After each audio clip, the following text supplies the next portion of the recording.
Council President Doug Shipman. Present. Councilmember Michael Julian Bond, Post 1 at Large.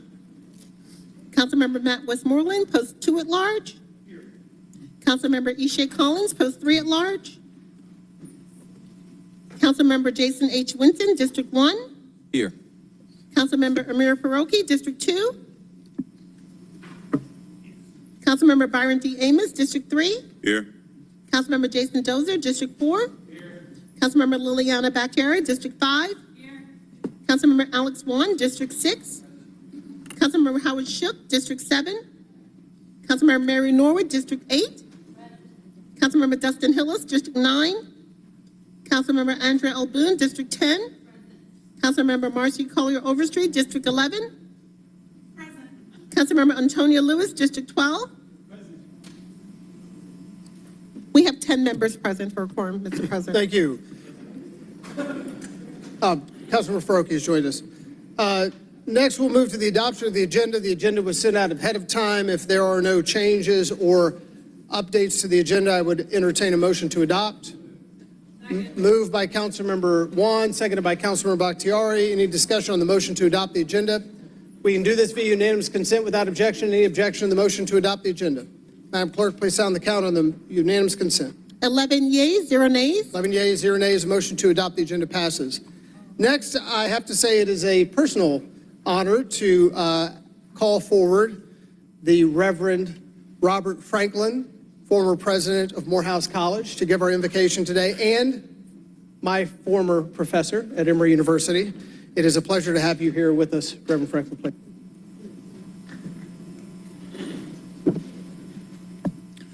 Let us be in a posture of prayer. O God, our help in ages past and our hope for years to come, our strength in difficult times, we gather, we learn from history. We hear the words of Martin Luther King, who reminded us that this hour in history needs a dedicated circle of transformed nonconformists.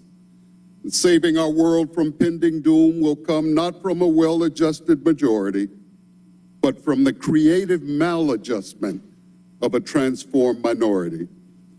As this great city council gathers today, we honor extraordinary public leaders, those who have served and elevated Atlanta to be the envy of the world. We thank you for their leadership and their service. We thank you for those who serve on this council now and those who lead it. We thank you for the business that will be deliberated thereafter. And so grant us wisdom and courage in these difficult times and help us to remember the words of Rabbi Hillel, who said the world is equally balanced between good and evil, and your next act will tip the scale. Amen.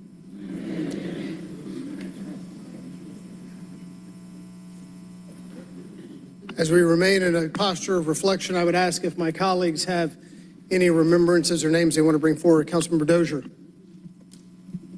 Thank you, Mr. President. I do want to acknowledge our former director of nightlife, Michael Paul, lost his brother yesterday. And so I hope we keep him in our thoughts and prayers. Thank you. Councilmember Amos. Yes, sir, Mr. President. As we move into this moment of reflection, definitely want to send our condolences and prayers to Anthony Leonard Platt, a.k.a. DJ Unk, regional, national, world entertainer that lost his life. So definitely sending condolences to the family and friends. Thank you. Any others? With these and with those unnamed, would you please join me in a moment of silence?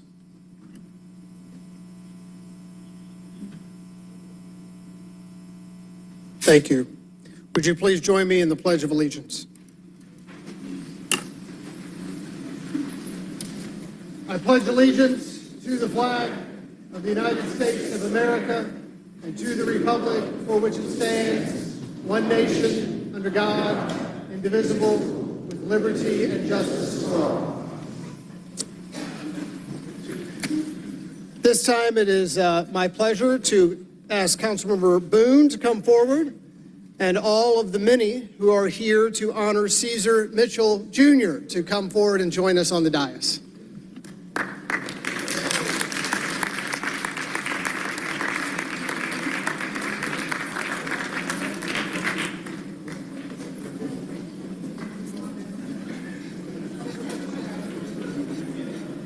Please come swiftly.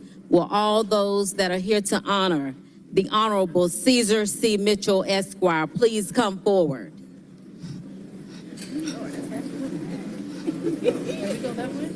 Yes, you can go up that way and go around. You can go either way. Yeah. How you doing? I'm good. Hey, I missed your party. I'm sorry. That's okay. Tell me Thank you. when they had rescheduled it. Yeah. Hi. Good to see you. Doing well.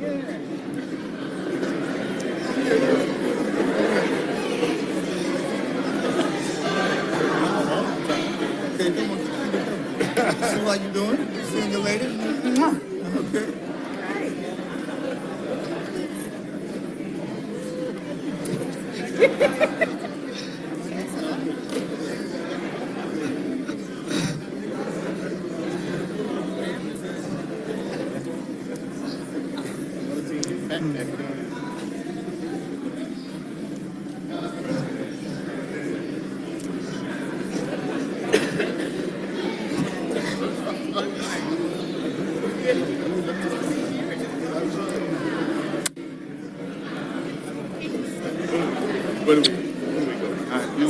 Right here. You here? Tiffany here. You here, Tiffany? Can you come right here, sir? Can y'all come on down back here? Fill all this in right here. Fill all this in back here. Tiffany, right here. Right here. Come on. I was sitting in the back, but I didn't know. Can you go visit? Where Antonio at?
Good afternoon, Atlanta. Good afternoon. Good afternoon, Atlanta. Shh. Good afternoon. I am Andrea Boone, a member of the Atlanta City Council. And today, we are honoring our native son, a bridge builder, a consensus builder, a man of uncommon vision, a Morehouse man. The Honorable Caesar C. Mitchell. We are so very happy to have members across this region and native Atlantans, sons and daughters of Atlanta. Hank Stewart, Representative Roger Bruce, Tiffany Mitchell, wife and children, Mother Mitchell. Thank you for being here, Mother. Thank you. Thank you, Mother. Suzanne and David Mitchell, the Honorable Mo Ivory, Dr. Robert Franklin, Susan J. Ross, Photo Griot, Cecilia Torrance, President and COO of the Nature Girls, Enos Antoine, Jackson Memorial Baptist Church, James Welch, Miss Welch, the Boule, Stephanie Hardy of MARTA, Steve Leibowitz, Woody Sampson Esquire, Jennifer Freeman from the office of Congresswoman Nikema Williams, Judge the Honorable Christopher Ward, and so many others have gathered today. We will now see a short video.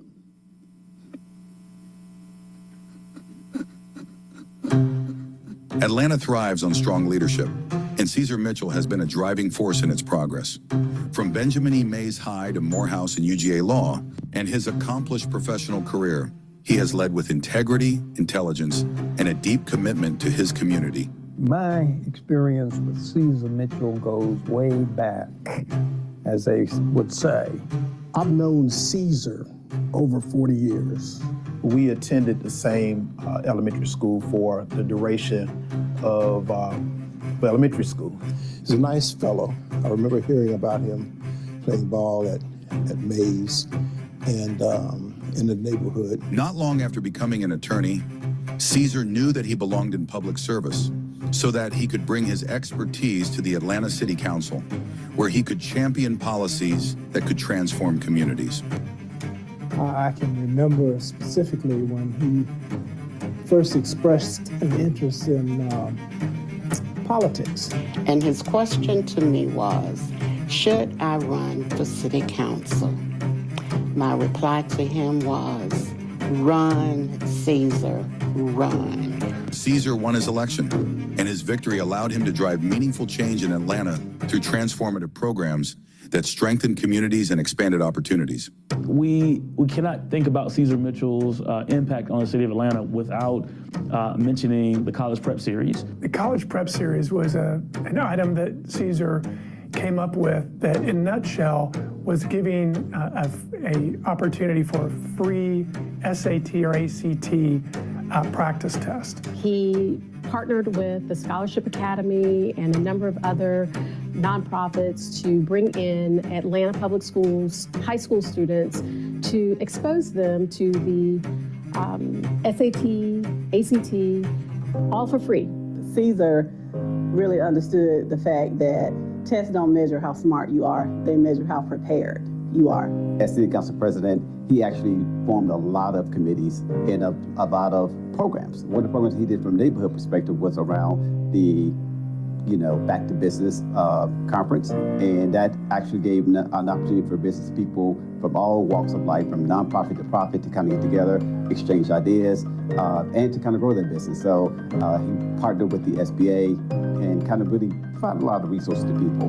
Beyond empowering youth and supporting small businesses, Caesar Mitchell laid the foundation for a thriving Atlanta, one that continues to grow and flourish today.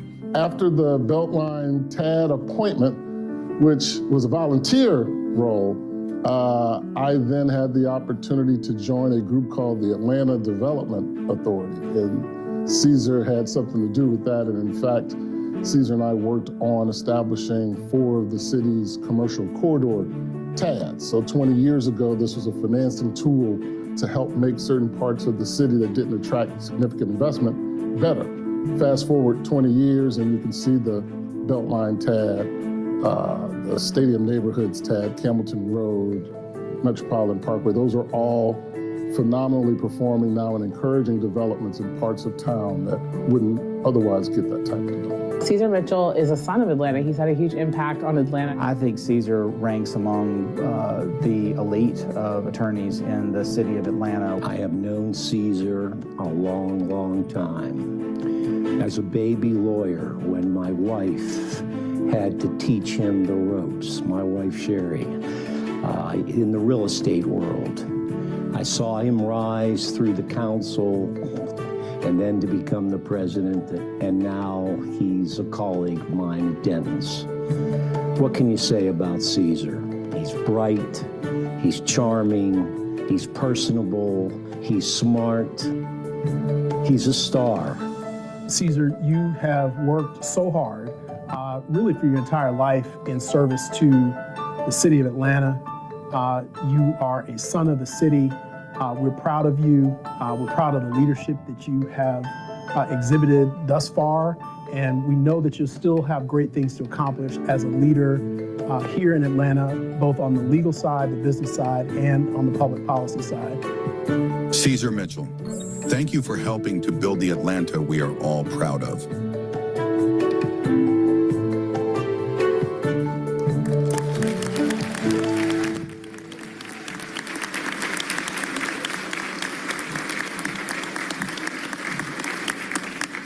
We have also been joined by the Honorable Judge Glenda Hatchett. Courtney English, Office of the Mayor, Chief of Staff, Odie Donald, Wayne Martin, Sean Norman, Nicole Evans-Jones, Robert James, CEO of the Carver Bank, and now for the 61st Mayor of the City of Atlanta, the Honorable Andre Dickens.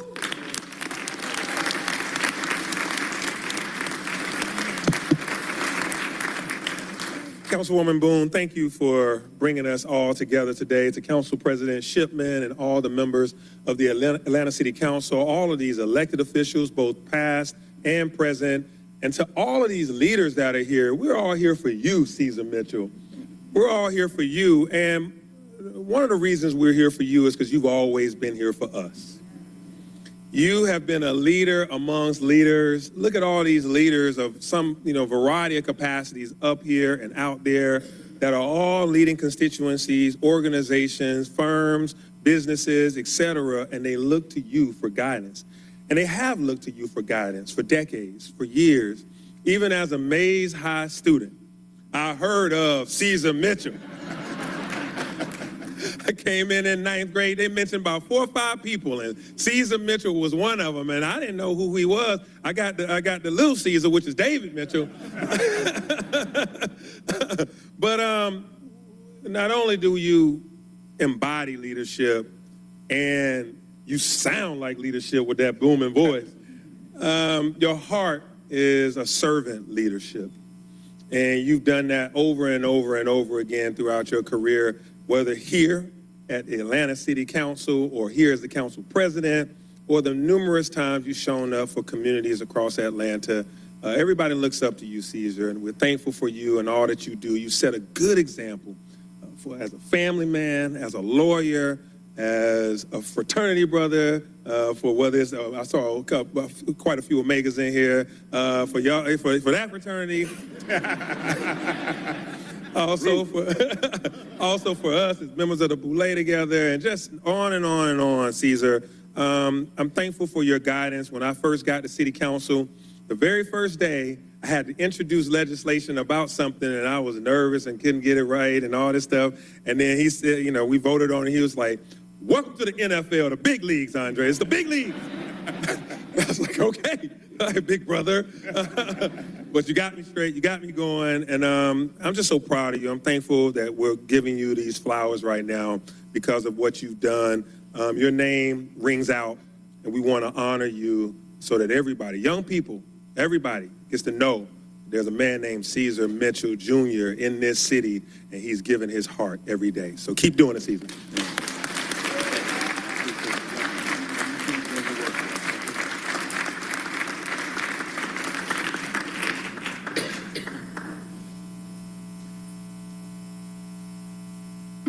The Honorable Doug Shipman, President of the Atlanta City Council. Thank you, Councilmember Boone. Welcome, Mayor. It's always good to see you. I remember very distinctly, I don't know if you do, but I remember very distinctly the first time that we met. We had breakfast together. I was working on the Center for Civil and Human Rights. You were in office. And the first thing that struck me about you was that you asked questions and you listened before you started telling me things, which is very atypical for an elected official. Usually elected officials, and I fall into the trap, start talking before they start listening. But you wanted to know a bunch of things before you offered advice. You wanted to know who I was before we actually started to talk about the topic. It's said that pressure builds character, but actually pressure reveals character. It reveals what's actually already there. It's like water that polishes a stone. What's underneath is what's revealed.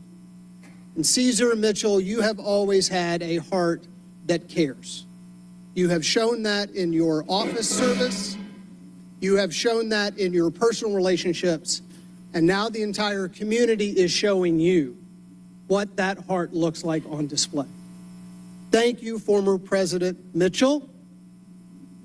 Thank you, Caesar, for having an incredible heart for Atlanta.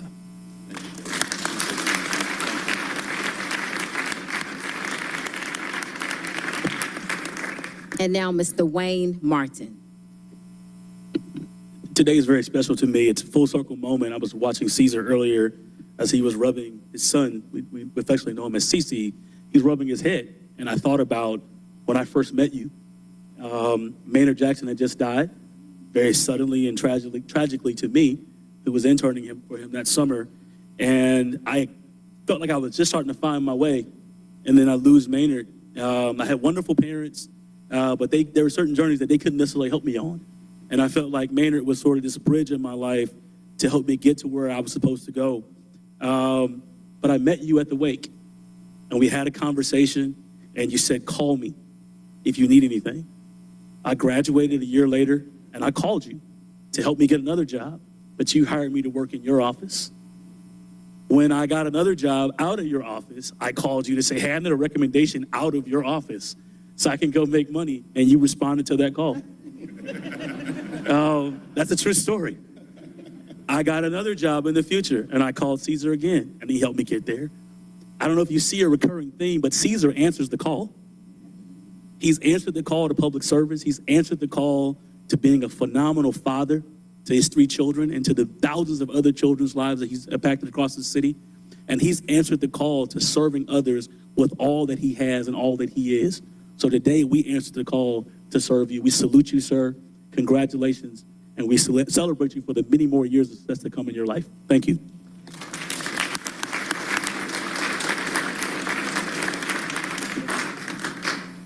The Honorable Mo Ivory, Fulton County Commissioner. Thank you. When you're in Atlanta, you're in Fulton, and when you're at City Hall, you're in my district, District 4, where Caesar lives, where Dave Mitchell lives, and where we've been friends for a very, very long time. So today I wear this blue dress as his Spelman sister. I wear these red nails as a tribute to our bond, he from Psi chapter of Omega Psi Phi Fraternity Incorporated, and I from Eta Kappa chapter of Delta Sigma Theta Sorority Incorporated. We've had a very long relationship there. And then as my friend for, I don't know, countless decades. So in my very first proclamation as a Fulton County Commissioner, it gives me great honor to give it to my friend, my brother, Caesar Mitchell. So please, yeah. Yeah, wait, I just want to, everybody knows proclamations are long, and I'm not going to read the whole thing, but the very first thing I want to read is that it says, be it resolved that the Fulton County Board of Commissioners recognize Caesar Mitchell for his tireless dedication to the citizens of the city of Atlanta, Fulton County, and the entire state of Georgia, and do hereby proclaim Monday, February 3rd, 2025 as Caesar Mitchell Appreciation Day in Fulton County, Georgia.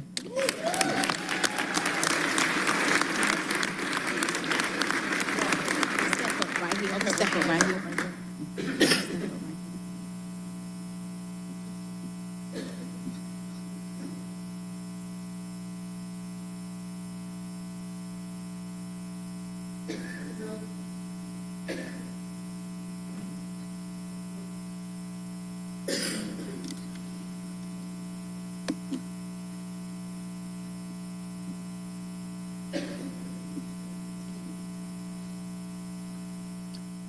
We also have proclamations from the Congresswoman from the 5th Congressional District, Nakima Williams. At this time, we will hear from Robert James, CEO, Carver Bank. Good afternoon, Mr. Mayor, President Shipman, members of the Atlanta City Council. I met Caesar Mitchell in the summer of 1993 at the Uptown Comedy Corner on Peachtree and 14th Street. Earthquake was the MC that night. And Caesar and I were both summer associates at big law firms here in Atlanta. And they had an event for the African American summer associates to get to know each other. And this brother was just warm and genuine and welcoming. I was born in Atlanta, but I grew up in Savannah, and I've never really had time. I didn't go to high school here. I didn't have those relationships. Caesar has always been welcoming. Caesar as a friend. You always ask how I'm doing. You always ask what I need. You never ask me what I can do for you. And That's character. And that kind of behavior, ladies and gentlemen, engenders loyalty. And so that's why you see all of these people. And I'm looking out in the audience and I see more faces. Caesar, you're selfless. You're a true leader. The impact that you've had in this city, you don't take enough credit. Those of us who advise you politically always try to tell you to take more credit for what you do, because you've impacted this city in ways, impacted lives, created jobs, created educational opportunities in ways that you may never get credit for. But those of us who know, who were there with you doing the work, we know the impact that Caesar Mitchell has had. And so I'm just grateful to have a small part in this and to say thank you as a friend, thank you as a brother, thank you for everything that you've done for the city and for our future. Thank you, brother. Congratulations.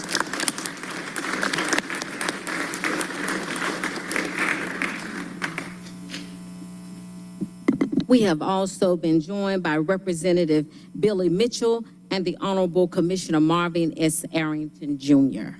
At this time, we'd like to hear from some of our colleagues on the Atlanta City Council before we hear from the family. Our colleagues, the Honorable Mary Norwood, the Honorable Jason Dozier, the Honorable Matt Westmoreland. I had the pleasure of being a seatmate with Caesar for several years, and it was wonderful. He was paying attention, he was smart, he was helpful, he was a true leader that did not stand up and pontificate and claim all the credit. We've all seen that. But he was really, really good. And then my next seatmate was Andre Dickens. So I've chosen well. I got Caesar, I got Andre. Caesar, I'm so glad to be here honoring you today. A+, good job.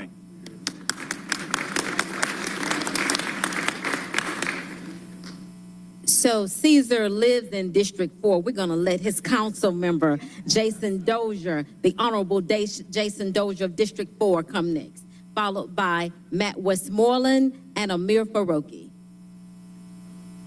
Thank you, Councilmember Boone. Firstly, I just want to say, Caesar, I think you owe the people of Atlanta an apology, because were it not for Caesar Mitchell, I would not be here before you all today. So many years ago, I participated in a program called New Leaders Council. And New Leaders Council works with young professional men and women who have interest in making progressive change happen in the city of Atlanta and beyond. And Caesar has been a steadfast supporter of that program for a long time. And every time you have someone in that program, they're assigned a mentor. And Caesar was my mentor in that program. And so not only did I learn through the program how to knock doors, how to raise money, but I had Caesar Mitchell give me the real story about how it was done in terms of Atlanta politics, which was a big part of my origin story in deciding to run for office myself. So I just want to say, firstly, Caesar, thank you for helping me embark on this journey, and the one that I'm continuing to be on today. And number two, I'm just proud to represent you on Atlanta City Council. I know that I think over the years in my 2 runs for office, I knocked on your door probably about 15 times. And that's how hard Caesar was working, because he was never home whenever I knocked on his door. But I appreciate you and your family and all y'all have done for the West End community, for District 4, and for this city. And just want to say thank you for being a mentor, for being a friend. And I look forward to continuing to honor your legacy and the work that you've done for the city with my work on the city council. So.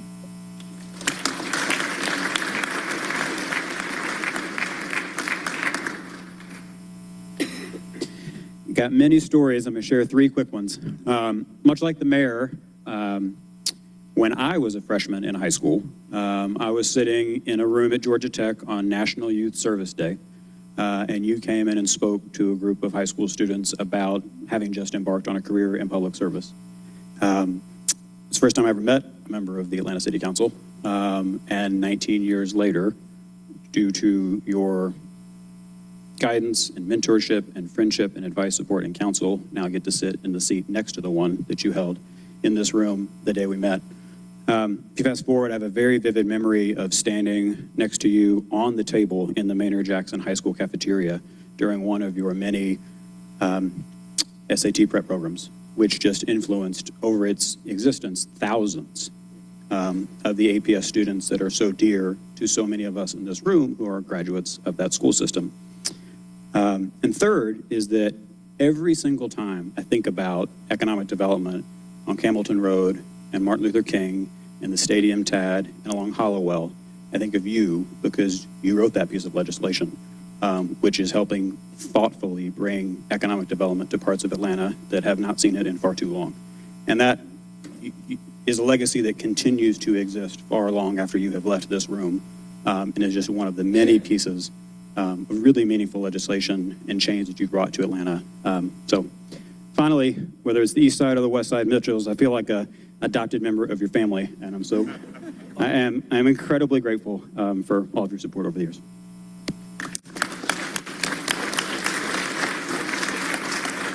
The Honorable Amir Faroki.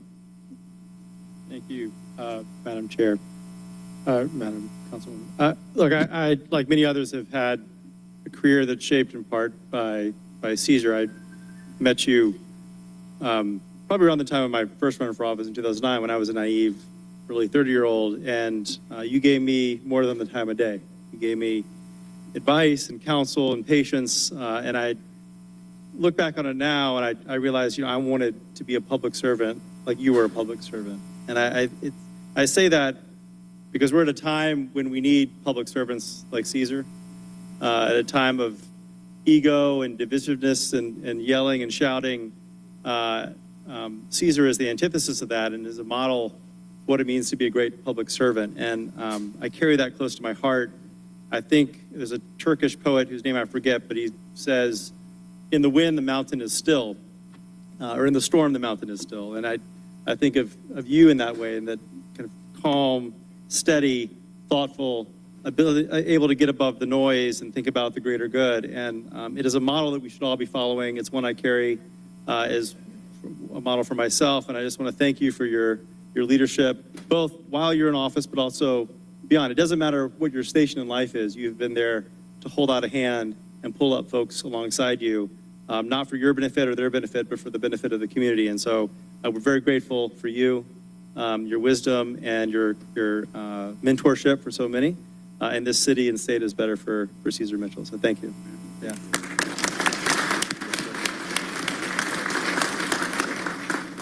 The Honorable Marcy Collier, Overstreet, District 11. Couldn't let this day go by without at least leaning in on something that's truly wonderful about Caesar Mitchell. I really believe that there are some that hold office, and it's the office that holds them, right? Caesar Mitchell, win, lose, or draw of your actual races that you won or lost, he's still answering calls and in our communities, everyone. He says yes to me all the time. He is working on so many things in my community, including 501c3 that we don't use the way we need to at Adams Park. He comes to the meetings. He is still in our communities. He cares about just getting the work done. And I think someone said earlier about how he doesn't ask for a lot of fanfare or anything like that. And this position, any position, if you're not telling everyone what you're doing, they don't know. They don't know. This doesn't matter to Caesar Mitchell. And for that, I just really want everyone to know that I truly view you as a public servant. I think that your whole family is just made up of something amazing, to be honest. Like, your advocacy for the things that matter in our communities is unbelievable. And I'm just glad that we're all friends. I don't want to be on the wrong side. Me neither. I don't want to be on the wrong side. And guess how you can be their friend? For you to be doing the right thing as well. That says everything about these families. So I just wanted to make that clear.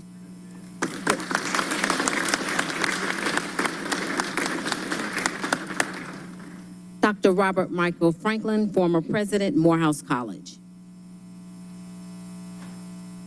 To our honorable mayor and city council president, Councilmember Boone generously observed that Caesar Mitchell is a Morehouse man. Right. May I ask all men of Morehouse men if you just raise your hands momentarily? And to all of you who are products of any of the Atlanta University Center schools, would you raise your hands? I say this by way of reminding every one of us that Atlanta has great institutions, and great institutions produce great leaders and public servants. It is through families that you see here, Tiffany and these wonderful children. It's through churches and synagogues and mosques. It is through the schools of our institution. Few realize that one young man sitting there in their classroom would someday become president of the city council and a great attorney, a great public servant. But we thank you, Caesar. We're proud of you as Morehouse wraps its arms around you as a man who embodies what we teach at Morehouse, the 5 wells. He is well-read, well-spoken, well-traveled, well-dressed, and well-balanced. We're proud of you.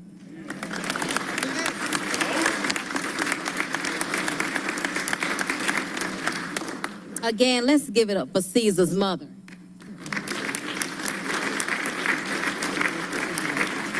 This way. Okay.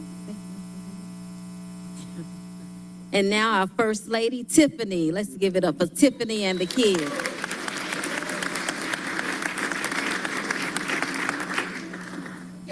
Thank you so much. I just wanted to take a short time to say thank you. That all those nights when he was out saying, because he said yes, and multiple times he was there, and he didn't just stay for a bit, he stayed the entire time, so he was getting home really late.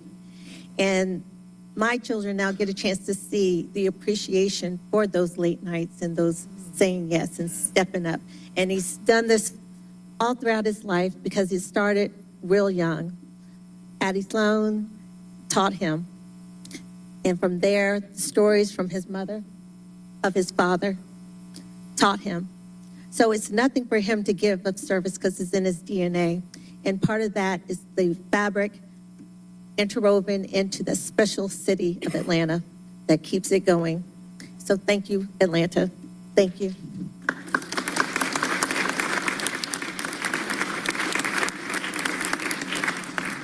I would like to ask my colleagues to come on up with me as we present this proclamation to a warrior for the people of Atlanta. In honor of Caesar C. Mitchell, Jr., Esquire, where Caesar C. Mitchell, Jr., Esquire, an Atlanta native and distinguished partner at Denton's U.S. LLP, the world's largest law firm, has dedicated his career to excellence in real estate, finance, and public policy. And whereas, as a 2-term president of the Atlanta City Council, Mr. Mitchell demonstrated visionary leadership, becoming a trusted advisor of general counsels of executives of major corporations and governmental entities. And whereas, his annual Back to Business conference connects thousands of small business owners with decision makers in large private and public sector organizations, strengthening local business to business opportunities, while his semi-annual college prep series has empowered over 8,000 Atlanta students and their parents with college admissions, guidance, and test preparation. And whereas Mr. Mitchell has authored legislative measures to spur economic revitalization in the underdeveloped areas of Atlanta and was a leading legislative sponsor of the nationally recognized Beltline Project. Understanding the vital connection between green space, public safety, community health, and economic growth, he established citywide task forces to advance Atlanta's goal of creating a world-class park system and promoting a safer learning environment for college students. And whereas recognized for his integrity, fairness, and ability to cultivate relationships. Mr. Mitchell has been named one of Atlanta's 100 most influential people and is listed in Atlanta's magazine's Influential 500. He is a Henry Crown Fellow of the Aspen Institute, served on the Points of Light Governing Board, and held leadership roles with the Georgia Municipal Association and the Atlanta Regional Commission. Now, whereas Mr. Mitchell's extensive civic activities include chairman of the Advisory Committee on Legislature of the State Bar of Georgia, trustee for the Richard B. Russell Library Foundation, and board member for the Atlanta Music Project. And now, therefore, be it resolved that we, the members of the Atlanta City Council, do hereby recognize Caesar C. Mitchell on Caesar C. Mitchell Day in the city of Atlanta, Georgia.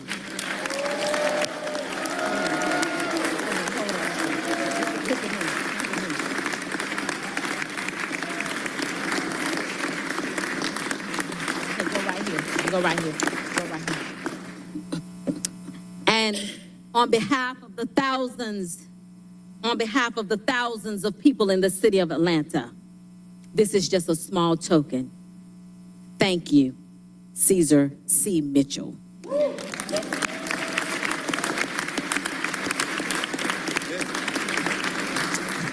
If you would come right here and let's get a photo only with the city council members, and then we will hear from the Honorable Caesar C. Mitchell. Can we get a photo with our colleagues and our president?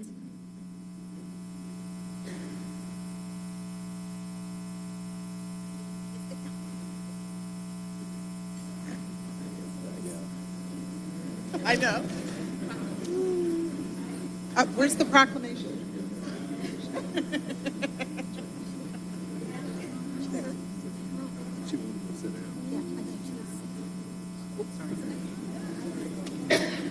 Sorry, Come trying. on, thank you. Come on, hold on, wait for Howard.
And now for the man of the hour, the Honorable Caesar C. Mitchell.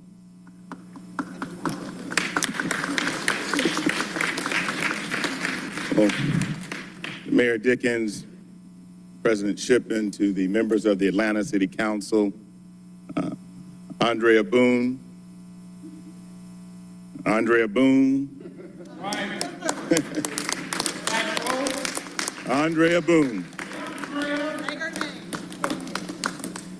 You know, I want to be respectful of the hour. I know that there's a lot of business that needs to be handled here today, very important business that needs to be handled. I remember standing at that dais and having to preside over the matters of the day. So I'll be brief and say just a couple of things. Number one, I stand here because of the people who stand by me now, folks out there and the people of Atlanta. I love this city. This city made me who I am. My mother would tell me stories, my brother and me stories as when we were young about our father President Shipman, you triggered this notion and this thought that I had.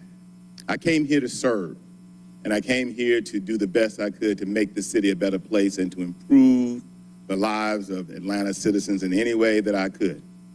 And that's what I worked on every day. But I got an incredible bonus being here.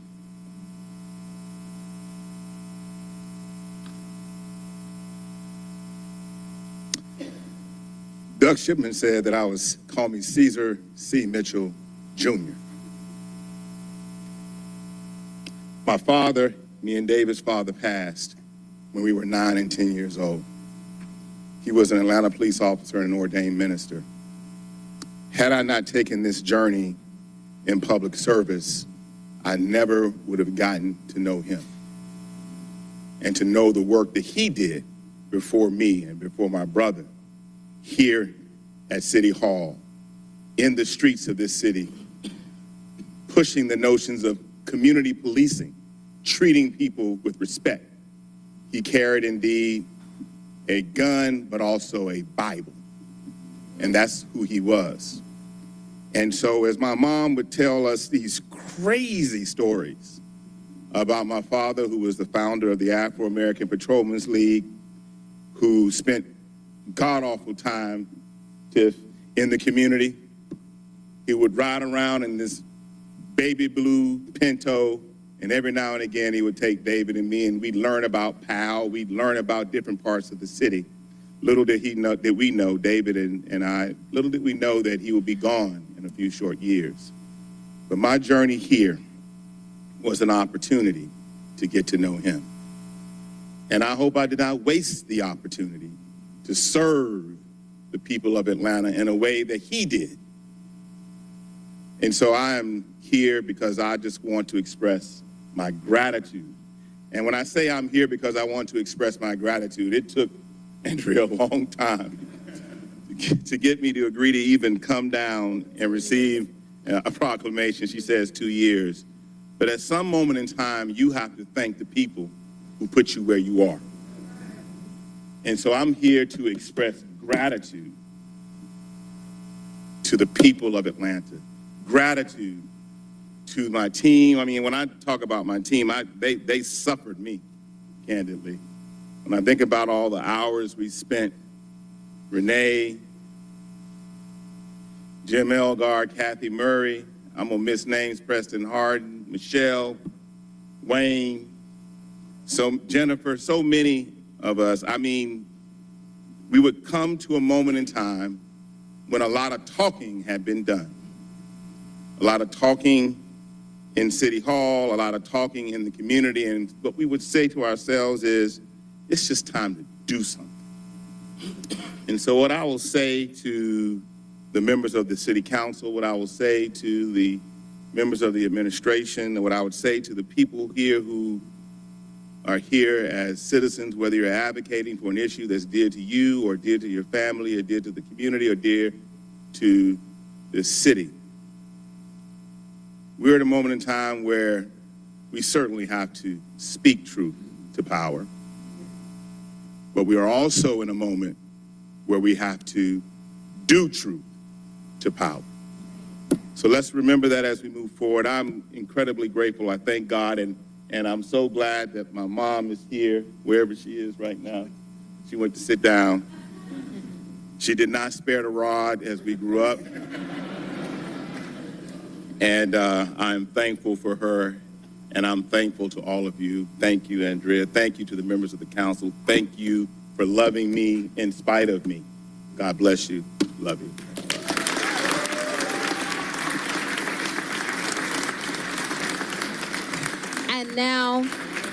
And now we will have a picture. Mr. Mitchell, if you would come here with your family. We would like to thank Mr. William Stanley for being here, a great architect in the city of Atlanta. This program will resume in the City Hall atrium in 2 minutes. This program will resume in the city atrium. Please do not leave. Please wait, photo, stay where you are.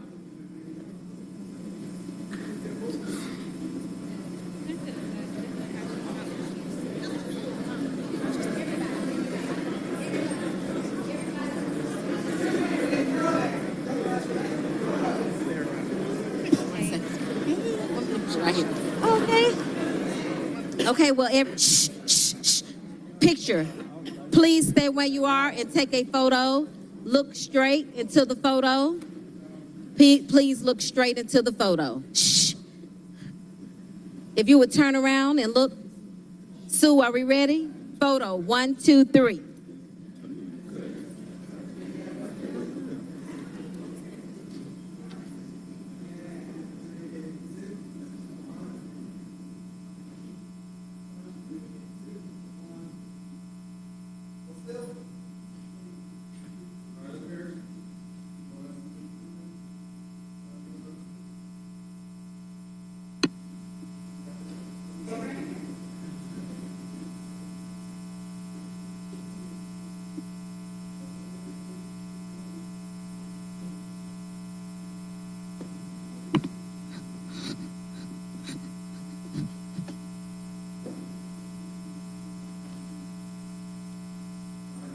Please move swiftly to the City Hall atrium. To my right and my left, please move swiftly to the City Hall atrium. This program will resume. Please move swiftly.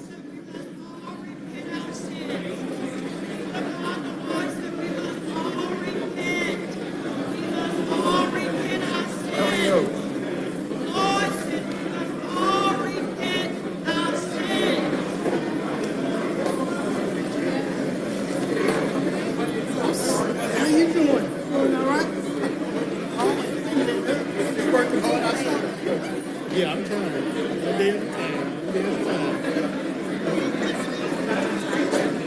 I do. Pull back in. I'll pull back in. I have my hands just. There you go. Yes. Yes, I am. And it's all right. It's all right. I was watching on TV and I forgot I saw the email about it. And I knew the movie was about to start. And I saw. That's a new one over here right there. Yeah. Okay. Yeah, I am. Oh, now you got it. Yeah. I was trying to get you.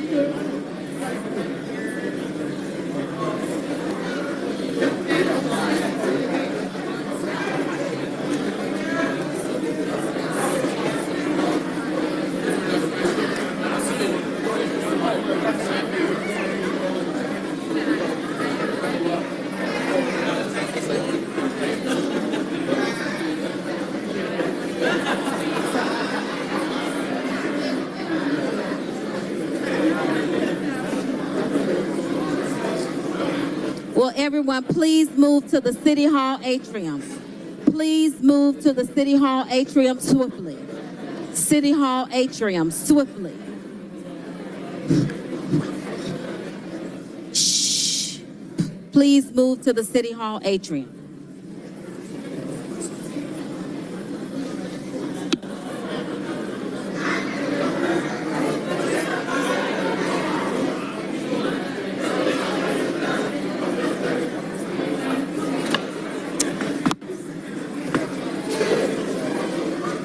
Thank you all.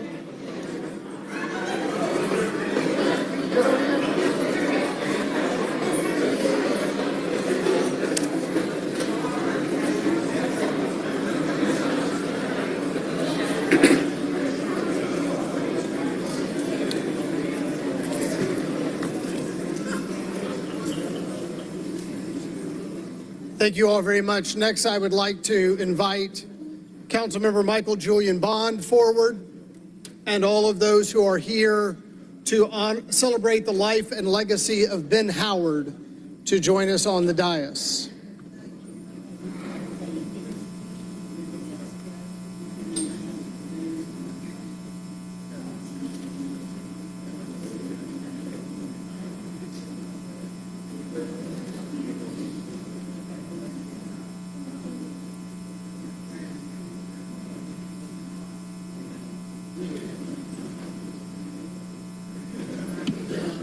Thank you, Mr. President. I'd like to ask Mr. Raymond Howard to please come forward.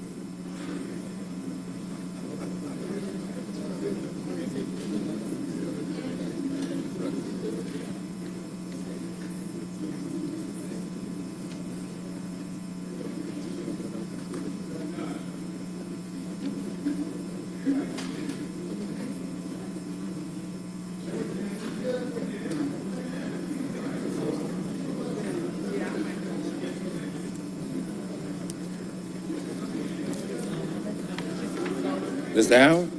Yes, please come on up.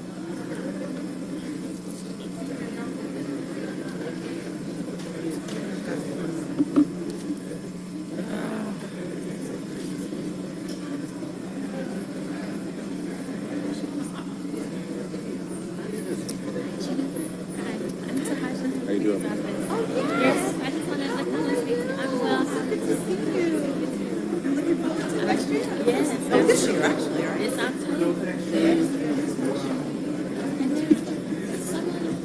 I'd like to say good afternoon to everyone. It is my pleasure to be here today to honor the memory of a great public servant in Atlanta. And unlike the great public servant that we've just honored in the personage of Mr. Mitchell, some public servants aren't appointed, some public servants aren't elected, but some public servants still answer the call to service for their fellow man. And such was Ben Howard. I'm joined by his son, Raymond Howard, and his family members and friends, and I have a proclamation from the Atlanta City Council in honor of his life and legacy. But I will say that we did have the fortunate opportunity to honor Mr. Howard some years ago in this very chamber. And so that the city could let him know while he was, I don't want to say able to smell his own roses, because I believe that when a person dies and goes to be with the Lord, if you follow the logic, if God is everywhere, then if they're with the Lord, then they are everywhere also. So he's just where we can't see him with our own eyes. And so I have a proclamation that reads in pertinent part, celebrating the life and legacy of Ben Howard.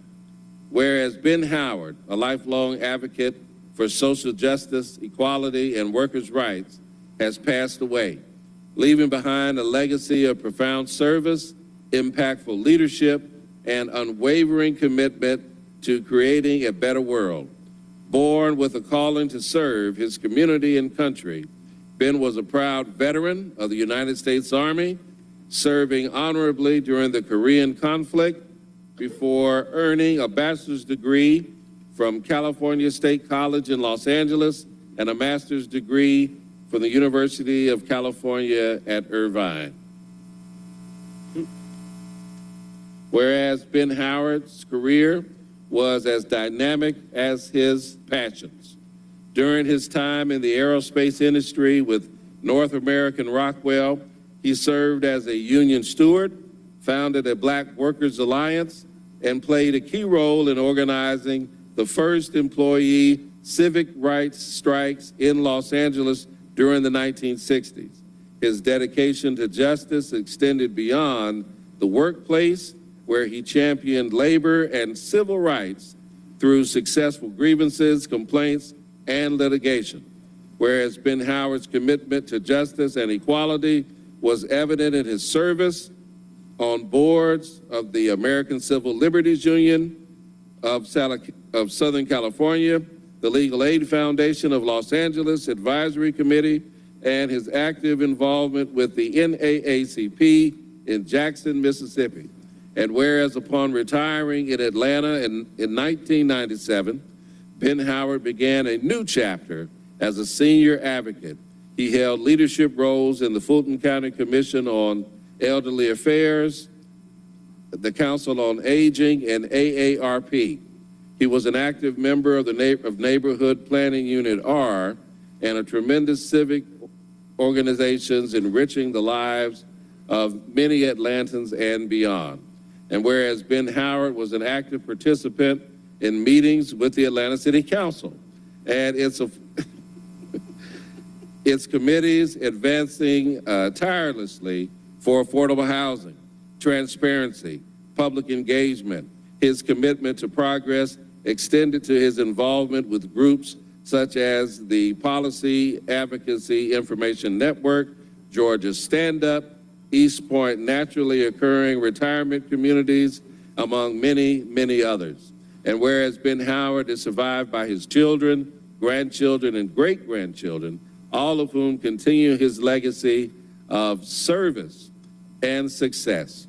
His life serves as a testament to the power of dedication, resilience, and love for humanity and one's fellow man and woman. Now, therefore, be it proclaimed that we, the members of the Atlanta City Council, on behalf of the citizens of the city of Atlanta, hereby uplift the life and legacy of Ben Howard. We honor his unwavering commitment to justice, his impactful leadership, and his dedication to the community. His memory will remain a guiding light for generations to come. I have set my hand and have caused the seal of the city of Atlanta to be hereunto affixed. Congratulations, Mr. Howard.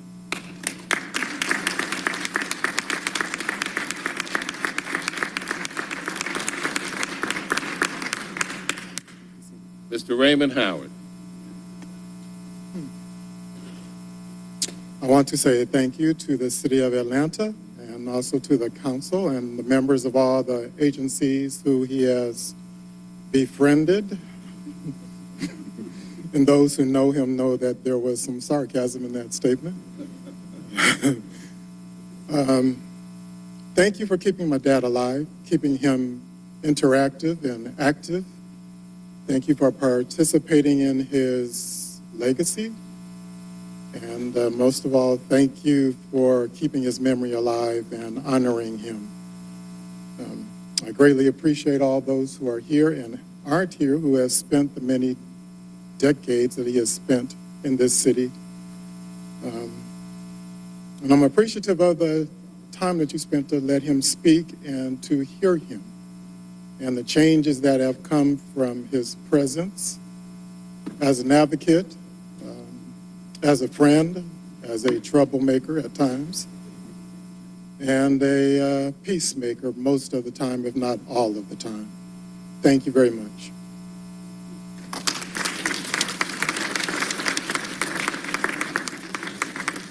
Now we'll gather up before the podium to do what Jim Maddox used to always say the council does best, take a picture.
Thank you so much.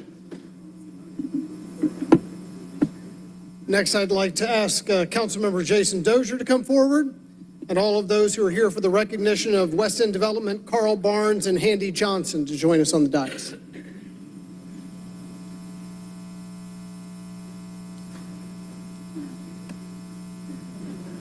Good to see you.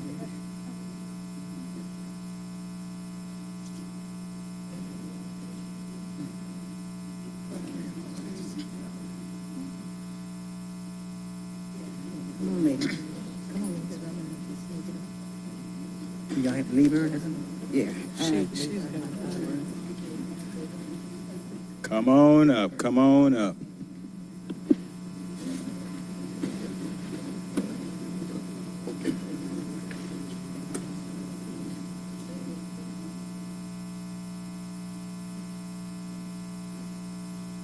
All right, all right. And Carl and Hannah, if you can just come on right next to me.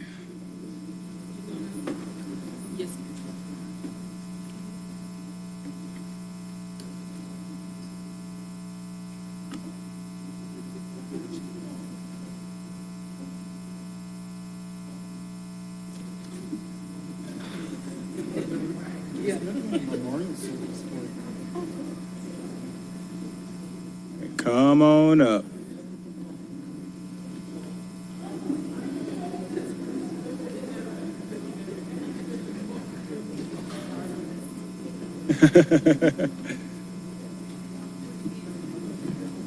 Right here. All right, come on up.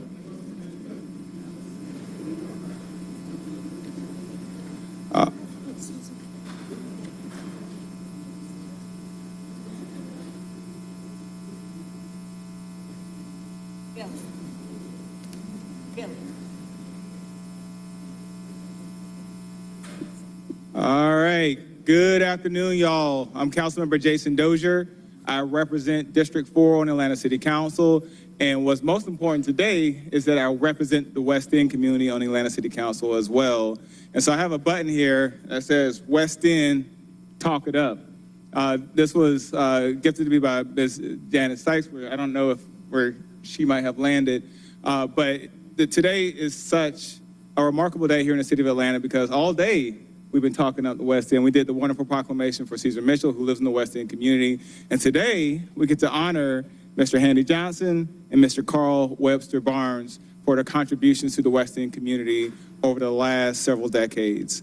So just a few weeks ago, about late December, West End Neighborhood Development, the Neighborhood Association for the West End community celebrated 50 years. And in that celebration, we also celebrated the West End community's status on the National Register of Historic Places. And that only happened, that legacy, that continuity and that celebration only happened because of the work of Handy Johnson and Carl Barnes. And so as someone who has been doing my best to achieve there's a saying, keep Atlanta, Atlanta, standing on the shoulders of these two giants has really helped motivate me to do my part to make sure the city of Atlanta is supporting communities like West End and all over Southwest Atlanta. Just a couple months ago, we passed legislation creating a legacy business program in the city of Atlanta for the first time. We'll be launching that next month.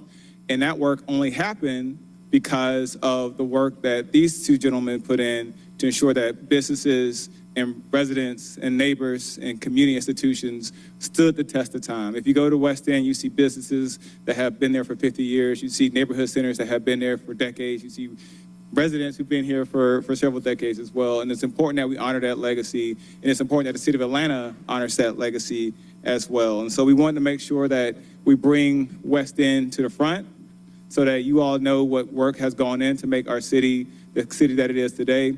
And I just want to say, just from the bottom of my heart, thank you, Mr. Barnes and Mr. Johnson, for all of your hard work to make the West End community what it is today. I do want to give some of our friends and community members an opportunity to speak on behalf of these two gentlemen before we go into the proclamation itself. The first, I would like to ask Ms. Myrna Anderson-Fuller with the West End Merchants Coalition to say a few words. Thank you. Well, it's been an honor to support this well overdue recognition. These gentlemen have been in the trenches of West End, the city of Atlanta, Georgia, and beyond, doing work for the community. So it is with deep honor that I say thank you. And I also have to mention our other community organizations who may or may not be here, because we are a very close-knit community. We have an organization called the Alliance. It consists of WIND, Tony McNeil, the West End CID, the Atlanta University Consortium, the West End Rotary, and I think I'm missing somebody. But anyway, on behalf of all of us, we want to say thank you. And I also want to mention Judy Walker, because this was kind of planted by her seed. Give her a hand. And you know, it goes beyond just documentation that these gentlemen have done. It goes beyond legislation. It goes beyond the innovative ideas that they have come up with to make community better. It is about community building, community preservation, and their work will last way beyond today's recognition, and so I thank you. Thank you, Myrna.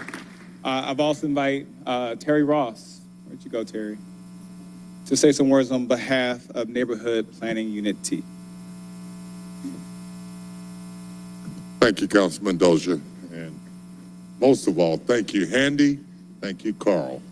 Anybody who's familiar with MPU work knows that it's a lot of heavy lifting, some light lifting. The pay is terrible. The hours are not very nice, but it's a lot like family. We don't always get along. We don't always agree, but we know that we have more in common going forward than we have differences. And these two here have been steady advocates for the work involved in MPUT, and we are so much better off for the both of them. Thank you both.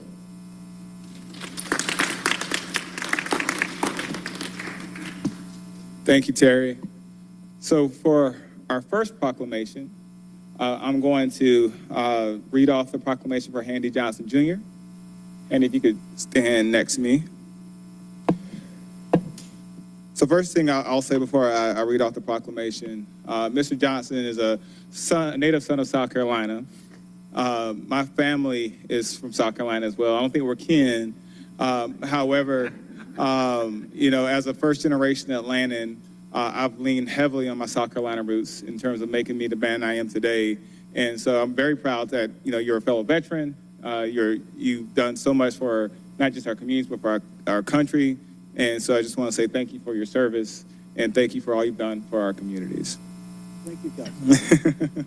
So in recognition of community advocate Handy Johnson Jr., whereas Handy Johnson Jr. has demonstrated an extraordinary commitment to the West End community of Atlanta, where he has resided since 1971, first settling on Lawton Street and later restoring his historic 1885 folk Victorian cottage, and whereas Handy Johnson's journey began in Lida, South Carolina, where he excelled academically, graduating from South Carolina State College with a Bachelor of Science in Agricultural Education. He served his country with distinction as a commanding officer in the United States Army, stationed in Korea during the Vietnam War. Whereas Handy furthered his education by earning a master's degree in public administration from Pennsylvania State University, followed by a groundbreaking master's degree in landscape architecture from the University of Georgia, becoming the first African-American to receive a graduate degree from that program. And whereas Handy's thesis, Neighborhood Revitalization, an analysis of neighborhood coalitions in Atlanta's West End, laid the foundation for the West End Neighborhood Development Organization and inspired transformative community efforts. And whereas Handy's professional career spanned over 3 decades of public service with the United States Department of Justice, the Georgia Department of Natural Resources, and the Outdoor Activity Center Incorporated, where he made significant contributions to statewide planning, environmental education, and development of state parks, including Sweetwater Creek and Cloudland Canyon. And whereas Handy's civic engagement extended to numerous leadership roles, including serving as the WIN president and committee chair of the Atlanta Urban Design Commission, and board member of the Piedmont Park Conservancy, his tireless advocacy for historic preservation, environmental stewardship, and neighborhood beautification has left a lasting impact on the city, and I'll just add a lasting impact on this country as well. Whereas a devoted member of Ebenezer Baptist Church for over 45 years, Handy has served as trustee, usher, and key contributor to the design and creation of the Horizon Sanctuary and Friendship Garden. Now, therefore, be it proclaimed that we, the members of the Atlanta City Council, on behalf of the residents of Atlanta, do hereby declare our heartfelt gratitude and recognition of Handy Johnson Jr. for his unwavering dedication, visionary leadership, and remarkable contributions to the West End community and the entire city of Atlanta. And this has been signed by all members of the Atlanta City Council. Mr. Johnson, thank you so much for your service once again. Thank you.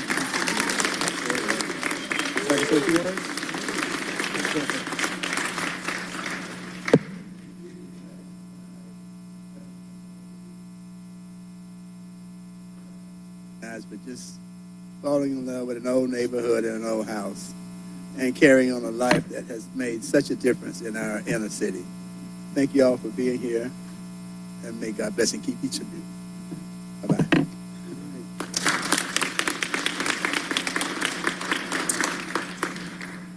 All right, Mr. Carl Barnes, you can join me at the dais. So y'all, I actually met Mr. Barnes about a decade and some change ago. The Atlanta Regional Commission used to have trainings for folks interested in city planning. And at the time, I was an aspiring bureaucrat and paid my enrollment fee. And who did I get to meet over at the Atlanta Regional Commission off of Cortlandt Street is Mr. Carl Barnes. And Mr. Barnes had a lot to say, even though he wasn't the one teaching the class. He had a lot of opinions about what it meant to do city planning. And I learned so much from him then. I continue to learn a lot from you now. And I know Mr. Johnson and myself are both alumnus of University of Georgia. I'm not going to hold it against you that you're a Georgia Tech Yellow Jacket. So, but I want to say thank you also for your service to this city, to your neighborhood, to your community. And I stand on the shoulders of giants in the work that I do. And so I thank you for helping me best articulate all that West End has to offer. So with that, in recognition of community advocate Carl Webster Barnes, whereas Carl Webster Barnes is a distinguished corporate business executive, city planner, researcher, writer, and preservationist who has devoted over 5 decades to advocating for the growth, revitalization, and historic preservation of the West End community. And whereas Mr. Barnes began his commitment to West End in the 1970s as an early member of the West End Neighborhood Development Incorporated, contributing his educational expertise and professional experience to design charrettes and development strategies, positioning the neighborhood for sustainable growth. And whereas as a proud participant in Mayor Maynard Jackson and the United States Department of Housing and Urban Development's Urban Homestead Program, Mr. Barnes exemplified leadership by renovating and residing in a $1 house for over 20 years, further strengthening the West End community. And whereas Mr. Barnes' tenure as president of WIN from 1991 to 2002 led to numerous historic district designations, including recognition from the National Trust for Historic Preservation, the United States Department of the Interior, and the state of Georgia, ensuring the preservation of West End's rich cultural and architectural heritage. And whereas with academic achievements from prestigious institutions such as Georgia Tech, with the Bachelor of Science in Industrial Management, Master of Science in City Planning and Historic Preservation, and the Wharton Graduate School for Masters of Business Administration, as well as international fellowships, Mr. Barnes has brought visionary city planning perspectives to Atlanta, inspired by experiences in Philadelphia, Amsterdam, and other global cities. And whereas Mr. Barnes' ongoing advocacy includes his participation on various boards and commissions, such as the Atlanta Urban Design Commission, the Georgia Department of Natural Resources, Historic Preservation Division, the City of Atlanta Zoning Review Board, and more, advancing policies to protect West End and its residents. Now, therefore, be it proclaimed that we, members of the Atlanta City Council, on behalf of the residents of Atlanta, do hereby declare our heartfelt gratitude and recognition of Carl Webster Barnes for his unwavering dedication, visionary leadership, and remarkable contributions to the West End community and this entire city of Atlanta. His legacy of leadership, advocacy, and preservation serves as an inspiration to all, and this has been signed by all members of the Atlanta City Council. Congratulations, Mr. Barnes. Would you like to say a few words? I'll say a few words, thank you. Woo. This journey is always a short journey, even though a lot of things happen over a long period of time. It's just hard to imagine my family and my father's side, South Carolina State and Claflin, and on my mother's side, Tennessee A&I and Fisk University. So we were raised to see a lot of things. When I first grew up in Atlanta, I lived off of Pryor Road, which is right there in the old Brownsville area of Atlanta. My father and mother built a house out in Collier Heights. So I've seen the breadth and the depth of Atlanta. My mother worked at the Atlanta Housing Authority for 20 years as a cashier at University John Hope, and she worked out at Bowen. So I've seen a lot of my neighbors in a lot of different and difficult situations. My father was a shop steward out at Lockheed, and this is not the Lockheed that you see today. So I have I've grown up seeing a lot of things before this building was built. And there are a couple of council members that are still here. So I want to thank everybody. I want to thank all of my neighbors, particularly my neighbors in West End, around the Atlanta University Center, because it's imperative that we protect our assets. We protect the Atlanta University Center. We protect Georgia Tech. We protect Atlanta Metro College. Education is a key, and it's extremely critical that we protect those assets for our youth. If we don't, we are in dire straits. Thank you, Councilman.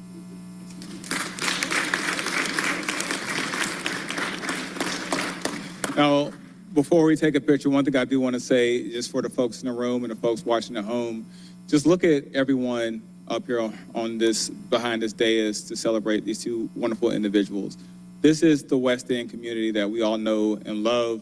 West End is the confluence of Black culture in all of its multifaceted forms, whether you are in the Black Christian faith, whether you are Muslim, whether you are a business owner, West End has it all. And so I want you all to see really, in my opinion, what the heart of Atlanta is, and it's right here on this day is. And so thank you to Mr. Johnson and to Mr. Barnes for protecting that, preserving that, and helping us celebrate that today. West End, talk it up. We're gonna keep on talking about it. Now let's get ready to take a couple of pictures, and then we'll be done.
Decorated. I just take pictures, so I know.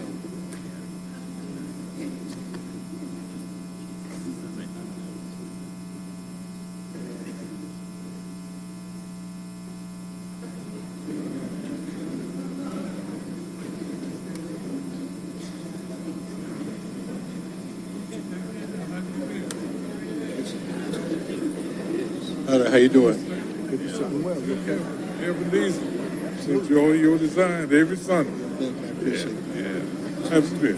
I've been good. Good. Got a little cold, but recuperated. I come there as often as I can. Okay.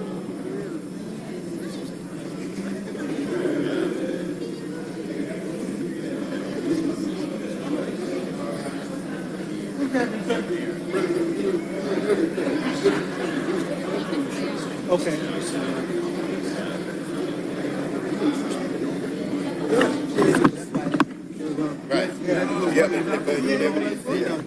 Thank you all so much. I'd like to invite Councilmember Marcy Collier Overstreet and all of those who are here for the recognition of National Girls and Women in Sports Day to please come forward.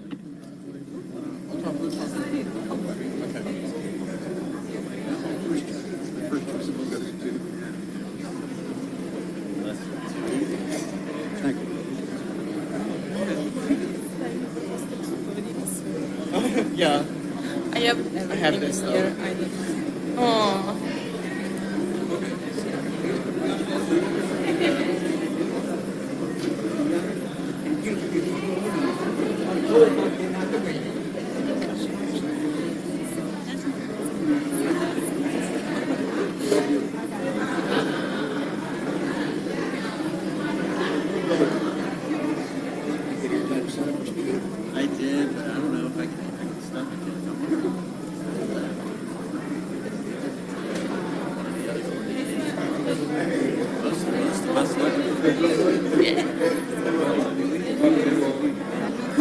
I had never been invited to the house. Never had been invited to the house.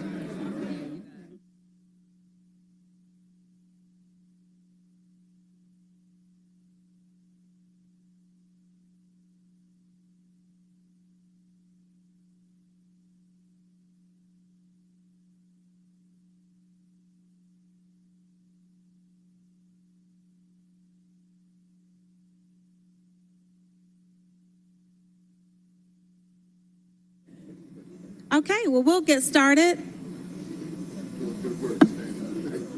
I want to thank everyone for packing their patience.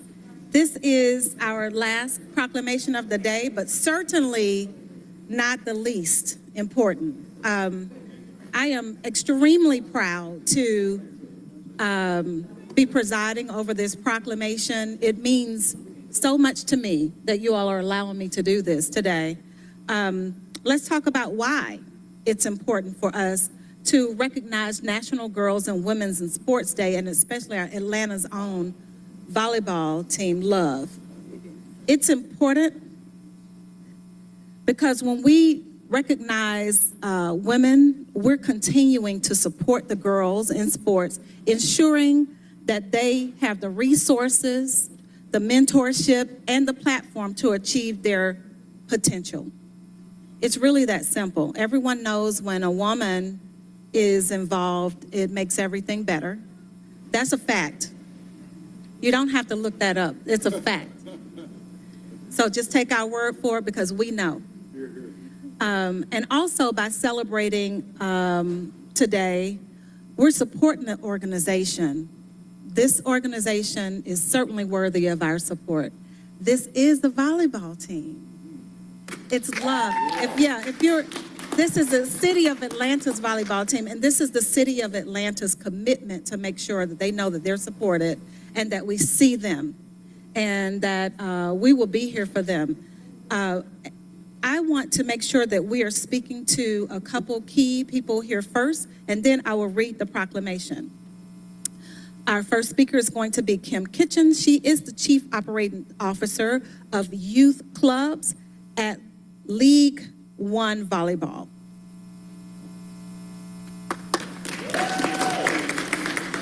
Thank you, Councilwoman Overstreet, and to everyone on the Atlanta City Council for extending this honor to League One Volleyball.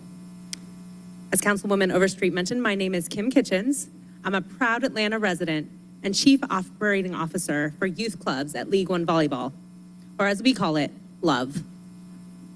On behalf of our entire organization, our Love Atlanta Professional Women's Volleyball Team, and our Love Junior Clubs, A5, Rio Volleyball, and Georgia Beach, who serve more than 1,600 young athletes throughout Metro Atlanta, we are incredibly proud to be recognized in celebration of National Girls and Women in Sports Day, and for the work that we do every day to lift up, encourage, and empower girls and women through sport and by creating a community of belonging.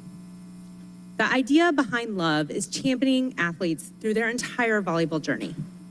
From getting introduced to the sport and developing as young players, to supporting their recruitment to college programs, to creating pathways for athletes to play professional volleyball here in the U.S., and connecting our club athletes and pros to support the next generation of players. We are excited to have up here today all of the members, I believe, of and the coaches and staff of the Love Atlanta Pro Team, which features an incredible group of women who are not only at the very top of their game, but are also committed to advancing opportunities for youth players.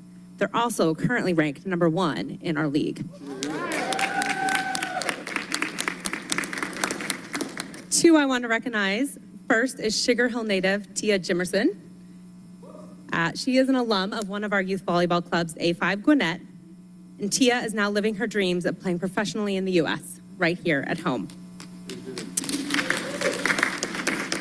I'd also like to recognize 3-time Olympic medalist Kelsey Cook, who has been an instrumental member of the Love Athlete Council, which has helped design our pro league to work hand in hand with our youth. Kelsey also serves as the team captain of your Love Atlanta volleyball team. And I'd like to have Kelsey come up to share a few more words. First, I want to take a deep pause. She said 3-time Olympic medalist.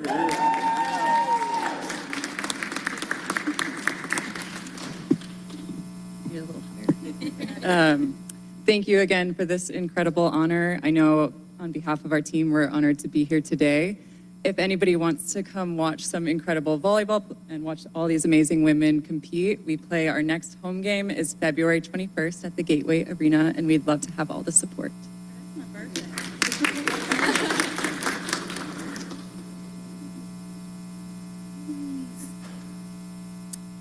And now we're going to have someone from the mayor's office to speak, Taja. Good afternoon, everyone. My name is Tahajna Spence, and I serve as the Community Affairs Manager for the Mayor's Office of Equity, Diversity, and Inclusion. Just giving recognition to our Mayor, Andre Dickens, and Chief Equity Officer, Candace Stansel, in her absence. They are the reason, under their leadership, why we are able to influence equity the way that we do across all communities in Atlanta.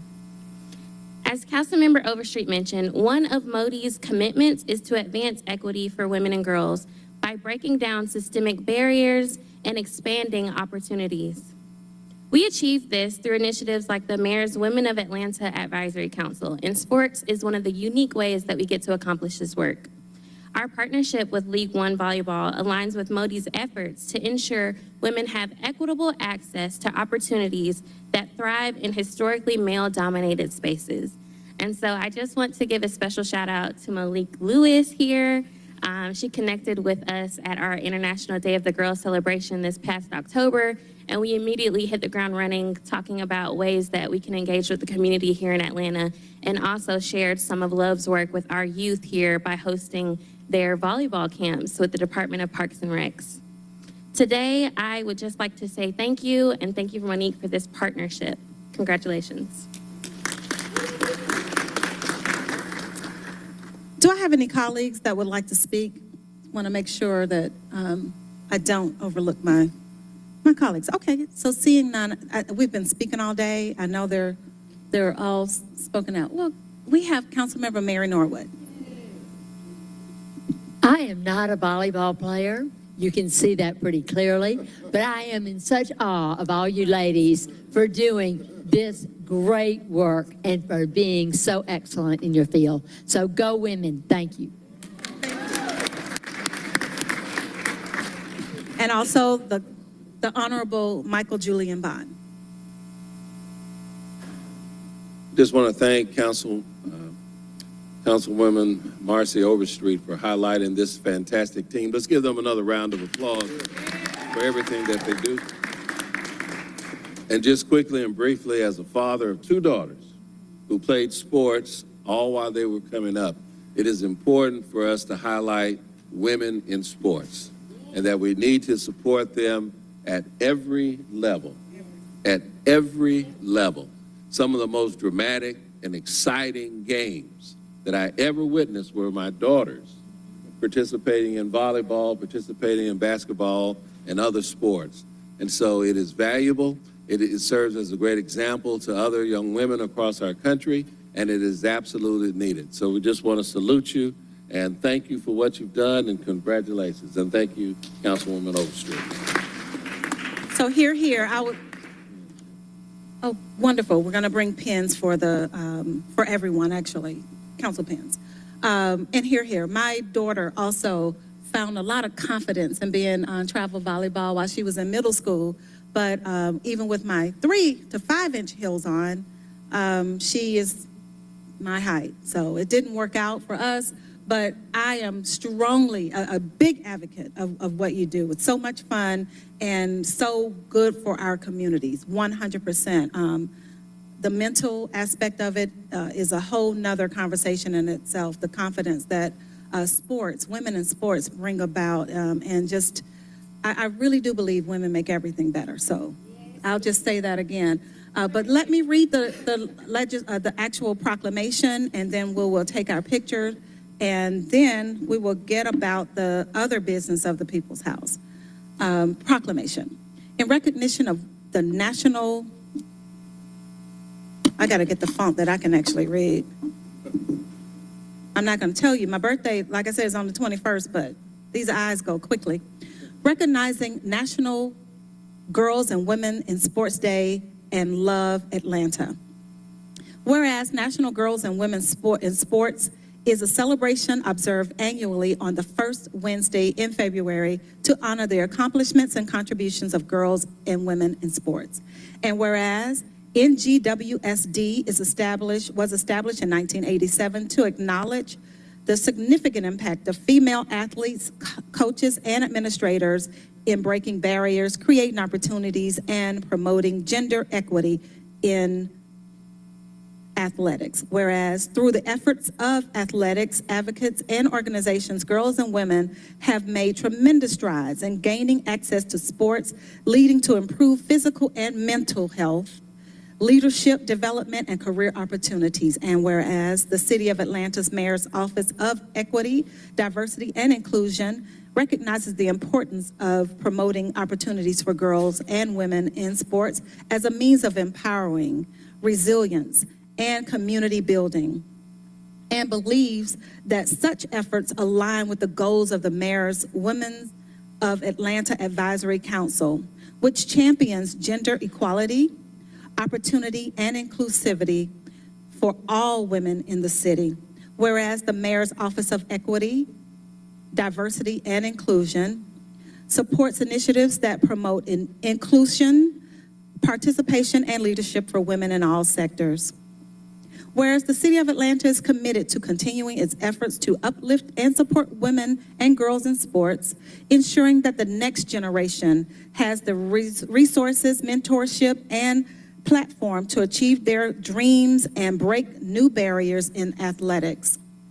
Now, therefore, be it proclaimed that we, the members of the Atlanta City Council, on behalf of the citizens of Atlanta, do hereby acknowledge and celebrate the invaluable contributions that athletes, coaches, and administrators and organizations such as Love make to our community, and we commit to advancing their mission and equality and empowerment through sports. Congratulations.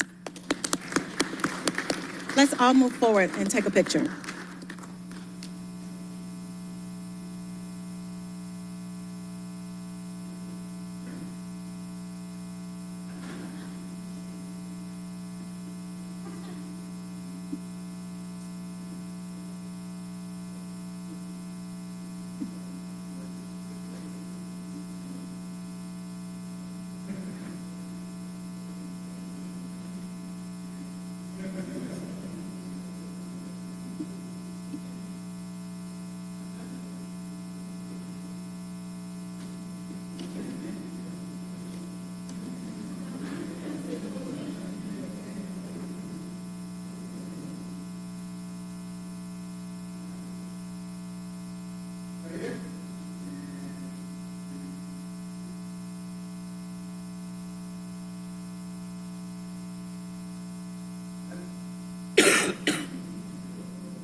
Thank you all. Next, we will move to comments from the public. I would just remind everybody, unless you have yielded time on the list, you'll have up to 2 minutes for comments. We have a number of speakers today, so we'll try to keep it moving on time. First up will be J. Wesley Day. You'll have up to 2 minutes. J. Wesley Day. Next will be Maggie McCullum. You'll have up to 2 minutes. Thank you. I would like to say Happy New Year to all of my council members. My name is Maggie McCullum, and I'm here on behalf of the National Senior Games to come to Atlanta, Georgia. The mayor is on board with me. The Fulton County Commissioners are on board with me. The state of Georgia is on board with me. And I wanted to know if my city council members would be on board with me to bring the National Senior Games to Atlanta, Georgia. I would really appreciate it that you give the mayor a shout that we can make this happen. It's been everywhere. It's in Birmingham in 29, and I know if it goes to Birmingham, it can come to Atlanta, Georgia. I'm excited. I'm waiting for it to actually happen. I just need all your support. And I want to thank you. And Councilmember Bonds, I've been trying to contact you. I want to contact you to get a congratulatory letter for my pastor, John G. Bursell. And I need it before next week. Thank you so much. And you all have a wonderful afternoon. I'm not going to hold you. I'm glad you are sitting here in front of me. And thank you for coming to work today just to listen to me. Thank you. Thank you. Next up will be L.A. Pink. Due to yield of time, you'll have up to 6 minutes. Excuse me, Officer Shook. Excuse you. I'm sorry. To the bathroom. Ms. Pink, he was first on the list. J. Wesley Day, you have up to 2 minutes. I wonder where we would be if MLK had said he has no jurisdiction over Chicago when he got hit with a brick in Marquette Park. I wonder where would we be if he had not gone to Montgomery for the bus boycotts. I wonder where we would be if Martin Luther King Jr. didn't go to Alabama when the church bombed and all the other places he went. See, I was beaten in 2018 by 5 men, left me lifeless in a coma. I have videos of them through my cell phone. You have city footage of them stumping me. 2 people have been indicted, but no one's been prosecuted. And you all get so upset with me for seeking justice. I just don't understand it. All the leaders here, and not one leader has assisted me with bringing justice. In the last meeting, Liliana told someone in the audience, let me call Fulton County for you. I do understand this is a Fulton County issue, but why can't none of you call Fulton County for me? Whether it's calling Fonnie Willis and ask her, can she hurry up and expedite and prosecute my assailants? Why couldn't any of you call Keith Gemich? Because here's the other injustice, you all. Keith Gemich charged me with a misdemeanor. And I got my assailants. I didn't say nothing to these guys. I'm just recording them. But I got charged with a misdemeanor. But Keith Gemich took the misdemeanor and sent it to the Fulton County District Attorney's Office charging me with a felony. How do I get charged with a felony when I get my ass beat? It just makes no sense to me whatsoever. Time has expired. Thank you. Thank you. Next will be L.A. Pink. Due to yielded time, you'll have up to 6 minutes. Yeah. It's not, and you've got a lot of time yielded to you, actually, Tim, so. You have up to 6 minutes. Oh, that's fine. I don't even need that much. So, of course, good evening, good afternoon, political gangbangers. We are back. I know y'all probably missed me.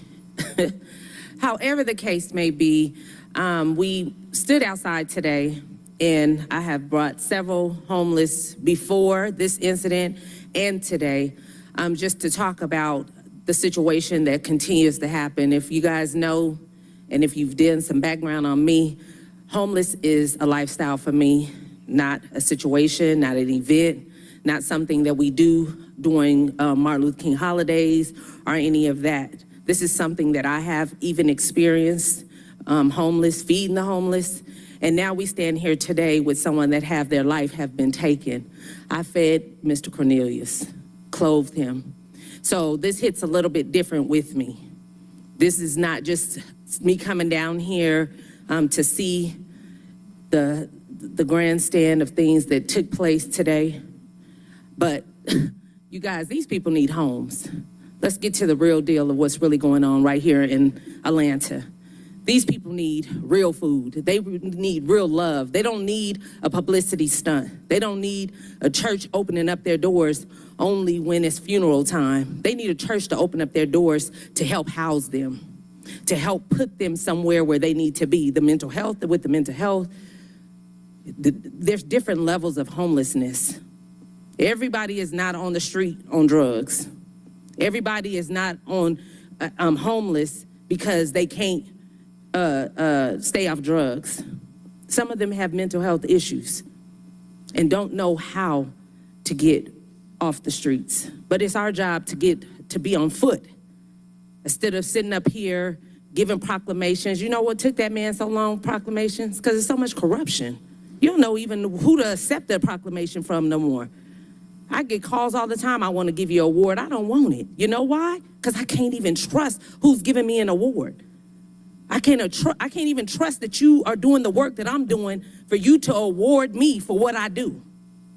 Trust me, I seek no reward from man. Mine's come from God. Believe that. I might come up here, I might talk stuff, but if you do history on me, do your background check. Trust me. I really do the work. We took 179 families from hotel to homes through the pandemic. I got faces here that stand with me.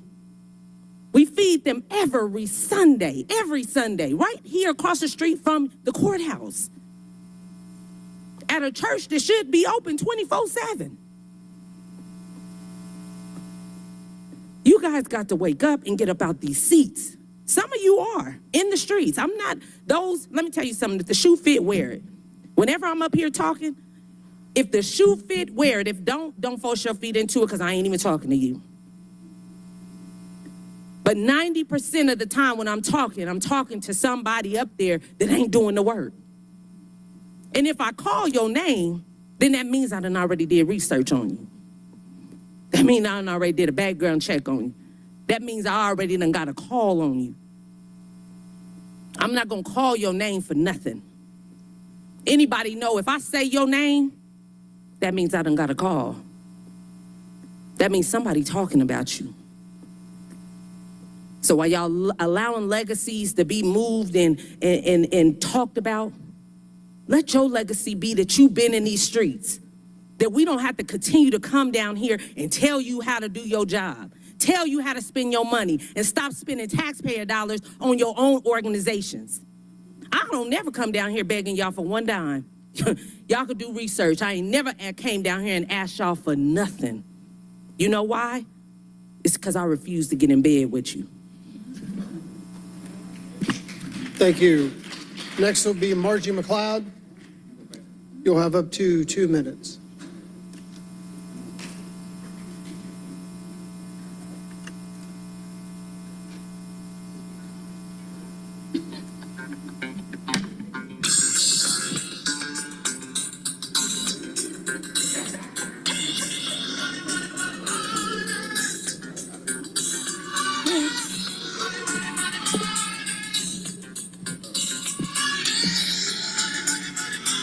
Love Money by OJ's.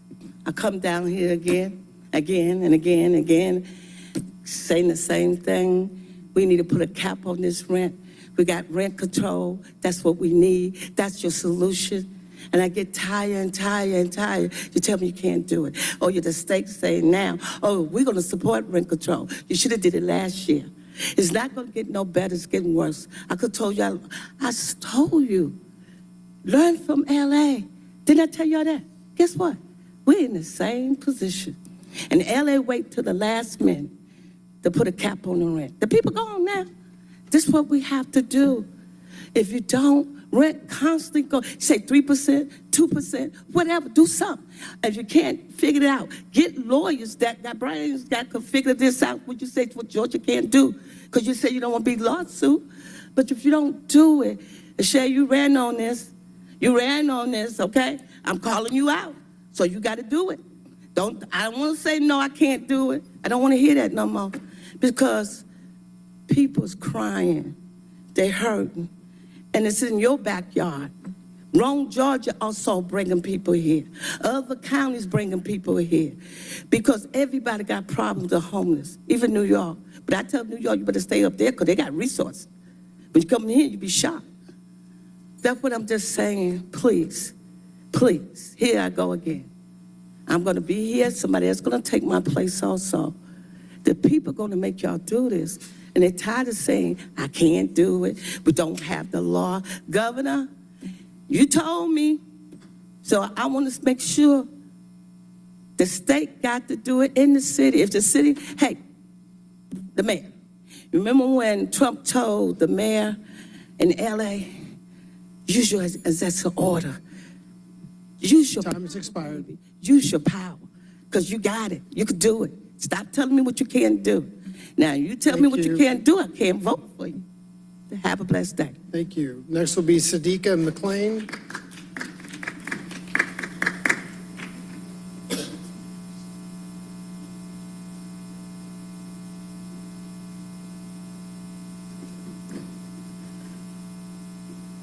You'll have up to 2 minutes.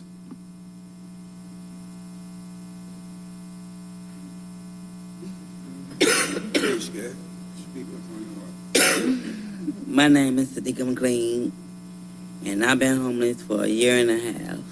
And I was wondering, when is the homeless people gonna get homes? I mean, it's be cold, and people dying, freezing in the cold. You gotta bundle up in the with a lot of covers, and it just. I'm sorry, I'm nervous. And,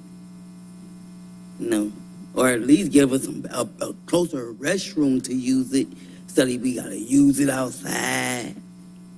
Do something. That's all I gotta say. Thank you. Next will be William Carter.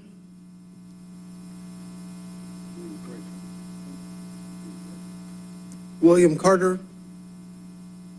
Next will be Demetrius Brew. You have up to 2 minutes. Good morning, board. Again, I'm in front of y'all. McLean, that's my wife. And I've been homeless since 2021 after leaving Smith State Prison. Had the opportunity to go to the transition center on Ponce Leon. Did 13 months there on my last sentence after doing 30 years. And I found myself on the streets.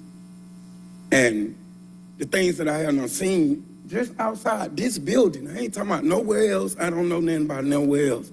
All I can speak on, what went on in front of Presbyterian, which is right here. Can't forget Cornelius. That just recently happened. Well, you got Nicole, who froze to death up here at JJ's, right here, right across the street from Woodrow Park. So, yes, it's something that I know that y'all can do. I'm not trying to step on no toes. I ain't trying to miss none either. I know it's something y'all can do. It houses up on in the Bluff, Bankhead, North Avenue. These houses closed down. And I looked at some of the apartments that's over there that been closed in 13 years before I even came home. I went and took pictures on. I looked at them. Me and my wife, we talked about it. Well, we know that board can get these things up and going. They can make this out of a whole program. Ain't nothing wrong with them. I'm here for any maintenance. So help us out, man. We getting tired of being froze out here on this sidewalk. We getting tired of getting food. We ain't said nothing about we hungry. We said we homeless. We need help, man. We need help.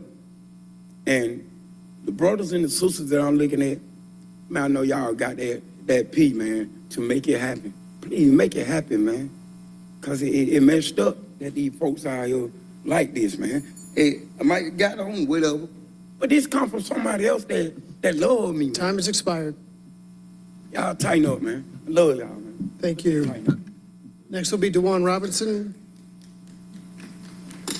Due to yielded time, you'll have up to 10 minutes.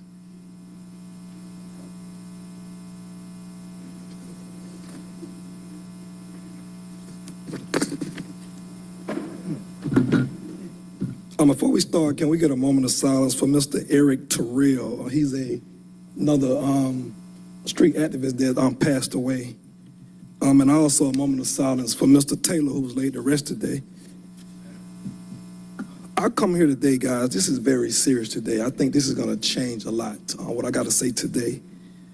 One of my favorite movies and my favorite quote is A Time to Kill. Towards the end, when Matthew McConaughey made his closing remarks, he asked the all-white juror to imagine that the little black girl that was raped, urined on, beat, and he said, now imagine that's a white girl. And the juror convicted Samuel L. Jackson because he pointed out the wrongdoing and made them see, hey, regardless of our differences, we got to go the right direction on this. There are some things that I've been knowing for quite a while, but I didn't say anything because I was trying to be the peacemaker. Whether you guys agree with me or not down here at council, you know that when I'm wrong, I'm the first one to come back down here and apologize to the same person I spoke on. So yes, I don't like that we have a council member, and Ms. Baltara, that got a black man fired, called and said that she was being robbed in a park that she shouldn't have been at. Late night, and the man was doing his job by asking her to leave. Then she went to a high school and yelled and disrespected some young black girls who asked that she help get the man his job back. I don't like that. Am I wrong for telling her to make this right? No, I'm not. Playing politics with this man that was killed, and the city is liable, but to play politics with people's lives, I don't like that. There's a lot of things I don't do. I don't play politics with people because I come from the ghetto and I know how it is to be forgotten and played with and having lack of resources. Something happened Thursday that it really bothered me all weekend. I got a lot of calls, and I was at a community meeting in Councilman Lewis District on Saturday, and a lot of people was concerned about this OIG going into private citizens' bank account. When the OIG was created by Ms. Felicia Moore and council, one thing that you guys were manipulated with that you didn't know, her husband, Henry Blaylock, whose name she don't take, and for why? Henry Blaylock is a Morehouse graduate, 1992. Mr. Blaylock firm does a lot of business with the city of Atlanta. So now we are past guardrails. Yeah, we past guardrails, because guess what? With the research is, we was bamboozled from the jump. Ms. Moore thought she was gonna win mayor when she ran for mayor. She thought she would have the ethics, who she have a close relationship with, and she thought she would have this OIG lady, whose husband have Atlanta ties, whose firm does a lot of business with the city of Atlanta. So imagine if there is a firm that gets selected that goes up against her husband's firm, Mr. Henry Blaylock, and they don't get elected. Would they go on investigation? Would they be subpoenaed? The city attorney sat here and said that there was about 14 state violations. I don't have a contract with this city. I'm not a vendor with this city.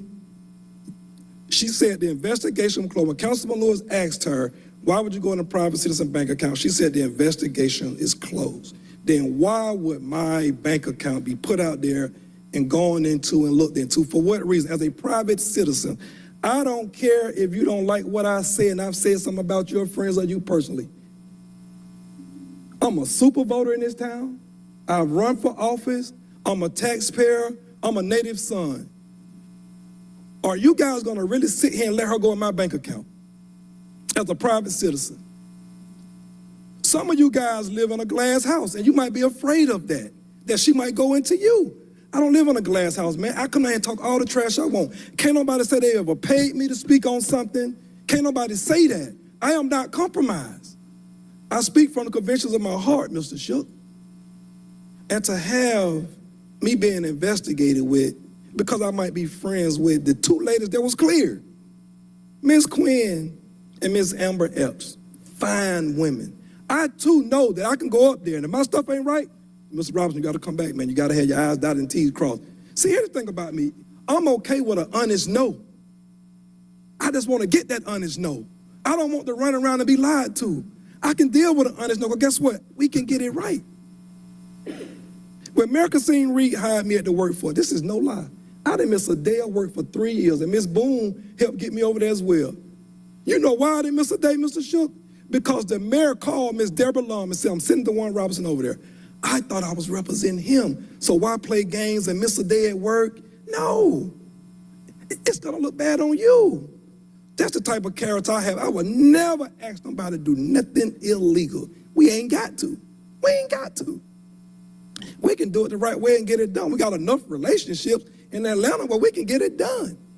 I can go to my Doug Howell alumni and Mr. Bunn and Miss Boone and say, hey man, I need some help. Hey, how can we do this? I don't have to ask them to compromise their integrity and do nothing wrong. And what really hurts me is, and it takes a lot of me to come here today to say this, because in the 2 years that I thought I befriended our OIG, I have never gone to her office and never talked less than 2 hours.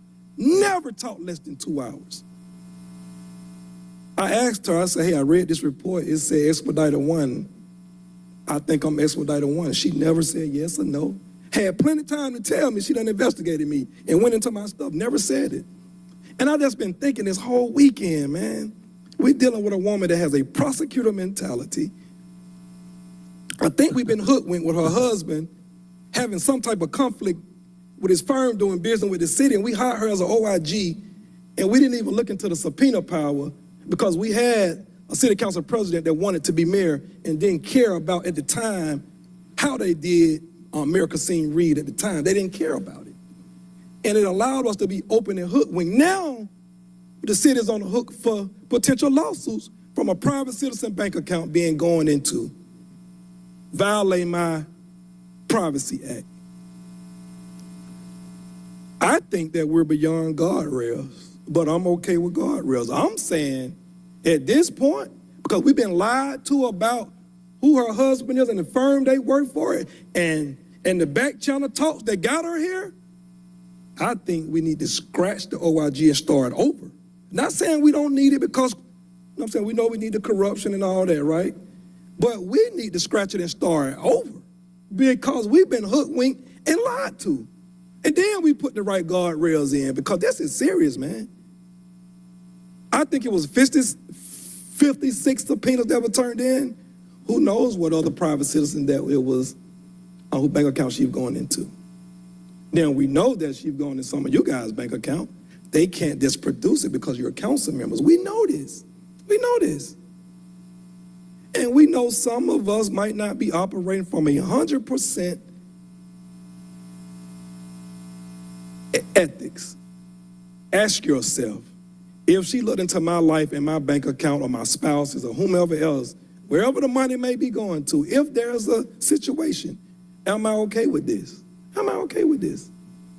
Because I'm not okay with this. I'm not okay with even speaking on someone I thought was a friend, but befriended me to play me. Like most out-of-towners think. You know, I was watching this movie Life, and Eddie Murphy them said, oh, we from New York City. Them country boy Mississippi, we can get over on them. They're from New York City. Most people from New York City, and I went to college in Baltimore, Maryland, they do think that we slow. They do think that we slow down here in Atlanta. And city council was hoodwinked because most people say y'all don't read everything, you don't go through. Most of y'all wasn't even on here. But it said we don't read and we don't look into these things. And I think that was definitely the case with this situation. I don't even know if y'all even knew her husband was a Morehouse man. Had relationship with law firms that do business with this city. Do y'all even notice, even care? I'm just saying. You guys voted for an HR lady who was still on the investigation in Miami to be over human resource. Y'all voted for that, and we could have Googled her name, a lawsuit would have popped up. But we got the OIG. Shannon Manigault, whose husband's name is, you know what I'm saying? We got a different, who still reside in New York and working in New York. There's no telling who doing business with the city of Atlanta, who they might be protecting over there at the OIG office by saying, no, we're not going to investigate them. We'll investigate these people. Come on, man. I'm a private citizen who born and raised here. I do so much for the community. You know what I'm saying? Before my time up, I want to give a special shout out, you know what I'm saying, to Rollo and the Fam Goon community who do extraordinary work. Man, put your hands up, guys. Do extraordinary work over there in Vine City, Mr. Byron Amos District. Shout out to you guys, man, and council. Please take this under consideration because this is very serious and this is factual information that you guys can look up yourself, but I have it for you. Councilor Lewis. Dr. Robertson said my name. Dr. Robertson was at our Pittsburgh Neighborhood Association meeting this weekend, and the questions around the OIG did come up. I know last week, I was appalled to know that only thing we know you for is coming to this stand and being loud about Atlanta and proving your love about Atlanta. And we were appalled to know that you were investigated. And so that's why I asked her specifically, did this truly happen? And I hated her answers. The statement that were made in my meeting this weekend, they told me not to mince words. The name that they used, right? The name they used was J. Edgar Hoover. J. Edgar Hoover was the name. You get to choose who you want to investigate. Personal stuff. It came from the East Coast. So I've never seen this. We don't need to be known as a city who's investigating private citizens because they come down and talk bad about us. So when we talk about what we're doing right now, I stand on that. I stand there and we say, I need to investigate the OIG. That's my request, that we can investigate her husband's ties to companies to the city of Atlanta. I heard you make this claim, and she said she investigated you because of claims that were said. So we need to open up that investigation and make sure we're protecting our city. And I think that she needs to resign. I'm that far, because a person standing, a citizen, the Pittsburgh Community Neighborhood Association, this is a layman person at a meeting telling me that she's scared to come down to City Hall. She's scared to talk about her councilperson. She's scared to hold people accountable. This Atlanta, we don't move like that. She's supposed to be able to tell me, they can call me every name in the book. That's what I signed up for, you know what I mean? So to understand that you can be investigated and targeted, that's what they did to Dr. King. They chose what they want to do to Dr. King, that same person. So that came from the meeting. I try to keep the same words that are used. So this weekend, that word was used in our Pittsburgh Neighborhood Association meeting. And I stand with you on that. We don't need that in our city. We have a few council members that was on here when she was there. Do you guys know in your interview, ask yourself this, did she make you guys aware that her husband went to Morehouse and have relationships in Atlanta that his firm he worked for does business? Just ask yourself that. If that wasn't disclosed, because if I work for the city and my husband and my wife or whoever, you're male or female, does business with the city, you have to disclose that. If not, it's an ethical violation. Thank you, Mr. Robinson. Next up will be Jimmy Hill. Due to yielded time, you'll have up to 10 minutes. You have up to 10 minutes due to yielded time. Hey, good afternoon. Jimmy Hill. I thank God for allowing me to be here today. Really, I just thank you for waking me up. I try to live by the word of God. I ain't perfect, but what about how you treat people? You treat people the way you want to be treated. But the Bible said, be careful when entertaining strangers, for you never know when you might be entertaining an angel. What about Cornelius Taylor? Why has nobody been held accountable? Rest in peace. I pray for his family. Praying for his family for mentally, physically, and emotionally. When things happen in Atlanta, it's always cover up. It's about city leaders covering up all the time, scratching each other back, watching each other back. What about accountability? There's never no accountability. And I blame the community for that, because we need to hold y'all accountable. We need to hold city leaders accountable. You know, city council, the decisions y'all making are affecting people's lives. Y'all are destroying people's lives just by being self-serving and just by being selfless. You know, it's just time to do something new. Do you have a conscience? Even though supporting the truth isn't possible, isn't popular, but it shows the capacity for honesty and integrity. When will you start supporting the truth? You know, when I went to the King Center on the 20th, on King Holiday, and it was cold out there, but you know me, I'm gonna have my Justice for Jimmy. I didn't bring it in here today. I'm gonna have my Justice for Jimmy Atchison sign. If you don't know, this is my son. He was murdered by Atlanta police 6 years ago right here. I'm gonna have my sign. It was cold, and I went to the store on Edgewood and ran into some of the guys, and we were talking, and they were telling me, and they were upset about what happened to Cornelius Taylor. And I'm hearing it from the horse's mouth from some of the guys that was in the tent, and they said the police officer he didn't check. He's supposed to have been patrolling and made sure he checked to make sure everybody in the area was secure, and he didn't do it. He failed to do his job, and the man got ran over. Why hadn't he been held accountable? What about the mayor? Why hadn't he been held accountable? What about yourself? Why hadn't you been held accountable? But now, let me tell you something. Now, the Kings, go on to the Kings. The Kings should have been knowing that homeless encampment been there for years, right behind the Fifth Supreme. Why hadn't they came to the mayor? It's like y'all made a spectacle of this man, trying to cover up by doing a horse and buggy and having this funeral at Ebenezer. And I mean, Andre Dixon, I heard him say, talking about giving somebody a flower up here today. What about Cornelius Taylor? Why y'all didn't give him his flower?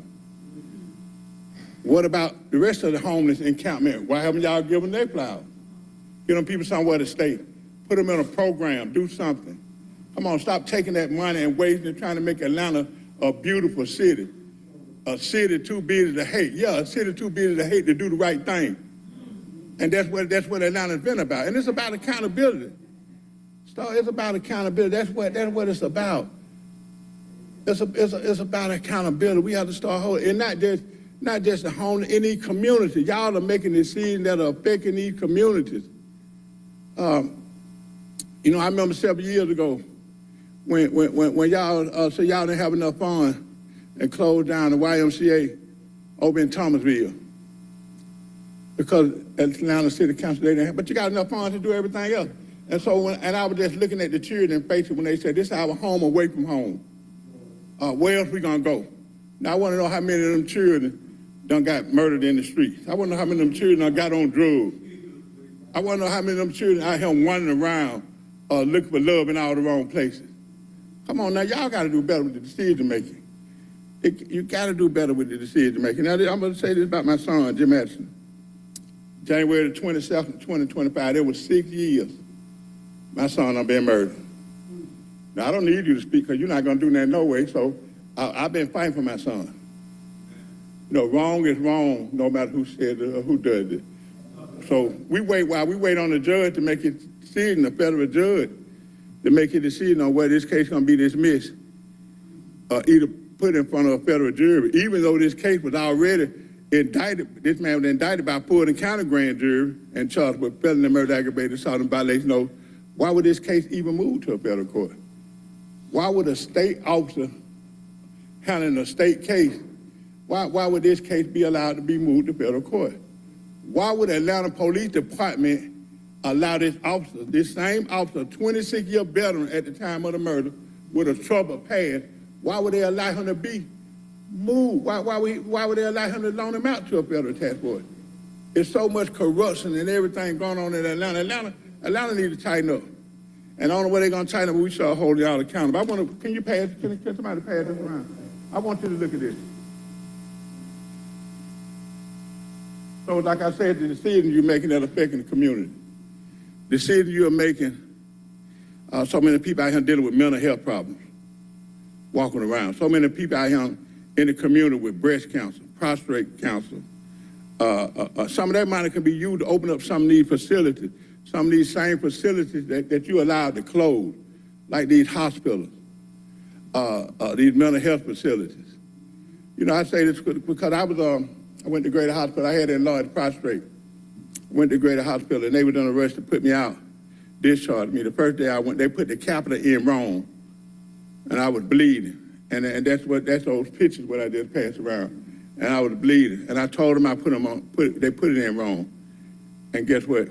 They sent me home, discharged me at 2 o'clock in the morning while I was in pain. I went back up there at 12 noon, told them I was in pain. And they gave me a pill and sent me back home. 4 o'clock the next morning. Ain't worried about how I'm gonna get home. 3 times, and it happened again. And then that's when I get a call from Greater Hospital, and they tell me, Mr. Hill, we done put the catheter in wrong. This catheter where I was bleeding every day. I was bleeding every day, and just like the picture I just had, the blood clot, I had to go have a surgery at Emory Hospital in Midtown. I stayed in there a month and a half. Went and had surgery November the 11th. And I was released 3 days before Christmas. Almost 50 days of hell, pain. I mean, they would give me everything from morphine to Percocet to Dilaudid to everything. They didn't help. I had 6 blood transfusions and 2 surgeries, in which they cut my prostate, but they cut my bladder by mistake. And I had blood clots running from my legs to my prostate, to my bladder, to my lungs. I never have felt like this before. And that's why I went live on Facebook and told a lot of my friends, look, y'all don't want this type of fight. And it got to the point, and people know I'm a fighter. I grew up in the old East Lake Meadows when it was Little Vietnam. So people know I'm a fighter, and people know how I've been fighting for my son. But I never in a million years thought that I'd tell God to take my life. I told God to take my life. I was in so much pain. And I never have, and I had friends calling me from 20 and 30 years ago and telling Jimmy here, we don't do it like that. You know we don't do it like that. And I thank people for their prayers and stuff. So I just want to let you know the decisions y'all making, you're affecting people's lives. Open up some of these mental health. Get these in these communities.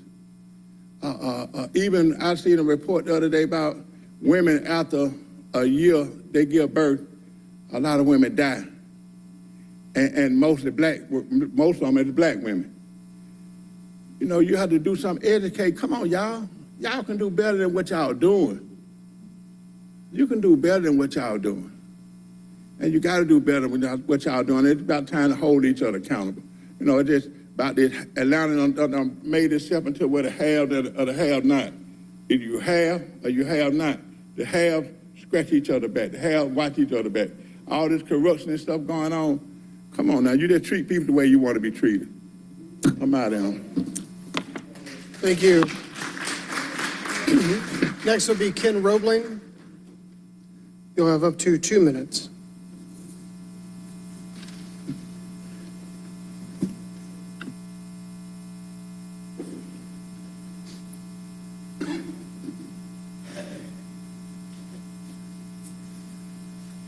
Good afternoon. 2025 is going to be a very interesting year. Elon Musk is looking for fraud, waste, and abuse in the federal government. The Atlanta Inspector General is looking for fraud, waste, and abuse in the city of Atlanta. The corruptors in both cases are trying to thwart their efforts. You have a chance to help the Atlanta Inspector General by filing 25-0-1009. Now, it's currently on the hold in the Committee on Council's meeting in the agenda today, but if you passed it or filed it, thank you. By the way, Wikipedia says the Chick-fil-A Peach Bowl was played in Atlanta. If anybody watched that game, you know it wasn't in Atlanta. Who and why is the media saying something that's unimportant as a football game is played somewhere where it is not? It makes no sense. 2025 looks like a strange year in the Twilight Zone. Thank you. Thank you. Next will be Cecilia Houston Torrance. You'll have up to 2 minutes.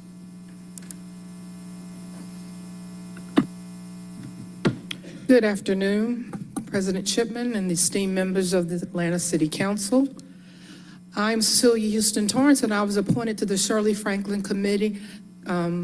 Commission by Sheriff Johnson, President of the League of Women Voters of Atlanta, Fulton County, and I want to ask that each of you support the legislation to rename the West Side Reservoir to the Shirley Clark Franklin Park and rename Central Avenue Shirley Clark Franklin Boulevard. Thank you. Thank you. Next will be the Kelvin Holmes.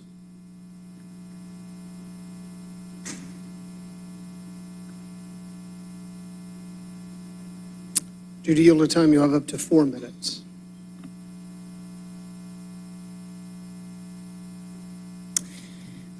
My name is Kelvin Holmes. I'm the mother of Eric Holmes, in case you guys are familiar with him. He was a 19-year-old murdered out in Clayton County.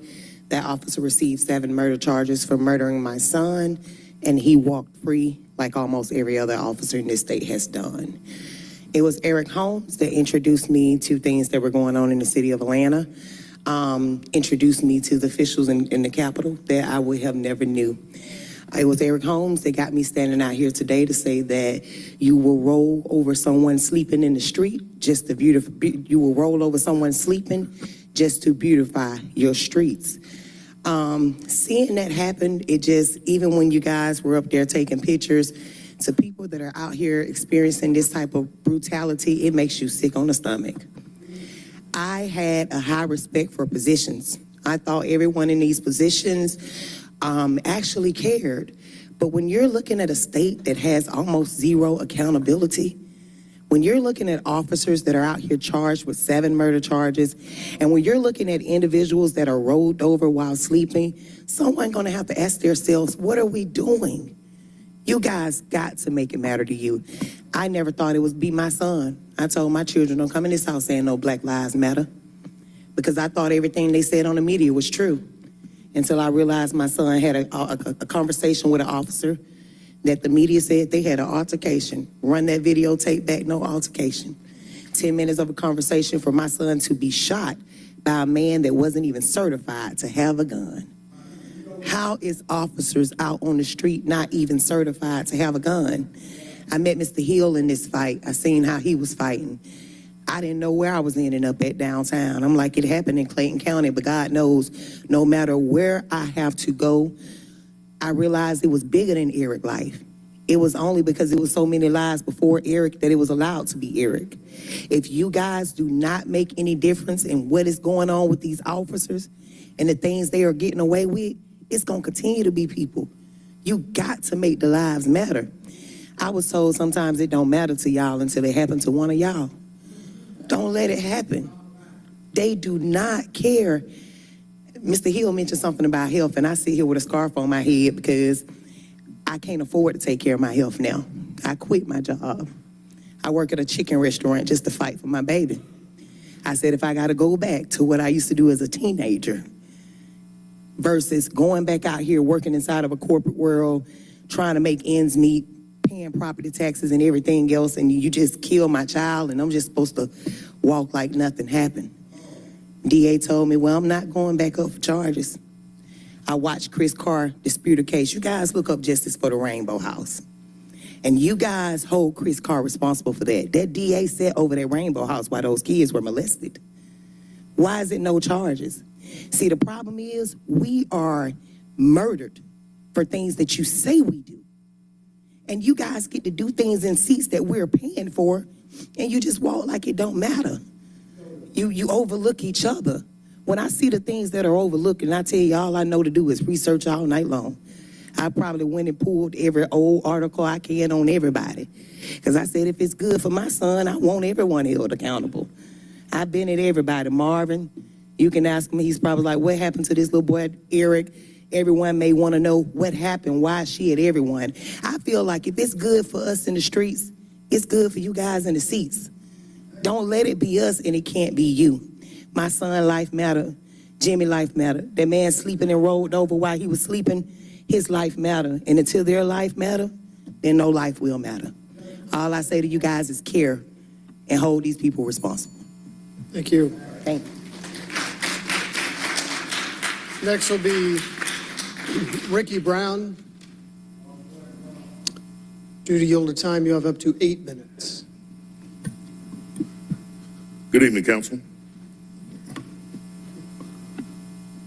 My name is Ricky Brown. I'm a citizen of this city. I'm also a business owner in this city. I want to just correct a couple of things that was said earlier. I believe in holding people accountable. I'm very hard on holding people accountable. I heard someone say that Mayor Dickens did not contact the family of the young man that was accidentally killed in the homeless encampment. That's not true. Mayor Dickens did contact the attorney and that family. So I believe in holding people accountable, but when people, things are not said right, I believe in correcting them as also.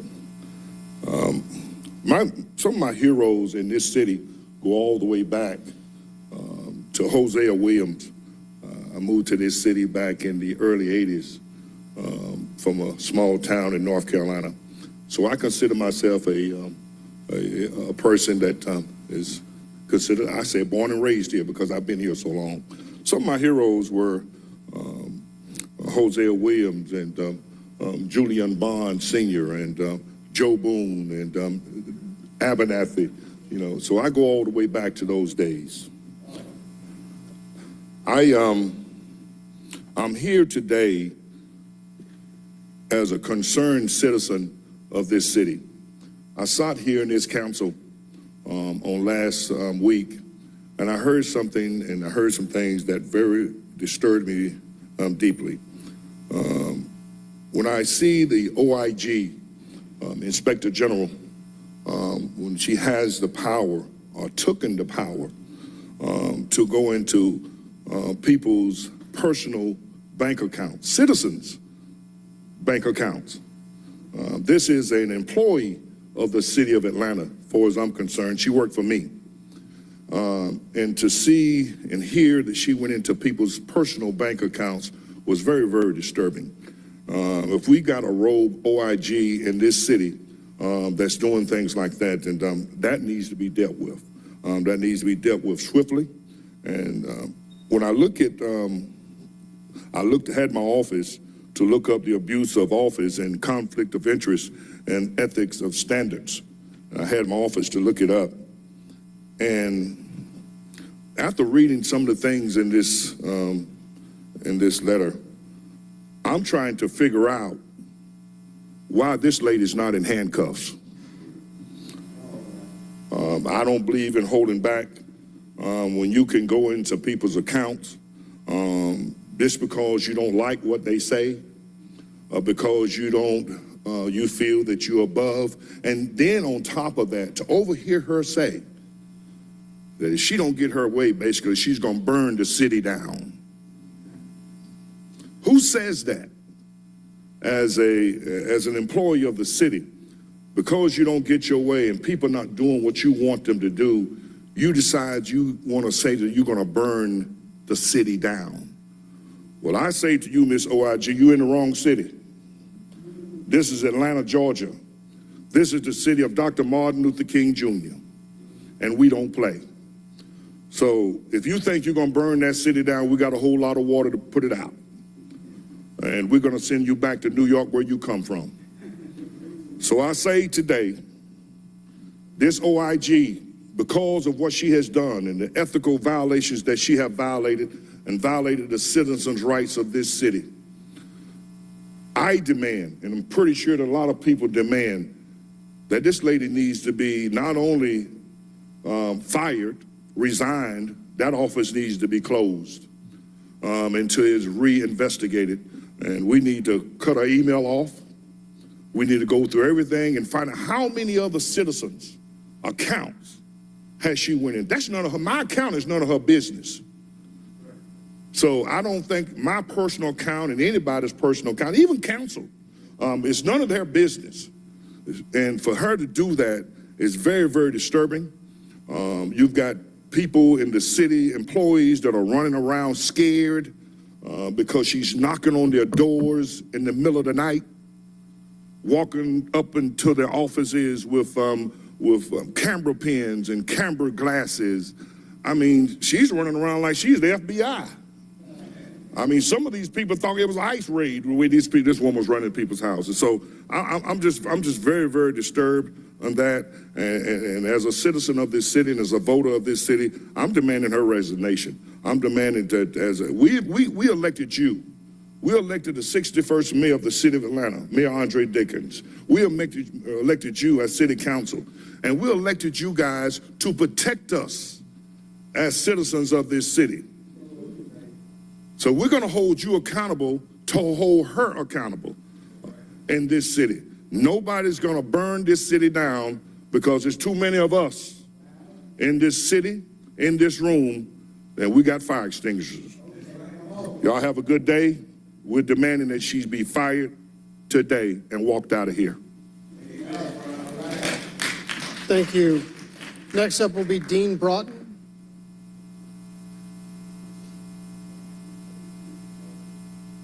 Dean Broughton.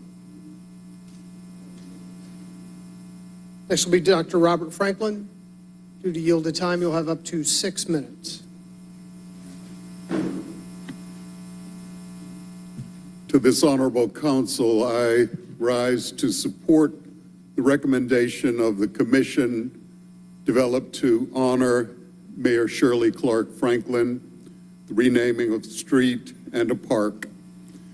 It was my great pleasure to be a part of a very distinguished commission. And we all know the extraordinary record of this historic mayor, so I need not belabor that. I would simply make two simple points. Such honors should be rare and should be well considered. And secondly, the due diligence challenge of this commission, as I served on it, was to find an honor that was high visibility, high impact on the consciousness of the city and the world. And secondly, the least amount of disruption and confusion. And I believe that the recommendation of this commission meets those tests. I hope that you will support this effort. It will speak well to our city and indeed to the legacy of all who currently serve on this council. Shirley reminds me of a saying by one great theologian, Reinhold Niebuhr, who said, nothing worth doing can be completed in a single lifetime. Therefore, we must be saved by hope. And nothing that is true or good or beautiful makes complete sense in any immediate context of history. Therefore, we must be saved by faith. And nothing truly virtuous can be completed alone. Therefore, we must be saved by love. And on behalf of the rest of our commission, we thank you for your attention. We thank you for your support. This is an act of faith, hope, and love. Thank you. Thank you. Next will be Jim Martin. You'll have up to 2 minutes. Yes, thank you. Jim Martin. I'm a resident of Berkeley Park, chairman of Neighborhood Planning Unit D. I'm here to speak to you about the OIG legislation. You all should have received an email from me expressing my disgust and dismay over both the process of this legislation and the content of the proposed legislation. I spoke to the content in the committee meeting this morning, and so I'm going to speak to you now about the process. Why are we rushing this through?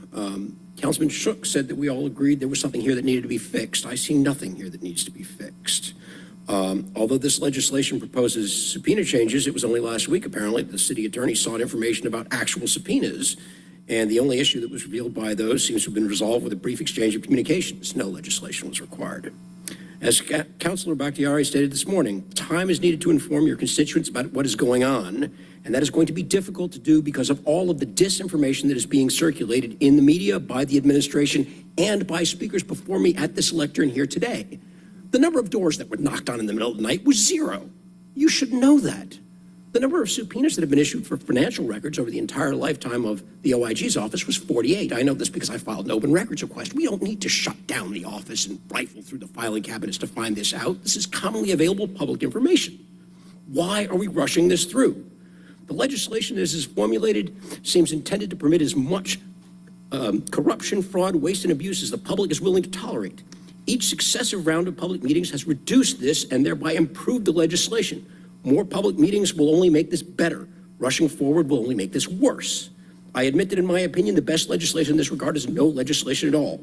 All that we need is for our officials to comply with the spirit and the letter of existing laws and to cooperate with this office in order to achieve our goals. Thank you. Thank you. Next up is Jeannie. Due to yield of time, you'll have up to 4 minutes. Hello. Regardless of race, religion, culture, financial ability, we all deserve a place to live, a place to call home.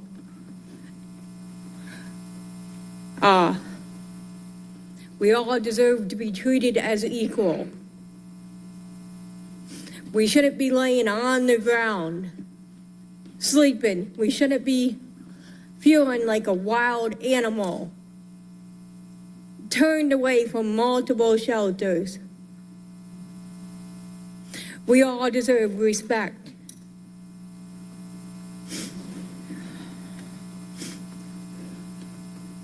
I'm a domestic violence, sexual assault, rape, theft by deception, 4 attempted murders.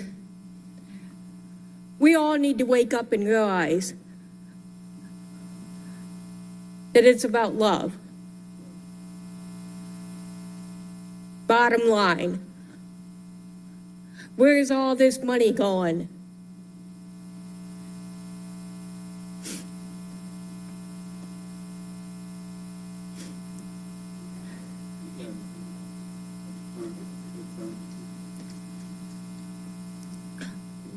There's a huge need for homeless, for domestic violence, for sexual assault, for rape, for theft by deception, for attempted murders.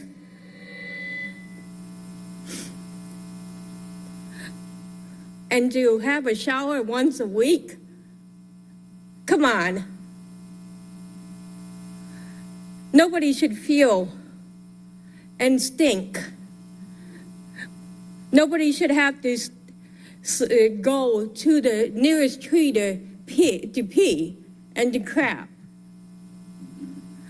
Nobody should be sleeping on the sidewalk or in the grass or in the dirt. There's all this land. Where's it all going to?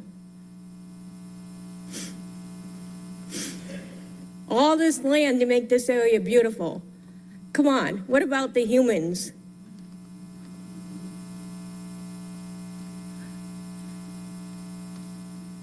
What about all these people out here that's been murdered,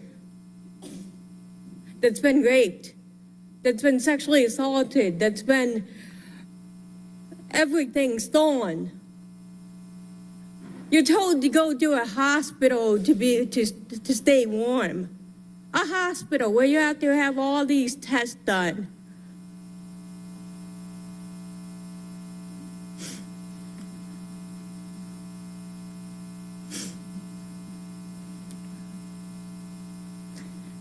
I stand here for everybody, not only in Atlanta or Georgia or all these states. It's not about the states, it's about human rights. All countries, all humans, we all matter. We all deserve to be respected. We all deserve a home, a place to call home, not temporary, a permanent place.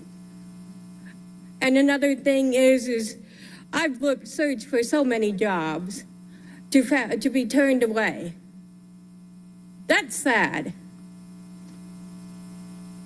Turned away from a job because I don't meet their quality, which I know for a fact I do. Time has expired. Thank you, and God bless you.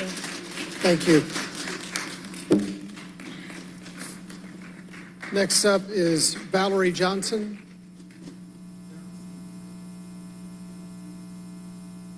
Valerie Johnson.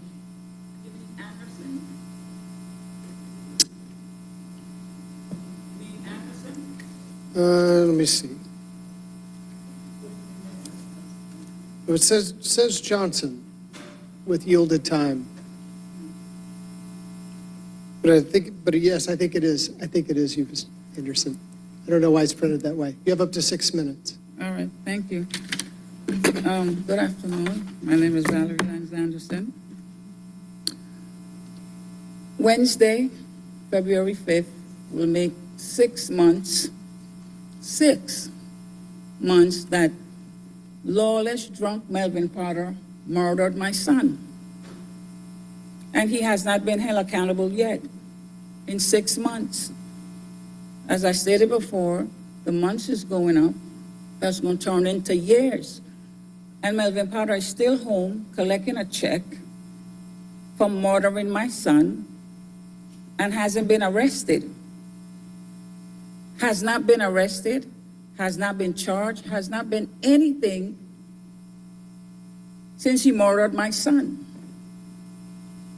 Now, again, why is Melvin Potter being treated differently? Because he's an officer. My son was my son. My son is my son. And what Melvin Potter did was, Melvin Potter did this to me, my family, and his friend. But what he wouldn't do is, he wouldn't take my son's name. He wouldn't take my son's memories, and he wouldn't take the people that loved him. Melvin Potter can't take that. He took him physically from me, but he can't take his name. He can't take his heart, he can't take his spirit. Because I don't think Melvin Potter ever was shown or known about that type of love. Because my son was greatly and deeply loved. So I want to know why Melvin Potter is still not arrested. I want to know why. His records show too many wrongdoings he's an officer from 2015 to 2018, up until he murdered my son August 5th, 2024. Why is Melvin Potter home collecting a check? Why am I getting up every day crying and missing my son? Why? Because again, if my son did that to Melvin Potter, my son would be in jail. My son probably wouldn't even make it to jail. They would beat him. Why? Because he killed an officer. So what make it different? Why is it different? He's a lawless drunk that murdered my son. And that's not a question. That's a given. Because his record has shown excessive force, allegation of domestic violence. I mean, it goes on and on and on. And I realized coming down here today, I never really showed you all my son's picture. You see it from afar, but you never got to look at my son's face. So I want you all to see for the first time my son, Devon Anderson Jr., face. You understand what I'm saying? My son, that Melvin Potter murdered. Feel free to open it too. Thank you. That Melvin Potter murdered my son. And I'm going to have him held accountable for murdering my son. I don't care how long it takes. As I've stated many, many times before, and I will state many, many times again, I do not care how long it takes. He's a murderer. On top of that, he's a lawless, drunk murderer.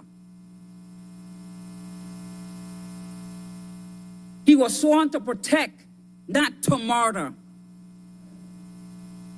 And he murdered my son. And I'm not going to rest.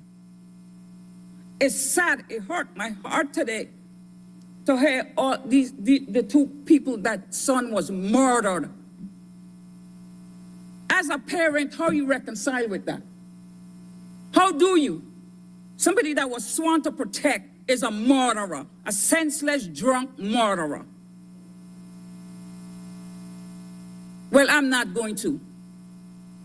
I'm not going to. I'm going to hold him accountable because APD is protecting their own. So since APD choose to protect a lawless drunk, I am here present showing up for my son. Not going anywhere. Not going anywhere. Because like my son was a human being. You understand? My son was a human being. And if you're sworn to protect, honor your job. Honor your job. This is what I have to say. City Council has the power of the purse over APD. City Council can dock APD's allowance for misbehavior. Shifting spending from bad officers' salary can be used to keep officers honest with alcohol and drugs. Screening to reward good behavior and to bring better officers. It needs better officers. They need better training. They need better everything. The lawlessness of these police officers is staggering. Staggering. They're doing all this wrongdoing and they're not being held accountable and they're getting slap on the wrist. They're not being held accountable in any way. Why? But if you all won't do it, Mother is here to do it. For Devon Anderson Jr. Thank you. Next up is Tim Franzen. I believe he departed. Next is Adjo Badu. Ajwa, thank you. You'll have up to 2 minutes.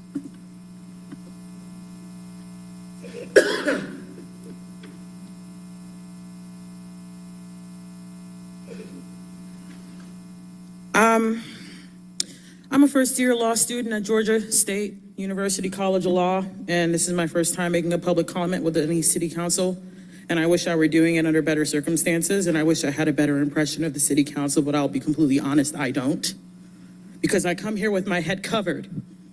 In my culture, when you come with your head covered, you're mourning. And I come to you with my head covered today because before I was here, I was at the funeral of Cornelius Taylor. And I marched up here behind his body, behind his casket. I missed my classes to see him off. And my community members have already told you the story of Mr. Taylor, who was crushed by an Atlanta bulldozer across the street from where MLK preached a gospel about a brown refugee born without a home who grew up to teach, blessed are the poor in spirit, for theirs is the kingdom of heaven. And blessed are those who mourn, for they will be comforted. And as a law student, I grow tired of seeing the law being used as something to stand against the people and then to hide your hands once the law hurts the people. It is my first time here, and I am already tired of council members who hide behind procedures and nearly 90 minutes of proclamations, patting themselves on the back for hours, all to wait out a family who are burying their brother, their child. As we speak, a community grieving due to the gross negligence of the city of Atlanta and the initial feeble attempt to cover up the real violence with a story that doesn't make sense about a drug overdose that was clearly fabricated. Pass a permanent moratorium on sweeps, no exceptions, no qualifications, indefinitely. Long live Cornelius Taylor. I yield my time. Thank you. Next will be Sharice Brown. Sharice Brown. Next will be Matthew Nursey. You'll have up to 2 minutes.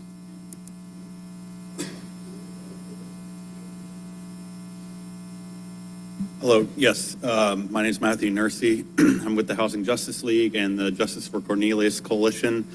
Some of us had to leave to go feed the folks who are still living down on Old Wheat Street.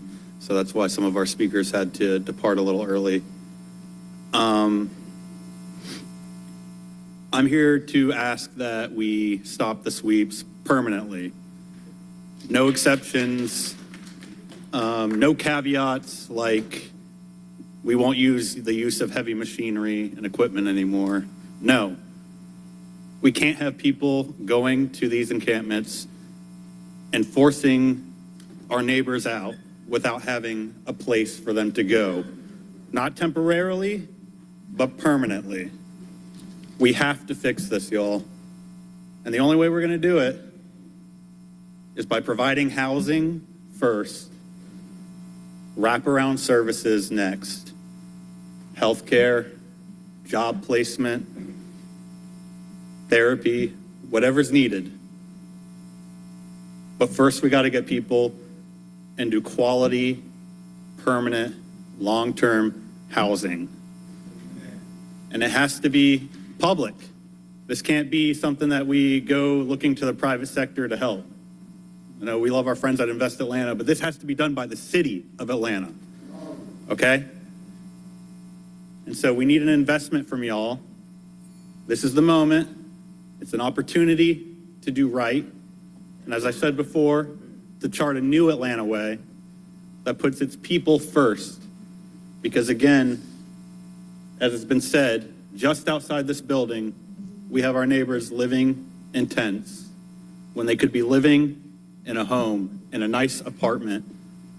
We have the funds to do it. I see the budget that y'all come up with, 30% for police. The mayor wants to talk about giving infrared to Public Works to conduct these sweeps. With what money? Y'all need to readjust and reallocate your funds. Thank you. Next is Monica Johnson.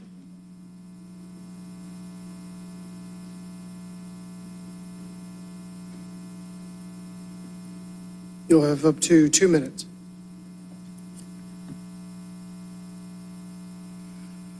I have come up here several times to speak and to honor the name of Cornelius Taylor. There is only so many ways to say what needs to be said. My colleague here basically already told you guys what's necessary. We can't keep doing the same thing and wanting different results. We can't keep expressing outrage and dismay and disappointment when people are harmed and killed and continuing to put the responsibility elsewhere. There's been a lot made of the political situation we're in now. A lot of people are afraid. A lot of people are condemning Trump administration. But I want to say that the way that people have been experiencing life in Atlanta, the way that homeless people, working class people are discarded and treated as nothing, this is the vision of the right. It's already come to pass in Atlanta and many cities. That there are no services for people, that we have to scrape for that money, but we have millions upon millions upon millions for police and jails. This is the same project of privatization, of leaving each and every one of us who have to pay into this system under threat of jail. We have to pay into this, but we don't get much back. So if you care, it's time to try something new. It's time to stop pretending like half measures are going to cut it. And it's time to recognize that every human being deserves a place to live, deserves to be supported, and that you are the ones who can make that change. Thank you. Next up is Elizabeth Omalami. Next up is Afemo Omalami. Next is Nolan English. Next is Vera Allen. Next is Jawahir Sharwani. You'll have up to 2 minutes. Hello, everyone. My name Oh, is... sorry, just one moment before you start. We're having a little trouble with our system, so the clerk's going to keep time and still ring the bell. So you won't be able to see it, but we'll keep time. Okay. Go ahead. Hi, my name is Jawahir Sharwani, and I came in here a couple of times to speak on behalf of Cornelius Taylor. And today I went to his funeral. This is the first funeral for me to be. I've been here for 28 years, and it was really overwhelming to go see a funeral. And I don't know what is the feeling, but when I walked in there, I saw his soul was everywhere, and he was speaking to all of us. We need to stop the sweep. We need permanent houses and we need justice for all the homeless. They have the right to live in a home like all of us. We can't, maybe we can't afford it like for us, but I know you guys in power will be able to do that and cut a lot of the police, there's a lot of cases here I heard is all about police brutality or this person, this life got taken by police or by mistake. We're not here in a therapy session that we gotta come every week and speak. We're here to make actually a change. And I know you guys, all of you have heart and you have the power to do that, to let everybody, homeless or not homeless, on a drug dose or not a drug dose, the person who pulled the bulldozer down, who drove the bulldozer over Cornelius, he was not on drugs. He was not high. He was not whatever it is that things is going to be said about Cornelius' life. And instead of honoring his life, was trying to make all these lies about why we made that mistake, why the city made that mistake. He was not driving the bulldozer 100 miles an hour on the highway that he couldn't stop. It's just basically, it's injustice. Everybody has the right to live despite their color, their gender, their religion, their beliefs, there's which city. They have the right to have a home. They have the right to speak. We are their voice, and we're gonna be coming in here. We're gonna keep coming, speaking up. We're gonna be in the street. We're gonna be speaking for everybody. And I know you guys have a heart, so please, I know that this is in your power. Please try to make a change to get justice for every homeless and every person. Time has expired. Thank you. Thank you. Our final speaker today is Kay Marie Presley.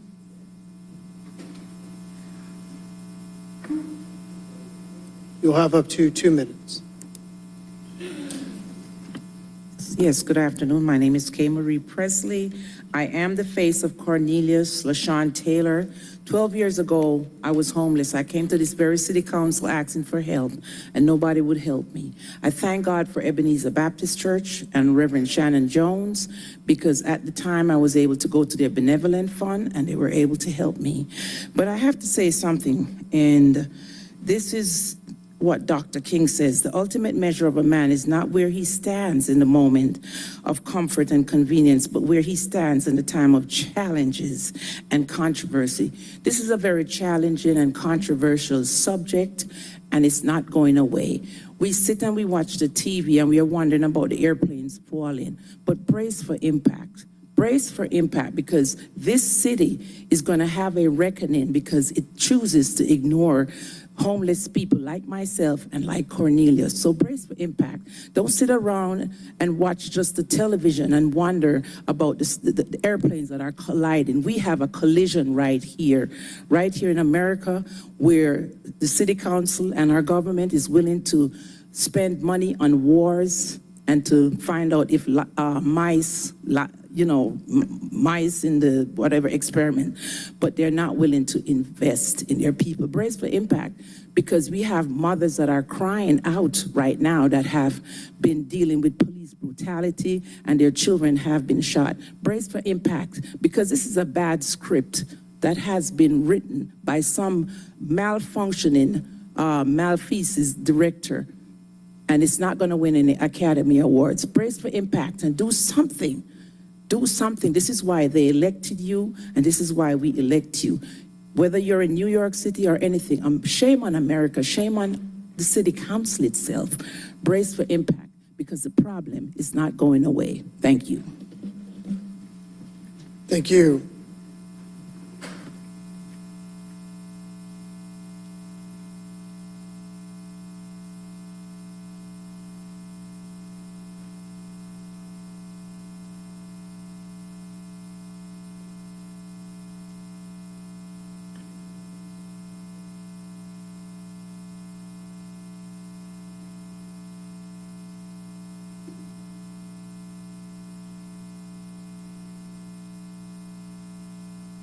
We have one more speaker who was called earlier but is here now, Desmond Mosley. You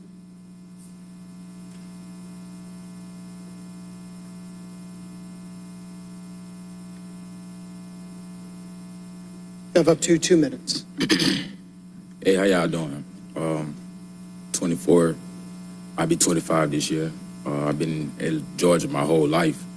Plenty of times never knew about MARTA, but I been denied to get on the bus, had to walk from Doraville to 5 Points, like all type of stuff. You know what I'm saying? So I done seen a lot. I done been cold, had to wear 4 layers of clothes. So I understand homelessness. You know what I'm saying? And a lot of people don't understand that you are homeless when you are under somebody else's lease, temporarily, permanently. You're under someone else's lease. Your name's not on the lease. You may be paying bills, you may be helping, but that's not your apartment. Due to Islamic literature, 50% of our religion is marriage, knowing how to care for your wife, your inheritance, your legacy. The positivity deeds that are coming forth due to the economical changes like natural disasters, or even things that's happening in the community, homosexuality. I don't have no differ about it, but it's reality. This is what's happening to the generations that are younger than me. This is what they've been abused with. And I'm just here today to just speak on my behalf about me being homeless and the things that I have experienced through level 5 prison, Smith State Prison, Hayes State Prison, Sweet Dooley, and then going to a medium security, you know what I'm saying? Having little things change, but like it's not the change. It's the fact that I'm starting to not like my city due to the experience of my city, and I can't leave because I'm on probation due to someone else's mistake. Thank you. I want to thank everybody who's come to today to sign up and speak before council. We will now move to the report of the journal. Madam Clerk. Good afternoon, Council President and members of council. I, Corinne A. Lindo, Municipal Clerk of the City of Atlanta, do hereby certify that the minutes of the regular meeting held on Thursday, January 23rd, 2025 are true and correct. If there are no additions or edits to the journal, I would accept a motion to adopt. Moved by Councilmember Wan, seconded by Councilmember Shook. Is there any discussion on the motion to adopt the journal? Hearing none, we do this via unanimous consent. Is there any objection? Madam Clerk, please sound the count of unanimous consent. 12 yeas, 0 nays. 12 yeas, 0 nays. The motion to adopt the journal carries. Next, we'll move to communications. Madam Clerk. Item number 1 is 25C0007. This is a communication from Council President Doug Shipman appointing Ms. Jennifer Freeman to serve as a member of the Atlanta Commission on Women. This appointment is for a term of 2 years. Staff recommendation to refer to Committee on Council. Yeah, let the item follow that course. Mr. President, if there are no objections, if I can take item 2 to 4 as a block. Please proceed. Item number 2 is 25C0008. This is a communication from Attorney James Radford submitting the appointment of Ms. Sally Flox to serve as a member of the City of Atlanta Americans with Disabilities Act Advisory Committee. Item number 3 is 25C0009. This is a communication from Attorney James Radford submitting the appointment of Ms. Maria Statanova to serve as a member of the City of Atlanta Americans with Disability Act Advisory Committee. And item number 24 is 25C0010. This is a communication from Attorney James Radford submitting the appointment of Mr. Cardin Wyckoff to serve as a member of the City of Atlanta Americans with Disabilities Act Advisory Committee. On all these items, staff recommendation to refer to Transportation Committee and Committee and Council. Let the items follow that course. Mr. President, if there are no objections, if I can take item 5 to 10 as a block. Please proceed.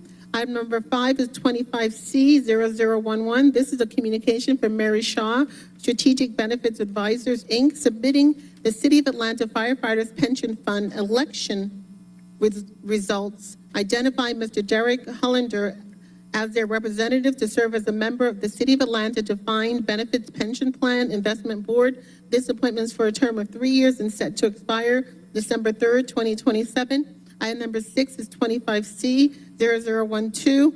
This is a communication from Mary Shaw, Strategic Benefits Advisor, Inc., submitting the City of Atlanta Police Officers Pension Fund election results, identifying Mr. Richard Light as their representative to serve as a member of the City of Atlanta Defined Benefits Pension Plan Investment Board. This reappointment is for a term of 3 years and set to expire December 31st, 2027.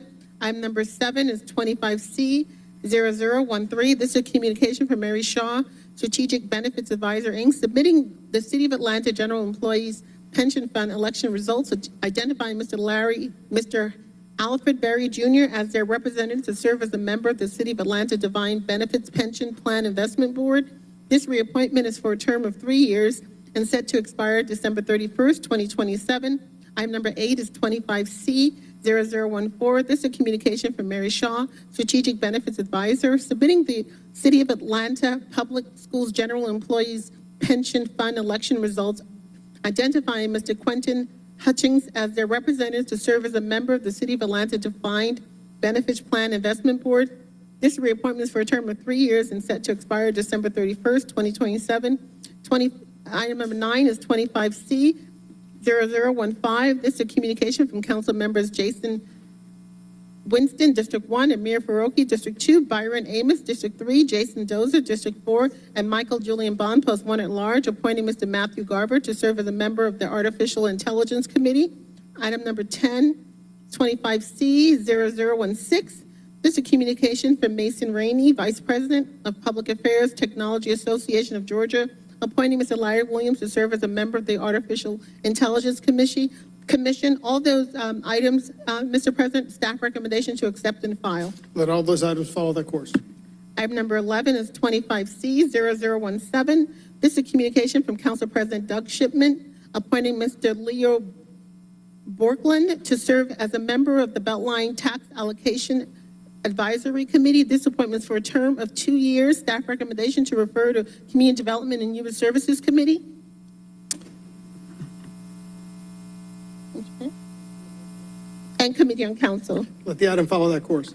Item number 12, 25C0018. This is a communication from Municipal Clerk Karene Lindo submitting a report of administrative corrections made to previously adopted legislation between the regular council meeting dates of January 23rd, 2025 and February 3rd, 2025 to the Atlanta City Council in accordance with Section 2-275 of the Atlanta City Code of Ordinances to correct ordinances 24O, 1507, and 24R, 3990. Staff recommendation to accept and file. Let the item follow that course. That concludes the communication items, Mr. Thank you. President. Is there any vetoed legislation? There's none. Thank you. We do have one piece of unfinished business, 24-R-4601, which was held in breast of council at the last meeting. Chair Winston, I believe that you made that motion, so I will turn it back to you as it comes back before us.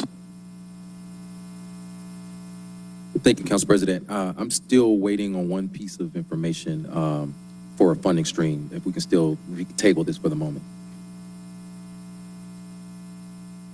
Are you wanting to still consider it at today's meeting? Do you think you're going to get that piece of information? So if you move unanimous consent, if you move, to postpone, and we get a second, we can vote to do that. I'd like to move So to I'd entertain postpone. a motion to I'd postpone. like to make a motion to postpone. There's a motion you have to enumerate at what point? Until Until the the CHS standing committee meeting, Correct. standing committee reports are over, perhaps? Correct. Okay. I would like to make a motion to postpone at the conclusion of the standing committee report. There's a motion by Councilman Winston to postpone this item until the end of the standing committee reports. There's a second. There's a second by Councilman Juan. Is there any discussion on the motion to postpone this item? We can do this via unanimous consent without objection. Any objection? Madam Clerk, please sound the count. Unanimous consent on the motion to postpone. 14 yeas, 0 nays. 14 yeas, 0 nays. Motion to postpone carries. We will now move to the consent agenda, section 1. These are items that begin on page 6. They are items for second reading. Therefore, the appropriate motion will be to adopt. But first, let me ask, are there any items to be removed from the consent agenda? Councilmember. Mr. President, this isn't to remove one, but I did want to at least acknowledge that the zoning committee papers are appearing on the first time on the consent agenda, I believe from a guidance from law in terms of the permissibility of that. And I just wanted, before I make the motion to adopt the agenda, I think it's worth hearing from law as to that determination. Law Department like to opine on that? Yes, good afternoon, City of Atlanta. Amber A. Robinson, City of Atlanta Department of Law. That's correct. The zoning procedures law would permit this, and this is to ensure, in agreement with the chair of the zoning committee, that the zoning committee procedures are following the procedures as applied to all of the other committees. So this is actually making this process comport with the process as adopted with concerning the rest of the committees. Thank you. Mr. President, with that acknowledgement and that explanation, I'm going to move. Let me first entertain any other items to be removed, and then I'll come back. Are there any items to remove from the consent agenda today? Section 1. Councilor Winston. Thank you, Council President. I have two items. The first is 25-R-3081. It's on page 17. It's item number 10. The second item is 25-R-3086. It's on page 17, also, and it's item number 13. So removing 24R 3081 and 3086. Correct. Thank you. Any other items for removal from the consent agenda, section 1 today?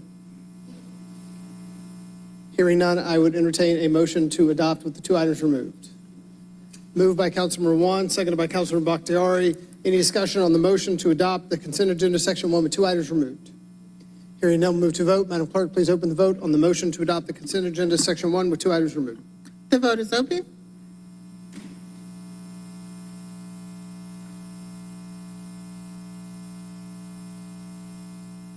Will everyone please vote?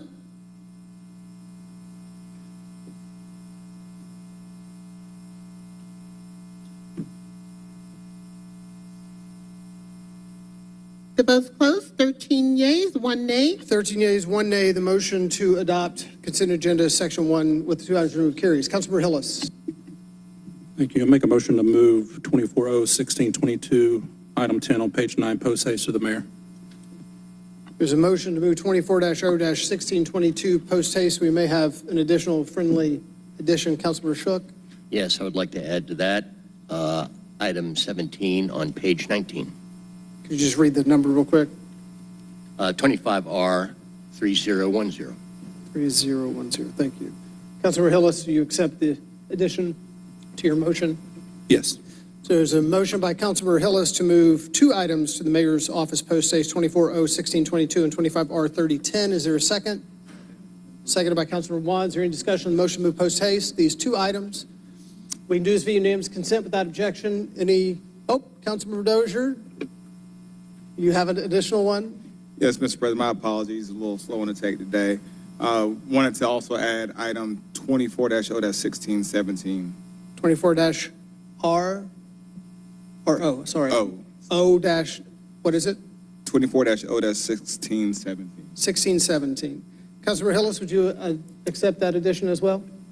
I need to think about it. Yes. Okay, Councilor, thank you for your generosity, Councilmember Hillis.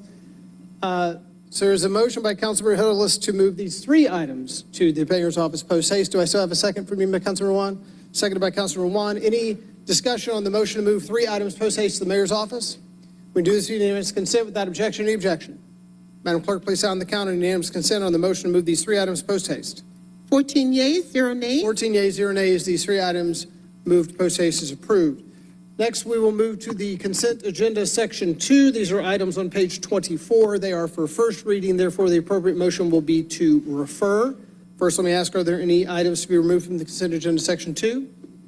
Hearing none, I would entertain a motion to refer. Moved by Councilor Juan. Is there a second? Seconded by Councilmember Shook. Any discussion on the motion to refer the consent agenda section 2? Hearing none, we move to a vote. Madam Clerk, please open the vote on the motion to refer. The vote is open.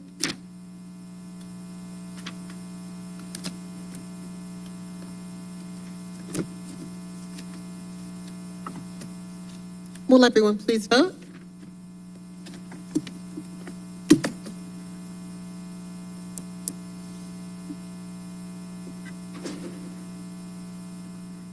Will everyone please vote? Yes. The vote's closed. 14 yeas, 0 nays. 14 yeas, 0 nays. The motion to refer carries. We'll now move to the report of standing committees. First up today is the Zoning Committee, Chair Westmoreland.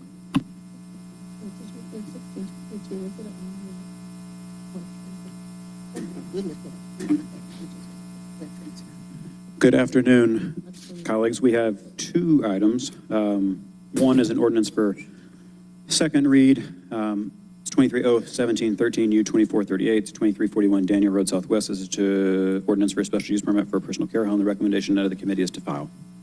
Motion committee to file 24-0-1713 doesn't need a second. Is there any discussion on the motion to file this item? Hearing none, move to vote. Madam Clerk, please open the vote on the motion to file. The vote is open.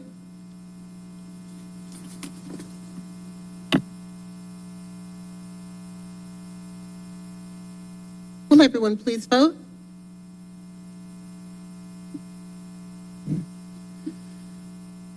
The vote is closed. 14 yeas, 0 nays. 14 yeas, 0 nays. The motion to file carries. Thank you. Next, I'd like to make a motion to enter in the committee of the whole. There's a motion by Councilor Westmoreland to enter the committee of the whole. Is there a second? Seconded by Councilmember Amos. Is there any discussion on the motion to move committee of the whole? We do this via unanimous consent without objection. Any objection? Madam Clerk, please sound the count on unanimous consent on the motion to move committee of the whole. 14 yeas, 0 nays. 14 yeas, 0 nays. The motion carries. We're now in committee of the whole. Chair Westmoreland. Thank you. I will recognize Councilmember Amos. Yes, sir. I'd like to bring a paper off held on page 28, item number 824-0-1645. Make a motion to amend.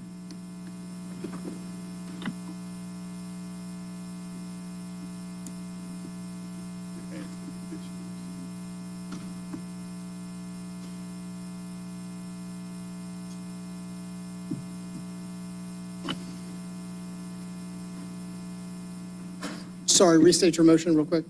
To bring it off held, I Yep. make a motion to amend. Motion to amend by Councilmember Amos, seconded by Councilmember Bakhtiari. Is there any discussion on the motion to amend, or perhaps you could share the amendment with the body? The amendment, I don't change the caption. It just adds the recommended conditions by zoning. Any discussion on the motion to amend 24-0-1645? Hearing none, we can move to a vote. Madam Clerk, please open the vote on the motion to amend. The vote is open.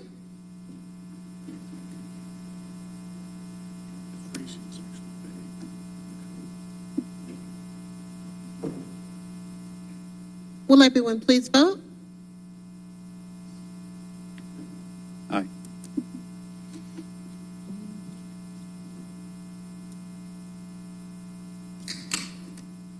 Votes closed. 14 yeas, 0 nays. 15 yeas, 0 nays. 15 yeas, 0 nays. The motion to amend carries. I'll now make a motion to exit committee of the whole. I'll make a motion to adopt as amended. Second. There's a motion by Councilmember Westmoreland, seconded by Councilmember Amos to adopt 24-0-1645 as amended. Is there any discussion on the motion to adopt as amended this item? Hearing none, we'll move to vote. Madam Clerk, please open the vote.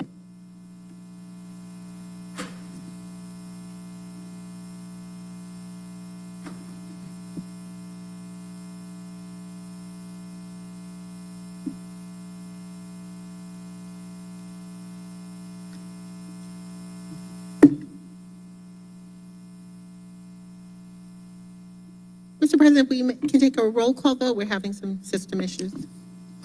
Sure. We'll do a roll call vote. Again, the motion is to adopt as amended 24-0-1645. Councilor Winston? Aye. Councilor Faroki? Yay. Councilor Amos? Yay. Councilor Dozier? Yay. Councilor Bakhtiari? Councilor Wan? Councilor Shook? Councilor Norwood? Councilor Hillis? Councilor Boone? Councilor Overstreet? Councilor Lewis? Councilor Bond? Councilor Westmoreland? Aye. Councilmember Collins? I didn't hear Mr. Wan. Was that a nay? It's aye. Aye. That's 15 yeas, 0 nays. 15 yeas, 0 nays. The motion to approve as amended carries. Make a motion to exit committee of the whole. There's a motion by Councilmember Westmoreland, seconded by Councilmember Bakhtiari to exit committee of the whole. Any discussion on this motion? We do this via unanimous consent without objection. Any objection? Madam Clerk, please sound the count on unanimous consent on the motion to move out of committee of the whole. 15 yeas, 0 nays. 15 yeas, 0 nays. The motion carries. We're now back in regular session. Motion to adopt all actions taken in committee of the whole. Second. There's a motion by Councilmember Westmoreland, seconded by Councilmember Amos to adopt all the actions taken in committee of the whole. Is there any discussion? We can do this via unanimous consent without objection. Any objection? Madam Clerk, please sound the count on unanimous consent on the approval of actions taken in committee of the whole. 14 yeas, 0 nays. 14 yeas, 0 nays. The motion to adopt those actions carries. Councilmember Westmoreland. Chair Westmoreland, are we done with zoning? Thank you. Next up, we will move to Public Safety Legal Administration. Chair Boone. Thank you, Mr. President. We do not have a report today. Thank you. Next, we'll move to City Utilities Committee. Chair Lewis.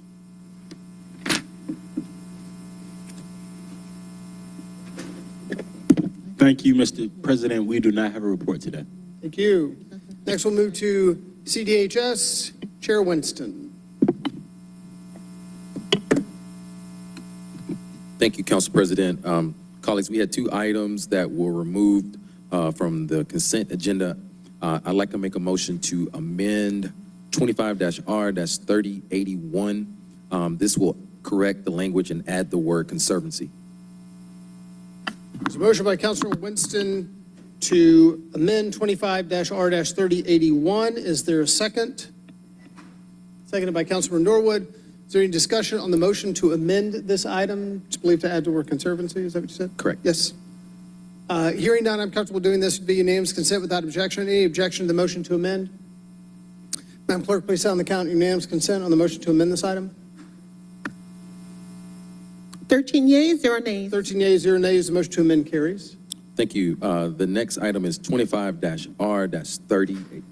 I'm sorry. Yes. I'd like to make a motion to approve as amended. There's a motion to adopt 25-R-3081 as amended by Councilor Winston. Is there a second? Seconded by Councilor Wan. Is there any discussion on the motion to adopt as amended this item? Hearing none, we'll move to vote. Madam Clerk, please open the vote on the motion to adopt this item as amended. The vote is open.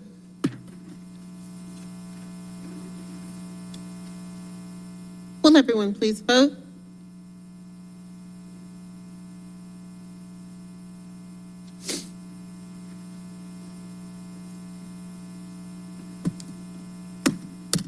The vote's closed. 13 yeas, 0 nays. 13 yeas, 0 nays. The motion to adopt as amended carries. Thank you. The next item is 25-R-3086. Colleagues, this was the homeless task force paper that came out unanimously out of Community Development and Human Services.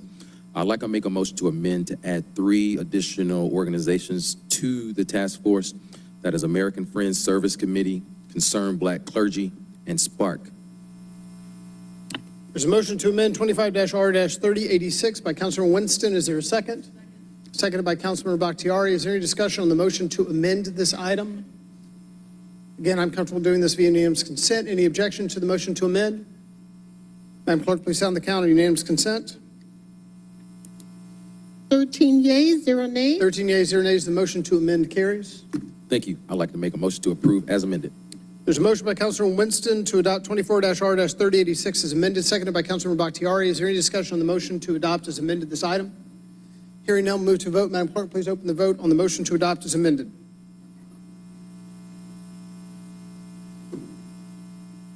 One moment.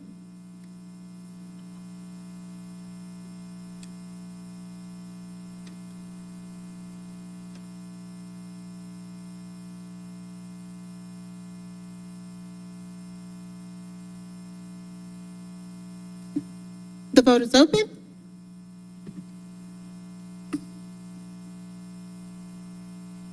Will everyone please vote?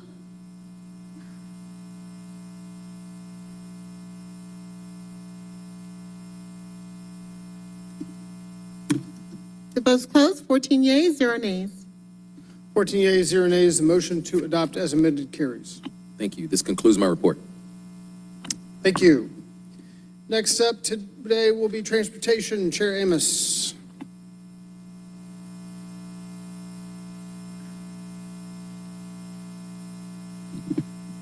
Thank you, Mr. President. I have two items today. Ordinance for second reading, item number 1, 25-C-0005. That's item number 1 on page 46, a communication from Danielle Hampton, Chair, Audit Committee, submitting the performance audit report, moving Atlanta forward to 2024 annual review. Motion to accept and file. Motion to accept and file coming out of Committee 25-C-0005. Doesn't need a second. Any discussion on the motion to accept and file this item? Given its communication, I'll comfortable doing this via unanimous consent. Any objection to the motion to accept and file via, Madam Clerk, please sound the count on unanimous consent on the motion to accept and file. 13 yeas, 14 yeas, 0 nays. 14 yeas, 0 nays. The motion to accept and file carries. Second item be item 25-R-3117, item number 2 on page 46. A resolution by Transportation Committee authorizing the mayor or his designee to apply for grant funding from the U.S. Department of Transportation, from the U.S. Department of Transportation Rebuilding America Infrastructure with Sustainability and Equity RISE grant in an amount not to exceed $2 million on behalf of the Atlanta Department of Transportation for the Centennial Yards Complete Street Project and for other purposes. Motion is to file. Motion coming out of committee to file 24-R-3117. It does not need a second. Any discussion on the motion to file this item? Hearing none, move to vote. Madam Clerk, please open the vote on the motion to file. The vote is open.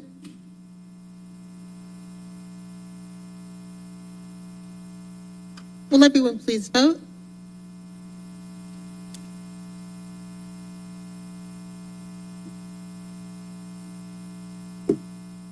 The vote's closed. 14 yeas, 0 nays. 14 yeas, 0 nays. The motion to file carries. Thank you, Mr. President. In my report. Thank you. 15 yeas, Mr. President. Let me just correct that on the motion to file 25-R-3117. 15 yeas, 0 nays. The motion carries. Next up, we Finance Exec, Chair Shook. Thank you. Two items, first of which is 25-01032. This comes forward favorable on condition of receiving a substitute, and I would like to make a motion to have the substitute come before us. It's a motion by Councilmember Shook, seconded by Councilmember Bakhtiari to bring forth the substitute.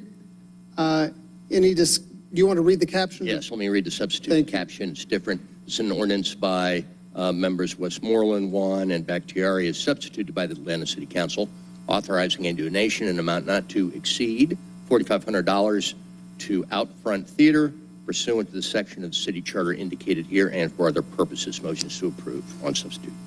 Well, we have to bring forth the Yes. substitute first. Sorry. Any discussion on the motion to bring forth the substitute? We can do this in unanimous consent without objection. Any objection, the motion to bring forth the substitute. Madam Clerk, please sound the count on unanimous consent on the motion to bring forth the substitute. 15 yeas, 0 nays. 15 yeas, 0 nays. The motion to bring forth the substitute carries. Chair Shook. You know, another 24 years, I'll get that part right. Yeah, well, there you go.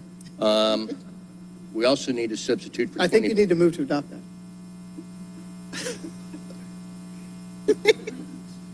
I'd like to now move at this time that we adopt this on substitute.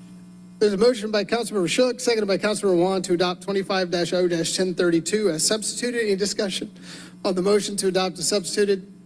Hearing none, move to a vote. Madam Clerk, please open the vote on the motion to adopt as substitute. The vote is open.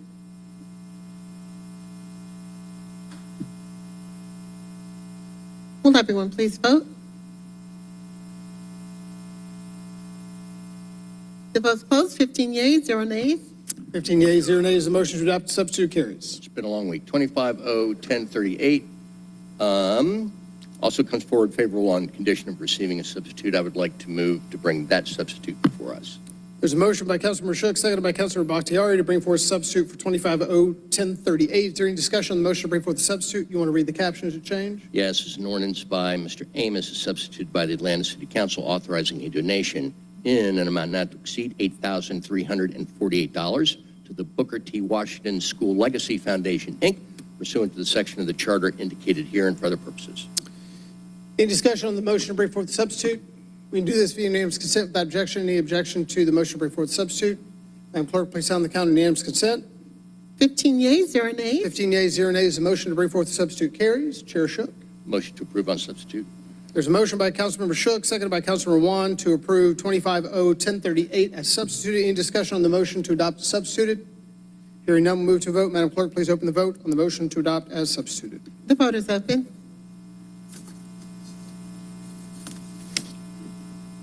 Will everyone please vote? The vote's closed. 14 yeas, 1 abstention. 14 yeas, 1 abstention. Councilmember Amos, would you like to opine? Yes, sir. First of all, thank you to all my colleagues who came on board with this paper. As we're still celebrating 100 years of excellence at Booker T. Washington High School, this donation will go a long way to the foundation. Everyone knows my history with Washington High School, and also I am a member of the board, so it is best for me to abstain from this vote. But thank you for everyone who donated, and thank you for supporting my alma mater. Thank you. Chair Shook? Thankfully, that concludes my report. Just so I'm clear, it's 14 yeas, 1 abstention. The motion carries as to approve as amended. Thank you, Chair Shook. Finally today, last report of the standing committees will be Committee on Council. Chair Collins.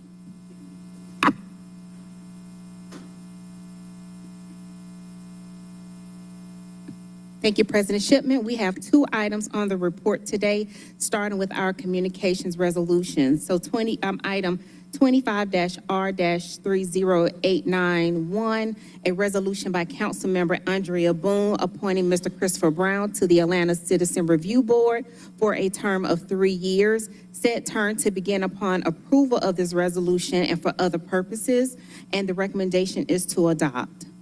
There's a motion coming out of committee to adopt 25-R-3089. It does not need a second. Is there any discussion on the motion to adopt this item? Hearing none, we'll move to a vote. Madam Clerk, please open the vote on the motion to adopt. The vote is open.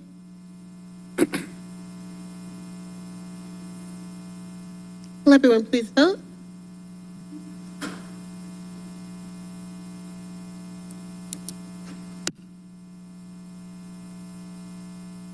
Will everyone please vote? Mr. Westmoreland, what's your vote? Put it in.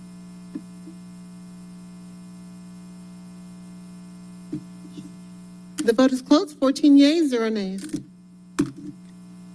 Thank you. That brings us to our ordinances for second reading. Item 25-0-1009, subsection 3, an ordinance by council members Howard Shook, Marcy Collier Overstreet, Mary Norwood, Andrea Boone, Dustin Hillis, and Byron Amos, as substituted by Finance Executive Committee and as substituted and amended by the Committee on Council to amend the charter of the City of Atlanta, Georgia, 1996 Georgia Law, P 4469, and other sections adopted under and by virtue of the authority of the Municipal Home Rule Act of 1965, OCGA Section 36-5-1, and others as amended by amended Part 1, Charter and Related Laws, Subpart A, the Charter, Article 3, the executive section, in accordance with the recommendations of the City of Atlanta Temporary Task Force charged with reviewing the processes and procedures of the Office of the Inspector General, the Ethics Office, and the Governing Board of the Office of the Inspector General and the Ethics Office regarding the authority, oversight, and the clarification of respective roles and responsibilities of the OIG and the Ethics Office, and to create separate governing boards for the OIG and the Ethics Office and for other purposes. The recommendation for this item is first adoption. There's a motion coming out of the COC to adopt 25-0-1009. Just as a reminder, this is a charter amendment, so if it's adopted today, it'll have to be adopted again. It was amended in COC this morning. I just want to make sure that all council members are comfortable with the version that we are working on because it was changed in COC. So if anybody needs it, please let me or let one of the staff know. So there's a motion to adopt coming out of committee. It does not need a second. Is there any discussion? Councilman Westmoreland. Thank you, Mr. President. I am not a member of the Finance Executive Committee nor the Committee on Council. I've obviously watched all of those meetings, and so it might be helpful if someone who was a part of the conversation this morning can confirm that the substitute currently before us takes us kind of back, essentially, to a 7-member board for the Office of the Inspector General, Yes. and adds back the Atlanta Planning Advisory Board appointee and the League of Women Voters. League of Women Voters appointee. Yeah. Just to pause. That is I that is said correct. that for yes. So at today's Committee on Council meeting, the legislation was amended to add those two entities back, making the Office of Inspector General Governing Board a set back to a 7-member board. So those two positions that's been restored is the Atlanta Planning Advisory Board and the Fulton County League of Women Voters. With the appointment process that we currently utilize. Yes, with the appointment that's stated in the legislation, but also just want to note for the Ethics Office, that board will remain a 5-member board. Councilman Westmoreland. Yep. Next question. I want to confirm that the language that used to exist around disclosing details of investigations and requests for city property has been revised as well. Yes, that has been revised to make the distinction between city property and access to that, and also the distinction of between personal property that requires additional steps to obtain any property, and that is notice, detailing, and those other details. As well as around the concerns about written updates during ongoing investigations. I can hear you. The removal of language about providing written updates during ongoing investigations has also been changed. Yes, absolutely. Okay. So colleagues, with all of those changes, thank you for the committees that have made those.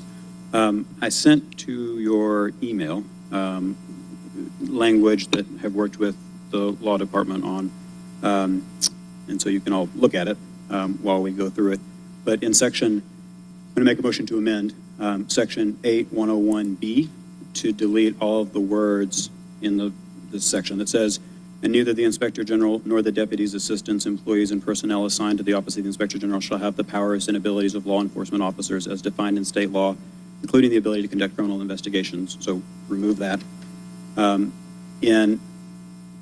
section 8101E8B to delete all of the words herein. Employees should be informed of their duty to cooperate with the investigation, and that while criminal conduct may result in criminal prosecution and the imposition of criminal penalties, statements provided during the interview shall be considered compelled, and that they therefore shall be entitled to protections from use in subsequent criminal prosecutions. Amend 8106H to restore the language providing the Inspector General shall have the duty and responsibility to report suspected criminal violations of law to appropriate law enforcement agencies, which reads, reporting as appropriate suspected criminal violations of law, rule, and regulation, internal policy related to the matter under the Compliance Division to the local, state, and federal enforcement agency with proper jurisdiction.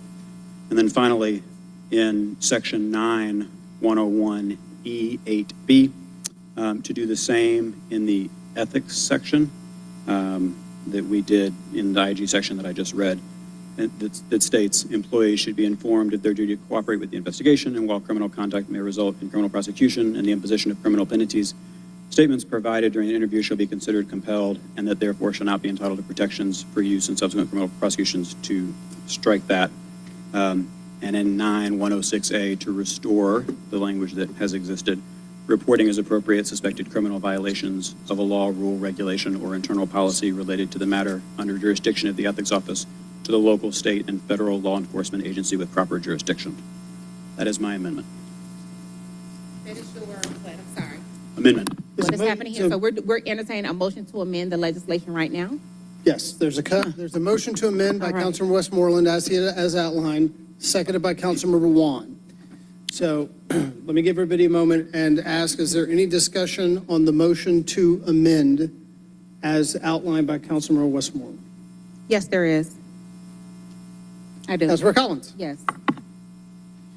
Yes, I definitely want to make sure that my colleagues have the opportunity to actually review what has been amended. I do think it leads us in the right direction, but I do think it's extremely important for you all to be informed of what the actual amendments are at this time so that you can be able to explain to your constituencies. So with amending section 8-101B to delete those words, please make sure that you understand what is actually deleting. Mr. Councilman Westmoreland, did you want to add anything additional to that? No, ma'am. Law Department, would you please provide any additional context for our colleagues to understand what that entails?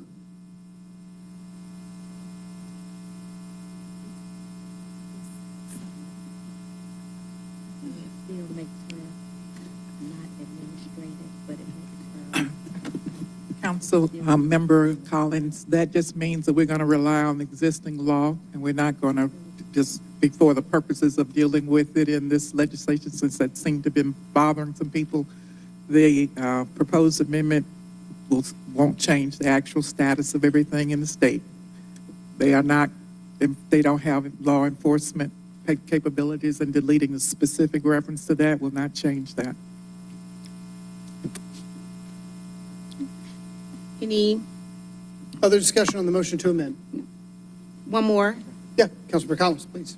To the last three, in terms of amending 8-106H to restore the language of the Inspector General having the duty and responsibility to report suspected criminal violations of law to appropriate law enforcement agencies, and to renumber the remainder of the subsections just to align with that. Wanted to make sure that my colleagues do in fact understand that even if the investigation gets to a criminal point, that the Inspector General should actually work with our colleagues in law enforcement agency to make that happen.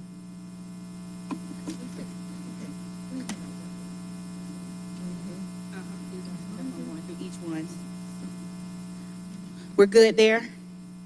Yeah. Hey, Councilwoman Overstreet. So you're saying work with. I need to know what work with means.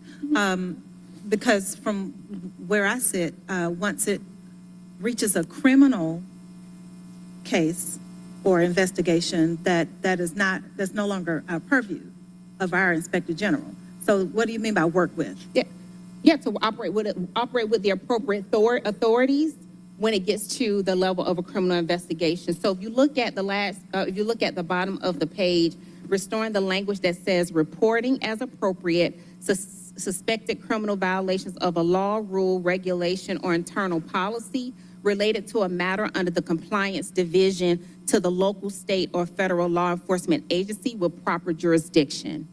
So it was initially removed. We were putting it back so that when it gets to the criminal nature, the office should in fact work with authorities to work with the appropriate authorities to pursue that.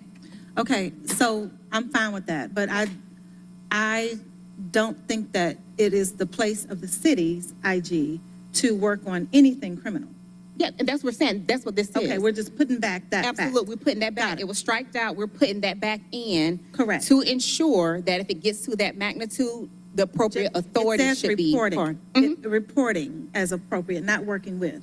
And I just want to be clear about that. That's all. Law Department? Yes, you're correct. It is only reporting. She's not working with, not empowered to work with any criminal agency. She has Because if we're being completely clear, the Office of Inspector General makes recommendations. They do no penalties, no sanctions. It's to recommend. So it was initially out, we're putting it back in to make sure that the appropriate authority Correct, is okay. aware. So you I understand. Okay. I just, the working with and all, it was kind of ambiguous, and that's the problem now. I just want to make sure that everyone understands where we are. And when I say everyone, I'm really talking about my colleagues right now, that we're not in the business of dealing in criminal cases in the city here on this level. Okay? So I appreciate that being put back. Thanks. Thank you. So, Councilmember Collins, you still have the floor. Yep, looking at section 3, just morning, amending section 9-101 E8B, which strikes through the, making sure that it will state employees should be fully informed of their rights and responsibilities when enacting with the ethics office and be provided a clear written notice prior to any interview. Whether that's investigation of any magnitude, just ensuring that they're aware of their rights and providing written notice. Please understand that this pertains to the ethics office.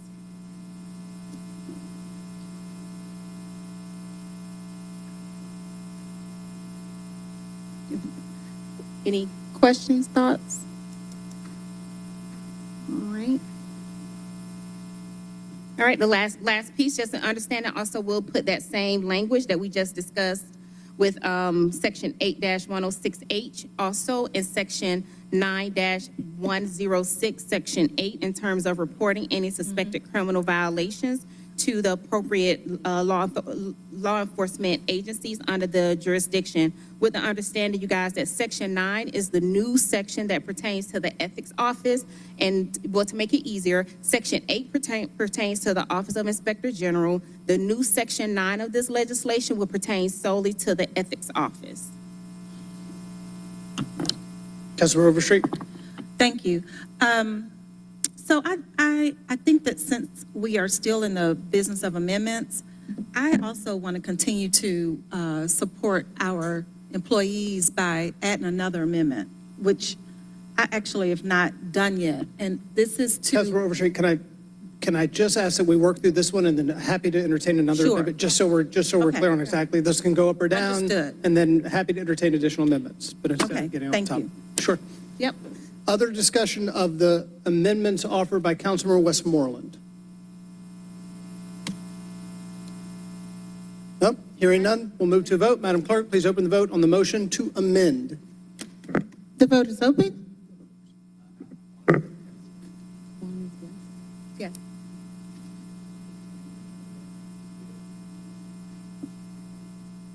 Will everyone please vote?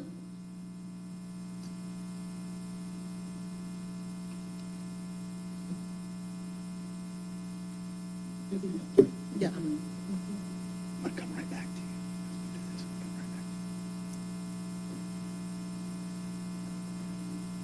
to you. The vote is closed. 14 yeas, 0 nays. 14 yeas, 0 nays, the motion to amend carries. We are now back to the motion to adopt as amended, and I'm going to offer up to Councilmember Overstreet, who may have another amendment. I do have another amendment, and I would like help with drafting it to make sure that it gets to everyone's email and a printout. I would like to ban surveillance equipment against our employees, no spy pins and nanny cams and any kind of detection where someone doesn't know that they're being recorded. According to our work session, we saw invoices where that could have possibly been the case. So my amendment would say,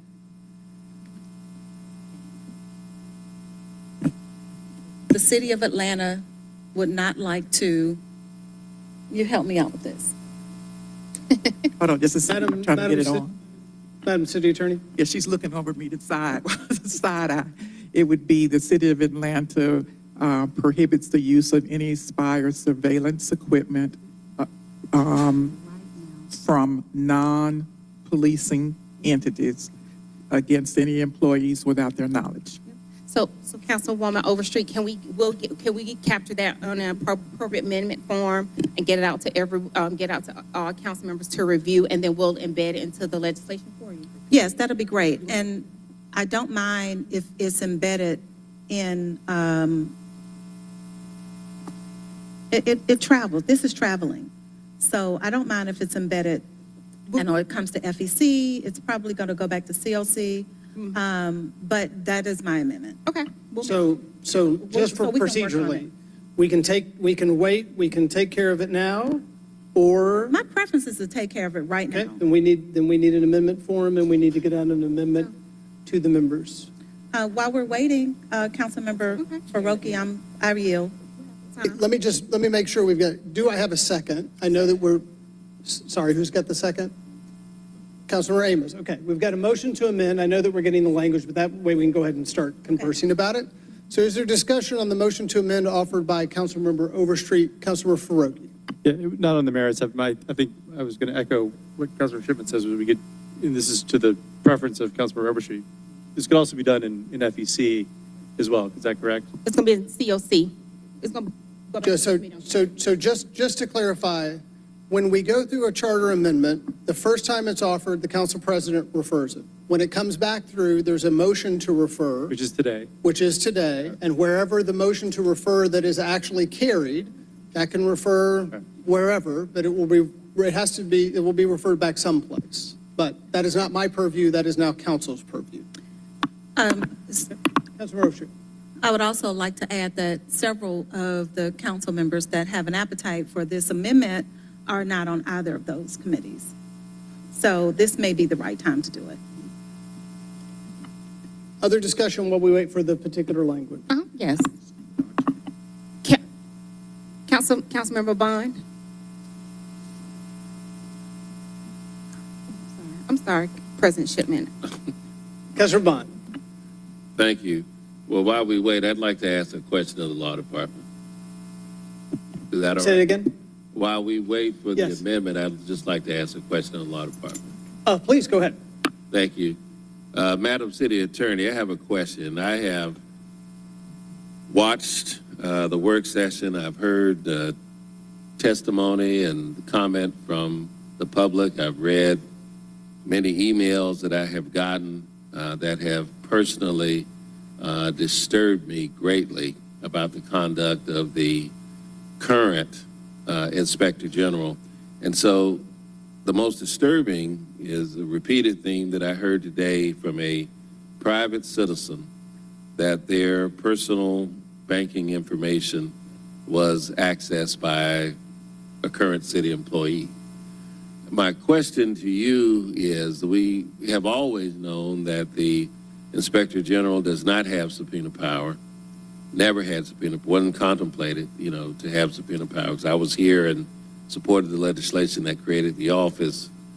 But my concern is I think one individual came to the podium today and said that he had done an open records request and that were 48 inquiries into people's banking information. I presume those are all city employees. There's another open records request that said there were 61 inquiries into persons and entities, banking information.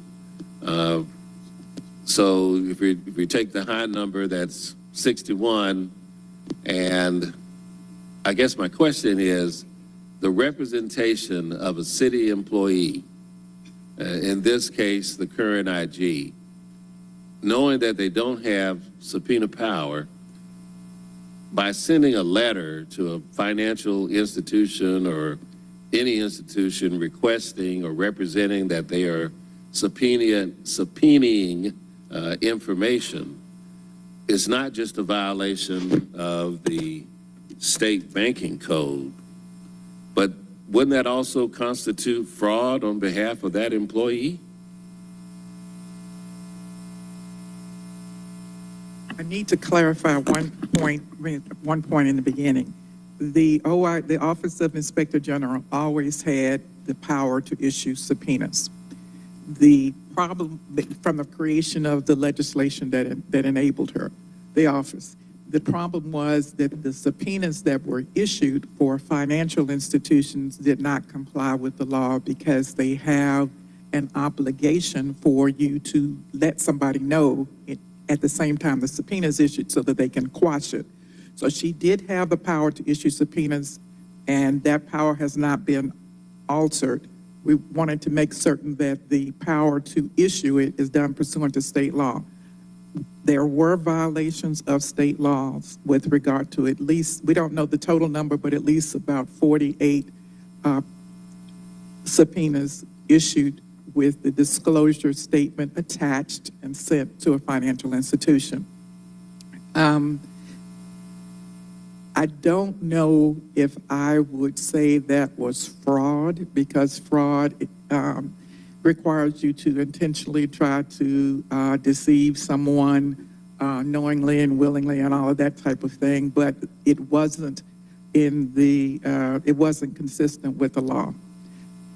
The OIG, that information came to our attention as a result of Open Records Act requests with regards to the details on Mr. Martin's Open Record Act request. And when we reviewed that information prior to the meeting on Thursday, it came to our attention. I did notify the OIG to stop doing that, and she has acknowledged that she will stop that. She sent me an email to say that they had decided to do that on last week as a result of us bringing it to their attention at being in violation of the law. So I don't know if fraud is what I would describe that activity as being. Okay, well, I'll, of course, accept your explanation on that. But I guess my follow-up question is, what type of legal exposure are we looking at for these individuals whose rights, I believe, has been violated and the state banking code has been violated? Now, my understanding is that the maximum penalty for, I guess, illegally or errantly pursuing these records could be as much as $5 million per incident. If you don't mind, Councilmember Bond, I would rather have those types of discussions in executive session rather than give information to people in public like this. There is liability exposure, that's correct. And I think Mr. Robinson did threaten at the microphone today that he was going to investigate filing an action. So I'd like to discuss that in executive session, provide those details. Okay, I understand. And so I guess just to close out, though, they have to clarify what the IG's actual subpoena powers are. They can subpoena records, administrative records. Can you kind of tell us what their powers in this regard actually are? Yes, the OIG has the power to subpoena documents and records and pursue to any type of investigation.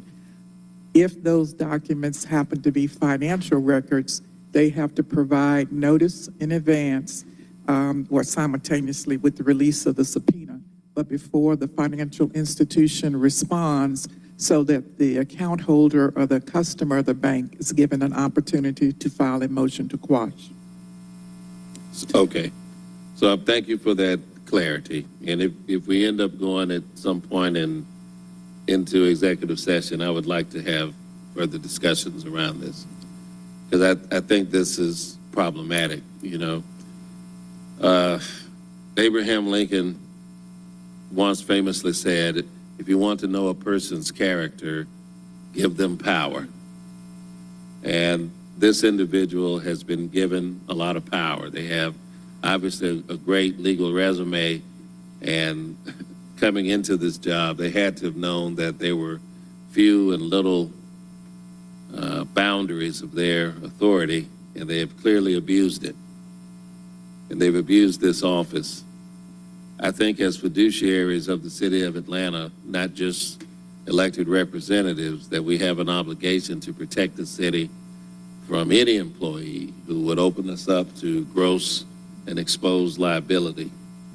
And so I hope that we would consider carefully this legislation as it moves through the process and any and all amendments, and to make sure that going forward, that the purpose, the original purpose of the IG's office, for those of us who were here, who voted on it, is actually implemented, and that it's not used as a tool to abuse or harass or to have employees abuse their offices in pursuit of what they would state as their goals.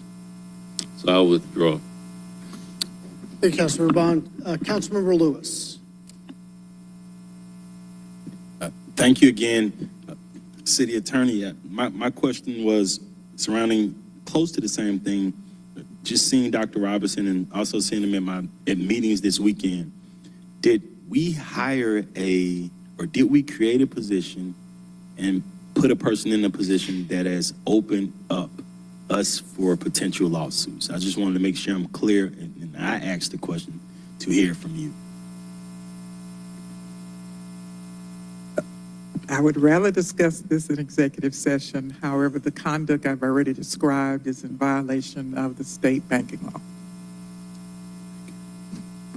And the reason why my entire feelings have changed around this simply because of the attacks on a private citizen. And so I wanted to make sure that our legislation that we're putting forth is making it to where whoever is in this OIG office, or whoever, because I stand with OIG, I understand we need it, but whoever is in this office can never do what happened to Dr. Robinson, because America has a history of doing that to black men, and I'm loud. I'm a loud black man. And that means they could do what they want to. They've been able to confuse media and say what they want to with media. And for that to happen to this DeJuan Robinson, all of us know he yells about everything.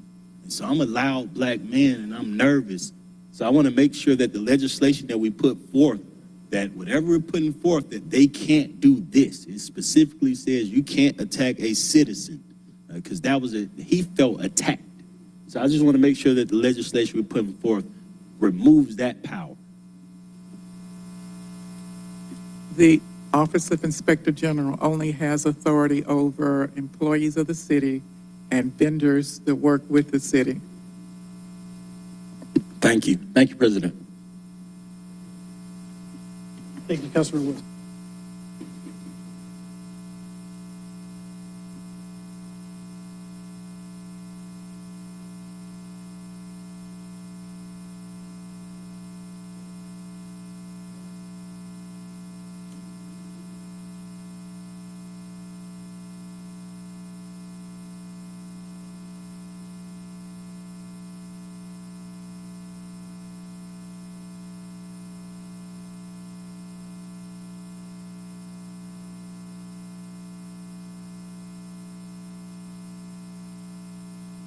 Councilmember Overstreet, did you receive it in your email? Do we need to resend it?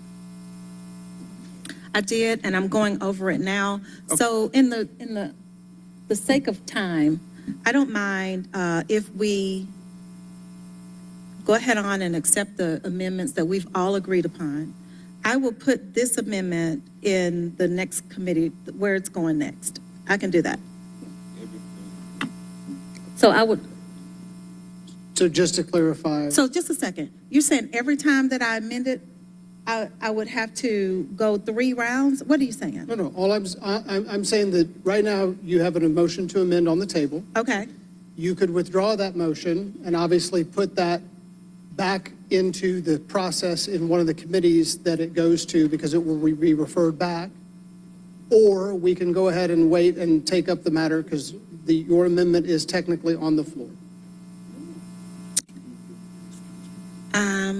Right, you'll also have next council meeting because this will have to be passed twice, so you'll have both committee meetings that it refers to as well as the council meeting to do this, or you have your amendment on the floor. Okay, so I just sent it to council members. And I mean, I'm open. I would really like to have this in here, just so we're clear. I would. I'm sorry, say that again, apologize. Do you all have it? Do you see it? Do you want to read it out? I don't have it. I will read it. Right, I think will it's read been it. sent, and it's been I just sent to sent it to everything. everyone. Councilor Overstreet, would you read your amendment? My amendment would be Section 1, Amendment 8-101C8, to add a new subsection D, which shall read as follows. The Office of Inspector General is expressly prohibited from the use of any covert surveillance technology during the conduct of any investigation conducted thereby. Section 3, Amendment 9-101C8, to add new subsection D, which shall read as follows. The Ethics Office is expressly prohibited from the use of any covert surveillance technology during the conduct of any investigation conducted thereby. And everyone, your copies are coming right now. So I move to make that amendment. Is there a second? You've already made the amendment. We don't have to do it again. Okay. Just clarified the exact language. It's been seconded. Is there any further discussion on the motion to amend that's been offered by Councilmember Overstreet?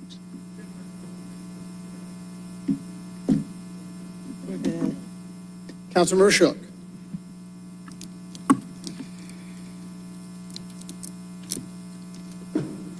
So I don't know if state law has anything to say that would be germane here, so that's a question for the law department. I was just answering that question for your other councilman, Faroki. The state law does not govern administrative bodies like this. So the state law has surveillance conditions and allows surveillance powers for policing entities.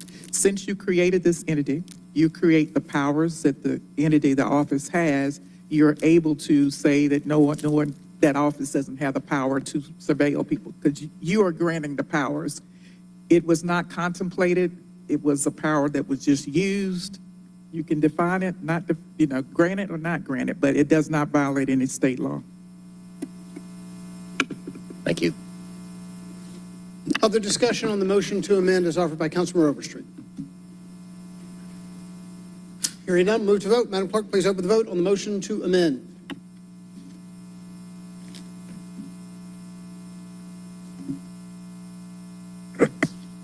The vote is open.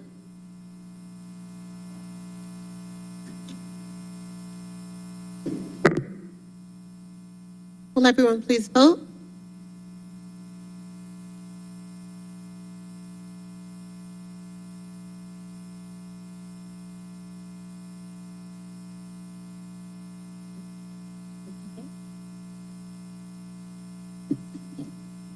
The vote is closed. 8 yeas, 6 nays. 8 yeas, 6 nays. The motion to amend carries.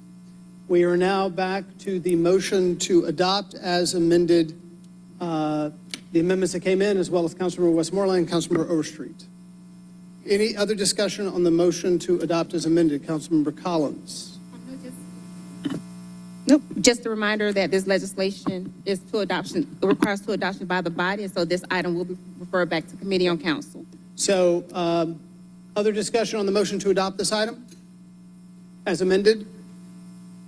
Okay, Madam Clerk, please open the vote on the motion to adopt as amended. The vote is open.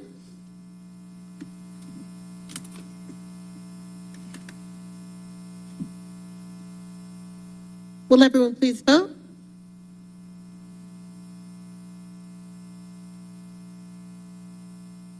The vote is closed. 14 yeas, 0 nays. 14 yeas, 0 nays. The motion to adopt as amended carries. Councilmember Chair Collins. Yes, I would also like to make a final motion to refer this substitution back to Committee on Council. There's a motion to refer this item per the code for 2 adoptions back to COC by Councilmember Collins. Is there a second? Seconded by Councilmember Amos. Is there any discussion on the motion to refer? Hearing none, move to vote. Madam Clerk, please open the vote on the motion to refer. The vote is open.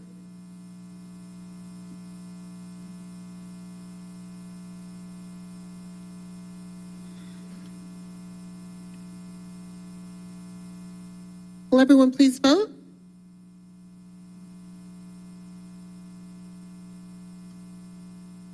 The vote is closed. 14 yeas, 0 nays. 14 yeas, 0 nays. The motion to refer carries. Thank you all so much. I appreciate it. This concludes my report. Great work, you all. We are Thank you. making it going good. Thank you, Chair Collins. We've now reached the point where we will go back. We had a motion to postpone. Councilmember Winston, I will refer back to you. Are you ready to take up the item that's held in the breast of council that's been postponed to this moment? Yes, I don't know if CFO Bala is still in the room. Just trying to make sure the language that I have is correct. Just refer to the Finance Department. Sorry, I have everything what I need. One second, Thank it was you, just Robert. emailed to me, Council President. Coming right back in. I just got the email that I needed. It should be in your inbox, Councilmember Winston.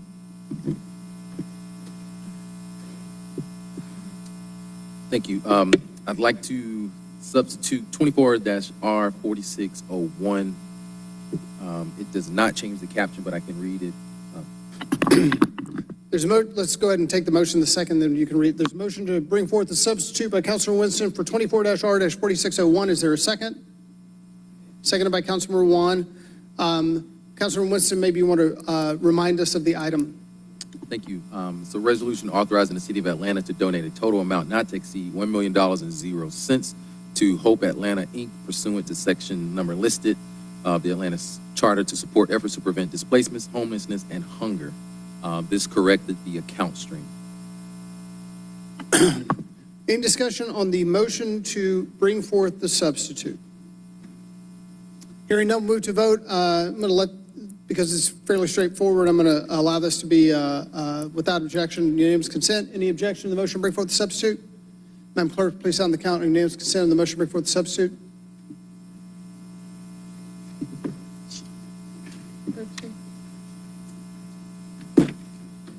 13 yeas, 0 nays. 13 yeas, 0 nays. The motion to bring forth the substitute carries. Councilman Winston. I'd like to make a motion to approve as substituted. There's a motion to adopt as substituted by Councilman Winston, seconded by Councilman Juan. Is there any discussion on the motion to adopt this item as substituted? Hearing none, move to vote. Madam Clerk, please open the vote on the motion to adopt 24-R-4601 as substituted. The vote is open.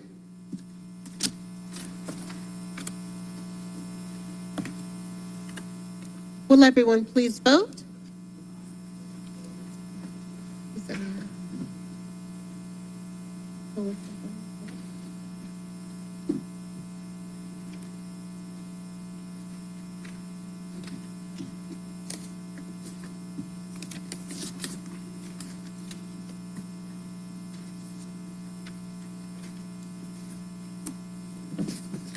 The vote is closed. That's 12 yeas, 0 nays.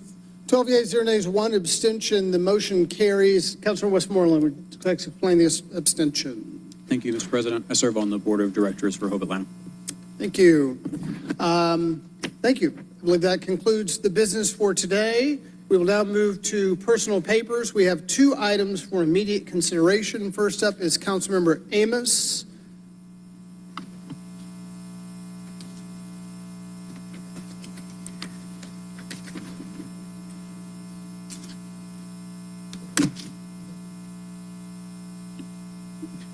Sir, Mr. President, AMS 37307, a resolution by Councilmember Byron D. Amos to amend Resolution 25-R-3020 adopted by the Atlanta City Council on January 23rd, 2025, and approved as per City Charter Section 2-403 to correct the not to exceed amount of the contract and for other purposes, whereas resolution number 25-R-3020 legislation adopted by the Atlanta City Council on January 23rd, 2025 and approved per City Charter Session 2-403 on February 1st, 2025, authorized City of Atlanta Aviation to continue implementing the second phase of the plane train fleet replacement program through the use of contract FC-10751 plane train tunnel west expansion vehicles with Austin Transport USA Inc. Incorporated at Hartsfield-Jackson Atlanta International Airport.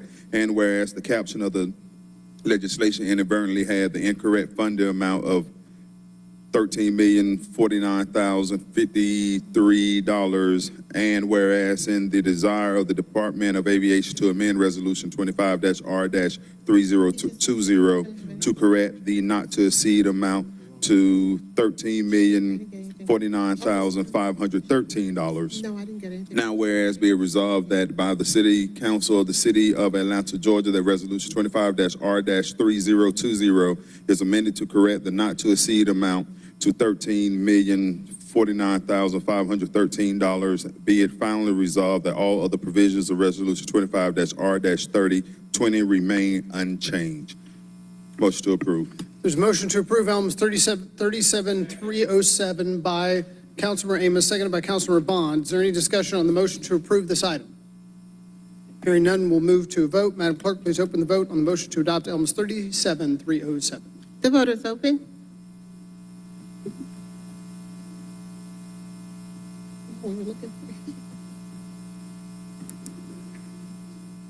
Will everyone please vote?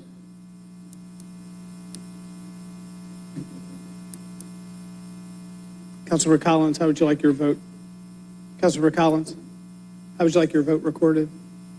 Yes. It's an aye. Councilmember Collins.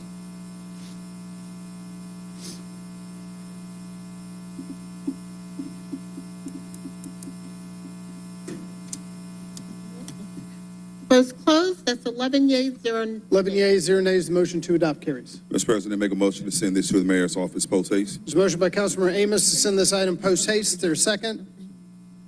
Seconded by Councilmember Shook. Any discussion on the motion to move post haste? We do this via unanimous consent without objection. Any objection? Madam Clerk, please sound the count on unanimous consent on the motion to move this item post haste.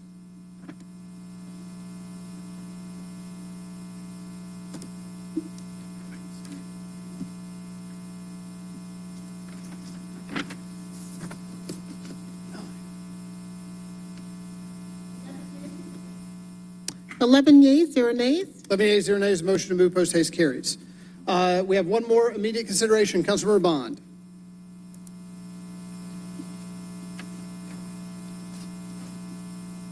Thank you, Mr. President. A resolution by Michael J. Bond and Antonio Lewis. A resolution to express support for the Atlanta City Council for the event Banned Books, Blocked Education Dreams Deferred, and to recognize the importance of literary access and educational freedom for all and for other purposes. Whereas the City of Atlanta is committed to fostering education, intellectual freedom, and the enrichment of its residents through access to literature, whereas the event Banned Books, Blocked Education/Dreams Deferred will be held on Saturday, February the 22nd at 11 a.m. at the C.T. Martin Recreation Center, and is co-sponsored by Councilmember Michael Julian Bond, the Atlanta Alumni Chapter of Delta Sigma Theta, and others. And whereas the event is in partnership with the Atlanta Public Schools, the City of Atlanta, and the Fulton County Library System, seeks to educate families on the impact of books and censorship, ensuring that the communities continue to be enriched by the full history and perspective of all cultures, our country, and our community. And whereas access to literature that reflects the diverse experiences and histories of all people is vital to an informed and engaged citizenry, and restrictions on such access undermine the principles of democracy and education. Now, therefore, be it resolved that the City Council of the City of Atlanta, Georgia, that the Atlanta City Council is hereby expressed its support for the event Banned Books, Blocked Education Dreams Deferred, and commends the like efforts of the event sponsors and partners in promoting literacy, intellectual freedom, and educational access.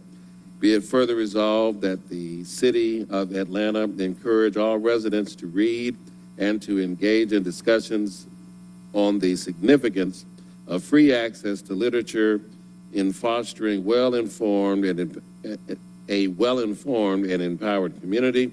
Be it finally resolved that all resolutions and parts and resolutions that are in conflict herewith, the terms of this resolution are hereby waived to the extent of the conflict. I move approval. There's a motion by Councilmember Bond to adopt ELM 37313. Is there a second? Seconded by Councilmember Hillis. Any discussion on the motion to adopt this item? Hearing none, we'll move to vote. Madam Clerk, please open the vote on the motion to adopt ELMS 37313. The vote is open.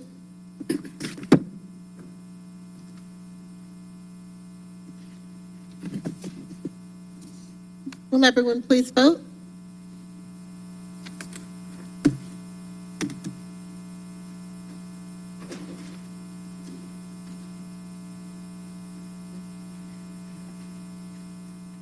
The vote's closed. That's 10 yeas, 0 nays. 10 yeas, 0 nays, the motion to adopt carries. I'd like to move it to the mayor's office post haste. There's a motion by Councilman Rahman to move this item post haste. Is there a second?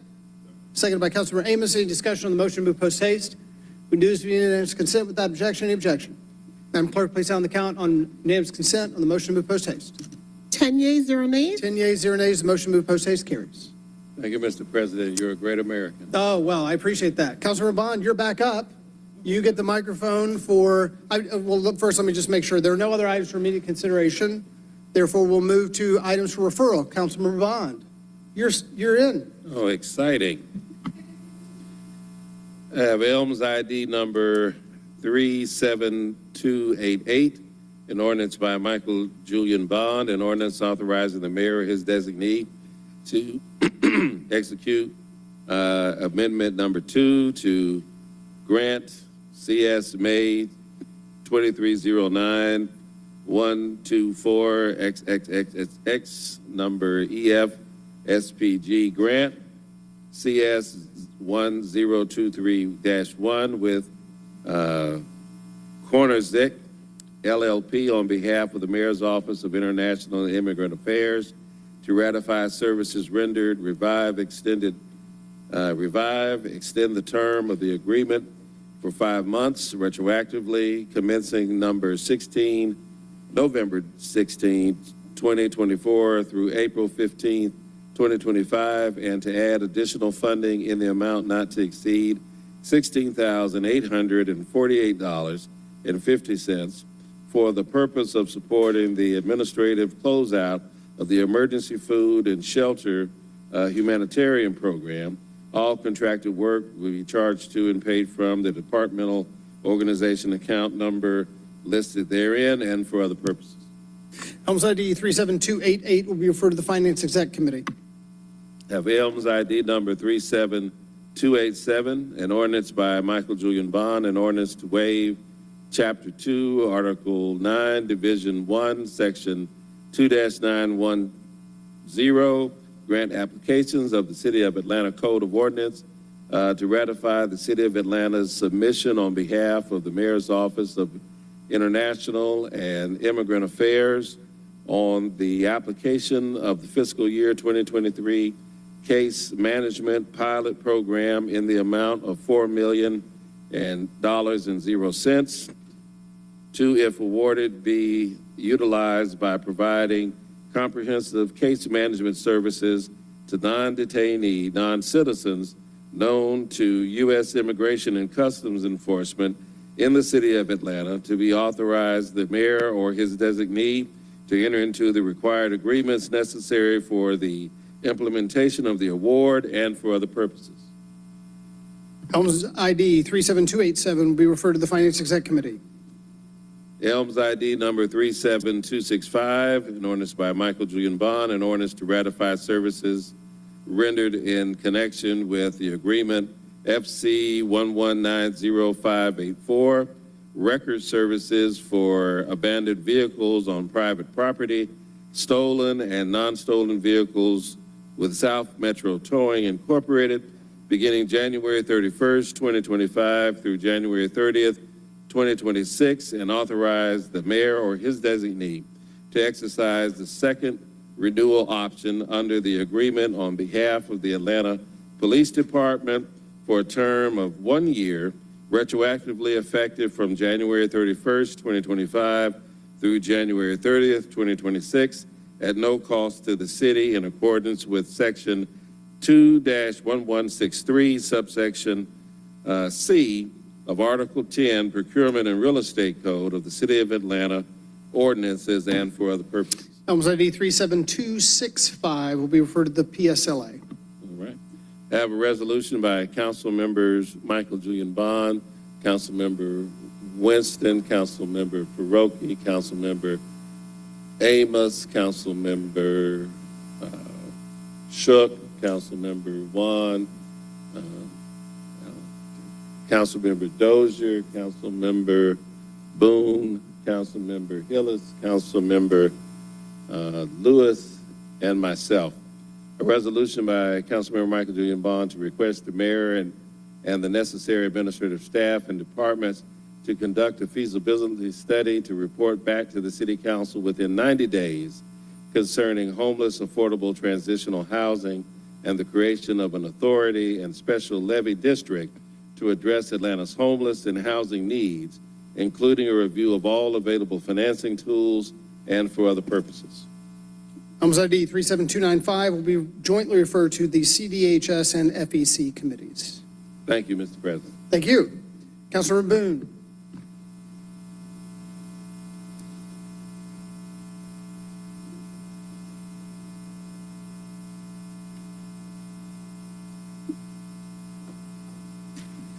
Thank you, Mr. President. Elms ID number 37241, 37241, an ordinance by Councilmember Andrea L. Boone, an ordinance to ratify services rendered in connection with agreement CPS 1220051 E911 Network System Administrative Services with Mission Critical Partners LLC beginning February 2nd, 2025, and to authorize the mayor or his designee to exercise the third renewal option under the agreement on behalf of the Atlanta Police Department for a term of 1 year, retroactively effective from February 2nd, 2025 through February 1st, 2026, in an amount not to exceed $70,000.00 in accordance with Section 21163, subsection of Article Procurement and Real Estate Code of the City of Atlanta Code of Ordinances, all contracted work to be charged to and paid from the Fund Department organization and account numbers listed herein and for other purposes. Items ID 37241 will be referred to the Public Safety and Legal Administration Committee. Elms ID number 37176, an ordinance by Councilmember Andrea Boone, an ordinance waiving the requirements of Section 2910 of the Atlanta City Code to retroactively authorize the mayor, his designee, including the chief sustainability officer, to submit grant application for the Bloomberg Philanthropies Youth Climate Action Fund grant on behalf of the City of Atlanta, to ratify the application submitted to authorize the mayor, his designee, to accept the award of grant funds in the amount of $100,000.00 for the purpose of activating youth to design, produce, and implement climate action solutions in Atlanta, to authorize the mayor or his designee, including the chief sustainability officer, to execute any necessary grant agreements, to authorize an amendment to the fiscal year 2024 intergovernmental grant fund budget, to anticipate and appropriate the amount of $100,000.00, all grants funds to be charged to and paid from the fund and account numbers listed here and for other purposes. Items ID 37176 will be referred to the City Utilities Committee. Thank you, Mr. President. Thank you. Councilor Amos.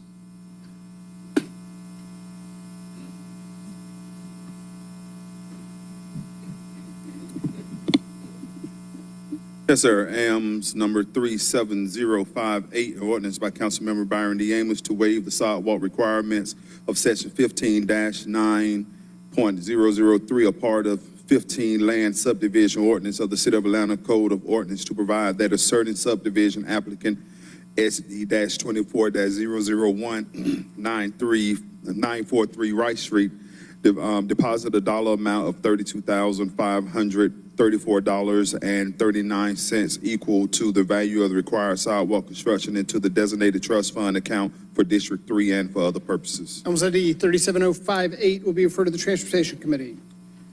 AMS ID 37255, a resolution by council members Byron D. Amos, Michael Julian Bond, Andrea L. Boone, and Marcy Carr Overstreet, authorizing the mayor or his designee to execute an agreement with sole source purchase number listed, of ministerial robe owned and worn by Reverend Dr. Martin Luther King Jr. for display at Hartsfield-Jackson Atlanta International Airport, not to exceed $325,000 for the purpose. For the purchase will be charged to and paid from account numbers listed herein and for other purposes. Items ID 37255 will be referred to the Finance Exec Committee. AMS 37308, Ordinance by Councilmember Byron D. Amos amending the Atlanta Building Code as to create a provision denying new permits to any applicant who carries an unresolved violation of the City Code of Atlanta Building Code and for other purposes. Items ID 37308 will be referred to the CDHS committee. Thank you, Mr. President. Thank you. Councilmember Juan.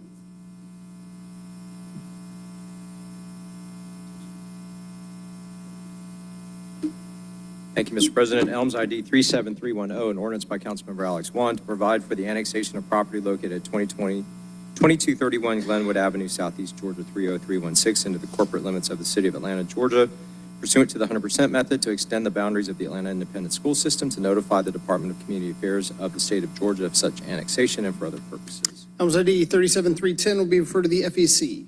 Elms ID 37311, an ordinance by Councilmember Alex Juan to zone property located at 2231 Glenwood Avenue, Southeast Atlanta, Georgia 30316 to the C1 low-density mixed-use zoning district and for other purposes. Elms ID 37311 will be referred to the zoning committee.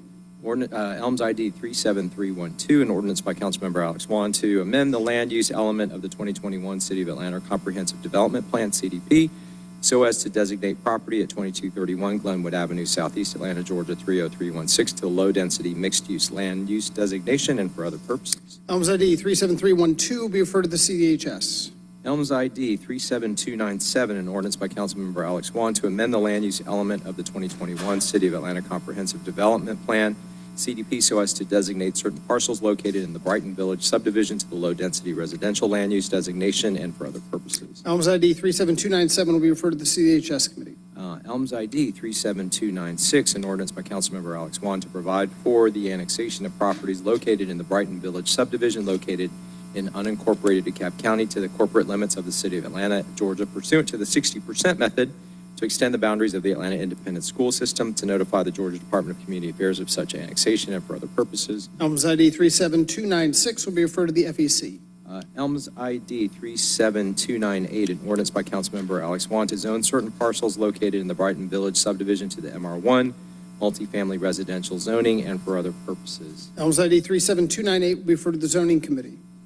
Elms ID 37309, an ordinance by Councilmember Alex Juan authorizing the transfer of $20,000.00 from the Council District 5 carry forward account to the Council District 5 distribution account to continue serving the Atlanta community for the public good and for other purposes. Elms ID 37309 will be referred to the finance exec committee. Missing one, right? 37311? Did I do that one? Oh, so 37312, the CDP.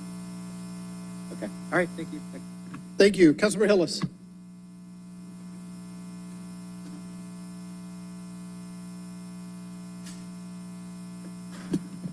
Elms number 37303, an ordinance by council members Dustin Hillis, Jason Dozier, Matt Westmoreland, Amir Faroki, Jason Winston, Byron Amos, Alex Juan, Mary Norwood, Andrea Boone, Marcy Collier Overstreet, Michael Julian Bond, and Ishay Collins, amending the zoning ordinance of the City of Atlanta to require special use permits for data centers, to prohibit data centers in the neighborhood commercial zoning districts, to provide certain special use permit application requirements to address a proposed data center's water consumption, water conservation, energy consumption, and other environmental considerations, and for other purposes.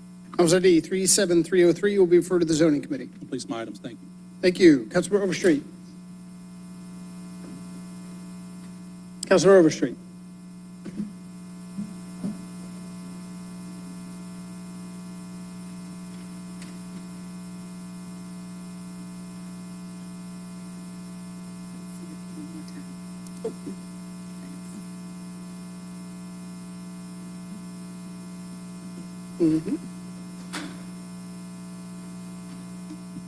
Elms ID number 37306, a resolution by Councilmember Marcy Collier Overstreet requesting the mayor or his designee to install traffic calming devices on Austin Road Southwest between Melvin Road Southwest and Campground Road Southwest in order to reduce speeding and for other purposes. Elms ID 37306 will be referred to the Transportation Committee. Thank you. Thank you. Councilmember Shook.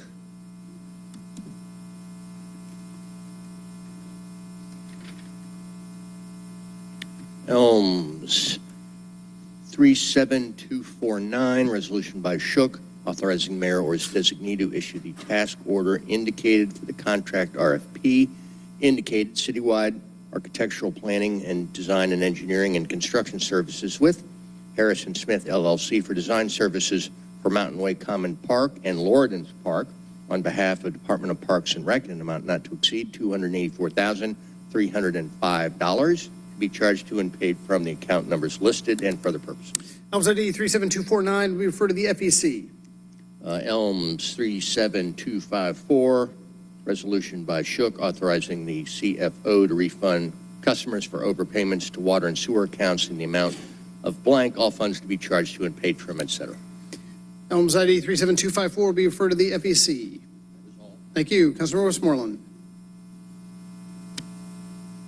Elms ID 37304, ordinance by Westmoreland, Juan, Bakhtiari, and Boone, authorizing a donation in amount not to exceed $2,000 to the Atlanta Pride Run 2025 pursuant to Section 6306 of the City of Atlanta's Charter and for other purposes. Elms ID 37304 will be referred to the Finance Exec Committee. Thank you.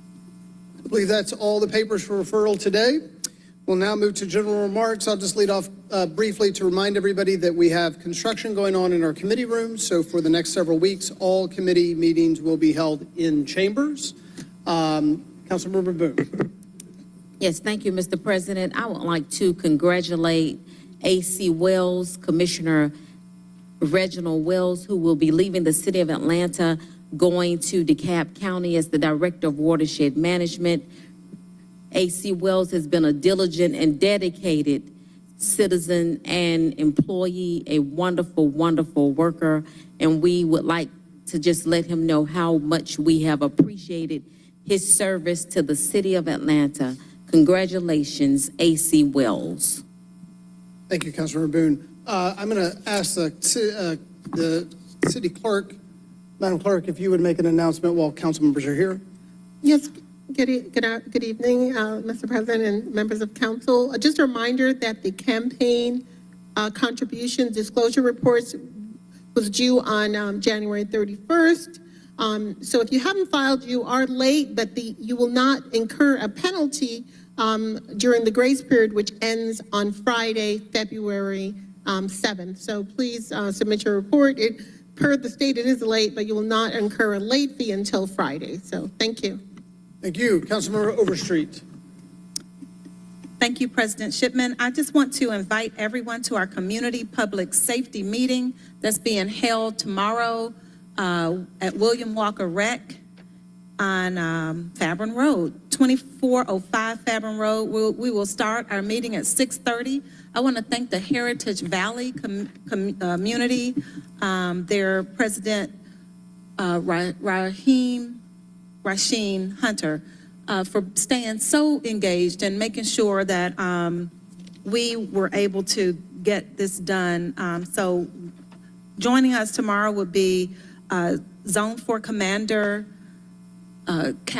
Major Clay, as well as Chief Shearbaum and Judge Renata Turner, myself, and also our Post 3 at large, Ishay Collins, will also be joining us. So that's tomorrow, community public safety meeting. I also want to say congratulations to the new Commissioner Wells for DeKalb County. He is a ball of expertise in the watershed community, so I wish you well. Councilor Amos. Yes, sir, Council President. Back to work anniversaries again. We have Dana Holmes, 1 year. Nicole Jones, 3 years. Michael Ulcer, 6 years. Dexter Andrews, 10 years. Jordan Kemp, 3 years. Shantae Williams, 3 years. And then Miss Teresa Payne, 31 years. So congratulations on everyone's works anniversary. Thank you. Other announcements from my colleagues? With that, Madam Clerk, please call the closing roll. Council President Doug Shipman. Here. Councilmember Michael Julian Bond, Post 1 at large. Councilmember Matt Westmoreland, Post 2 at large. Councilmember Ishay Collins, Post 3 at large. Councilmember Jason H. Winston, District 1. Councilmember Amir Faroki, District 2. Councilmember Byron D. Amos, District 3. Councilmember Jason Dozier, District 4. Councilmember Liliana Bakhtiari, District 5. Councilmember Alex Wan, District 6. Councilmember Howard Shook, District 7. Councilmember Mary Norwood, District 8. Councilmember Dustin Hillis, District 9. Councilmember Andrea O'Boone, District 10. Councilmember Marcy Caller Overstreet, District 11. Councilmember Antonia Lewis, District 12. Without objection, we will stand adjourned. Thank you, everyone.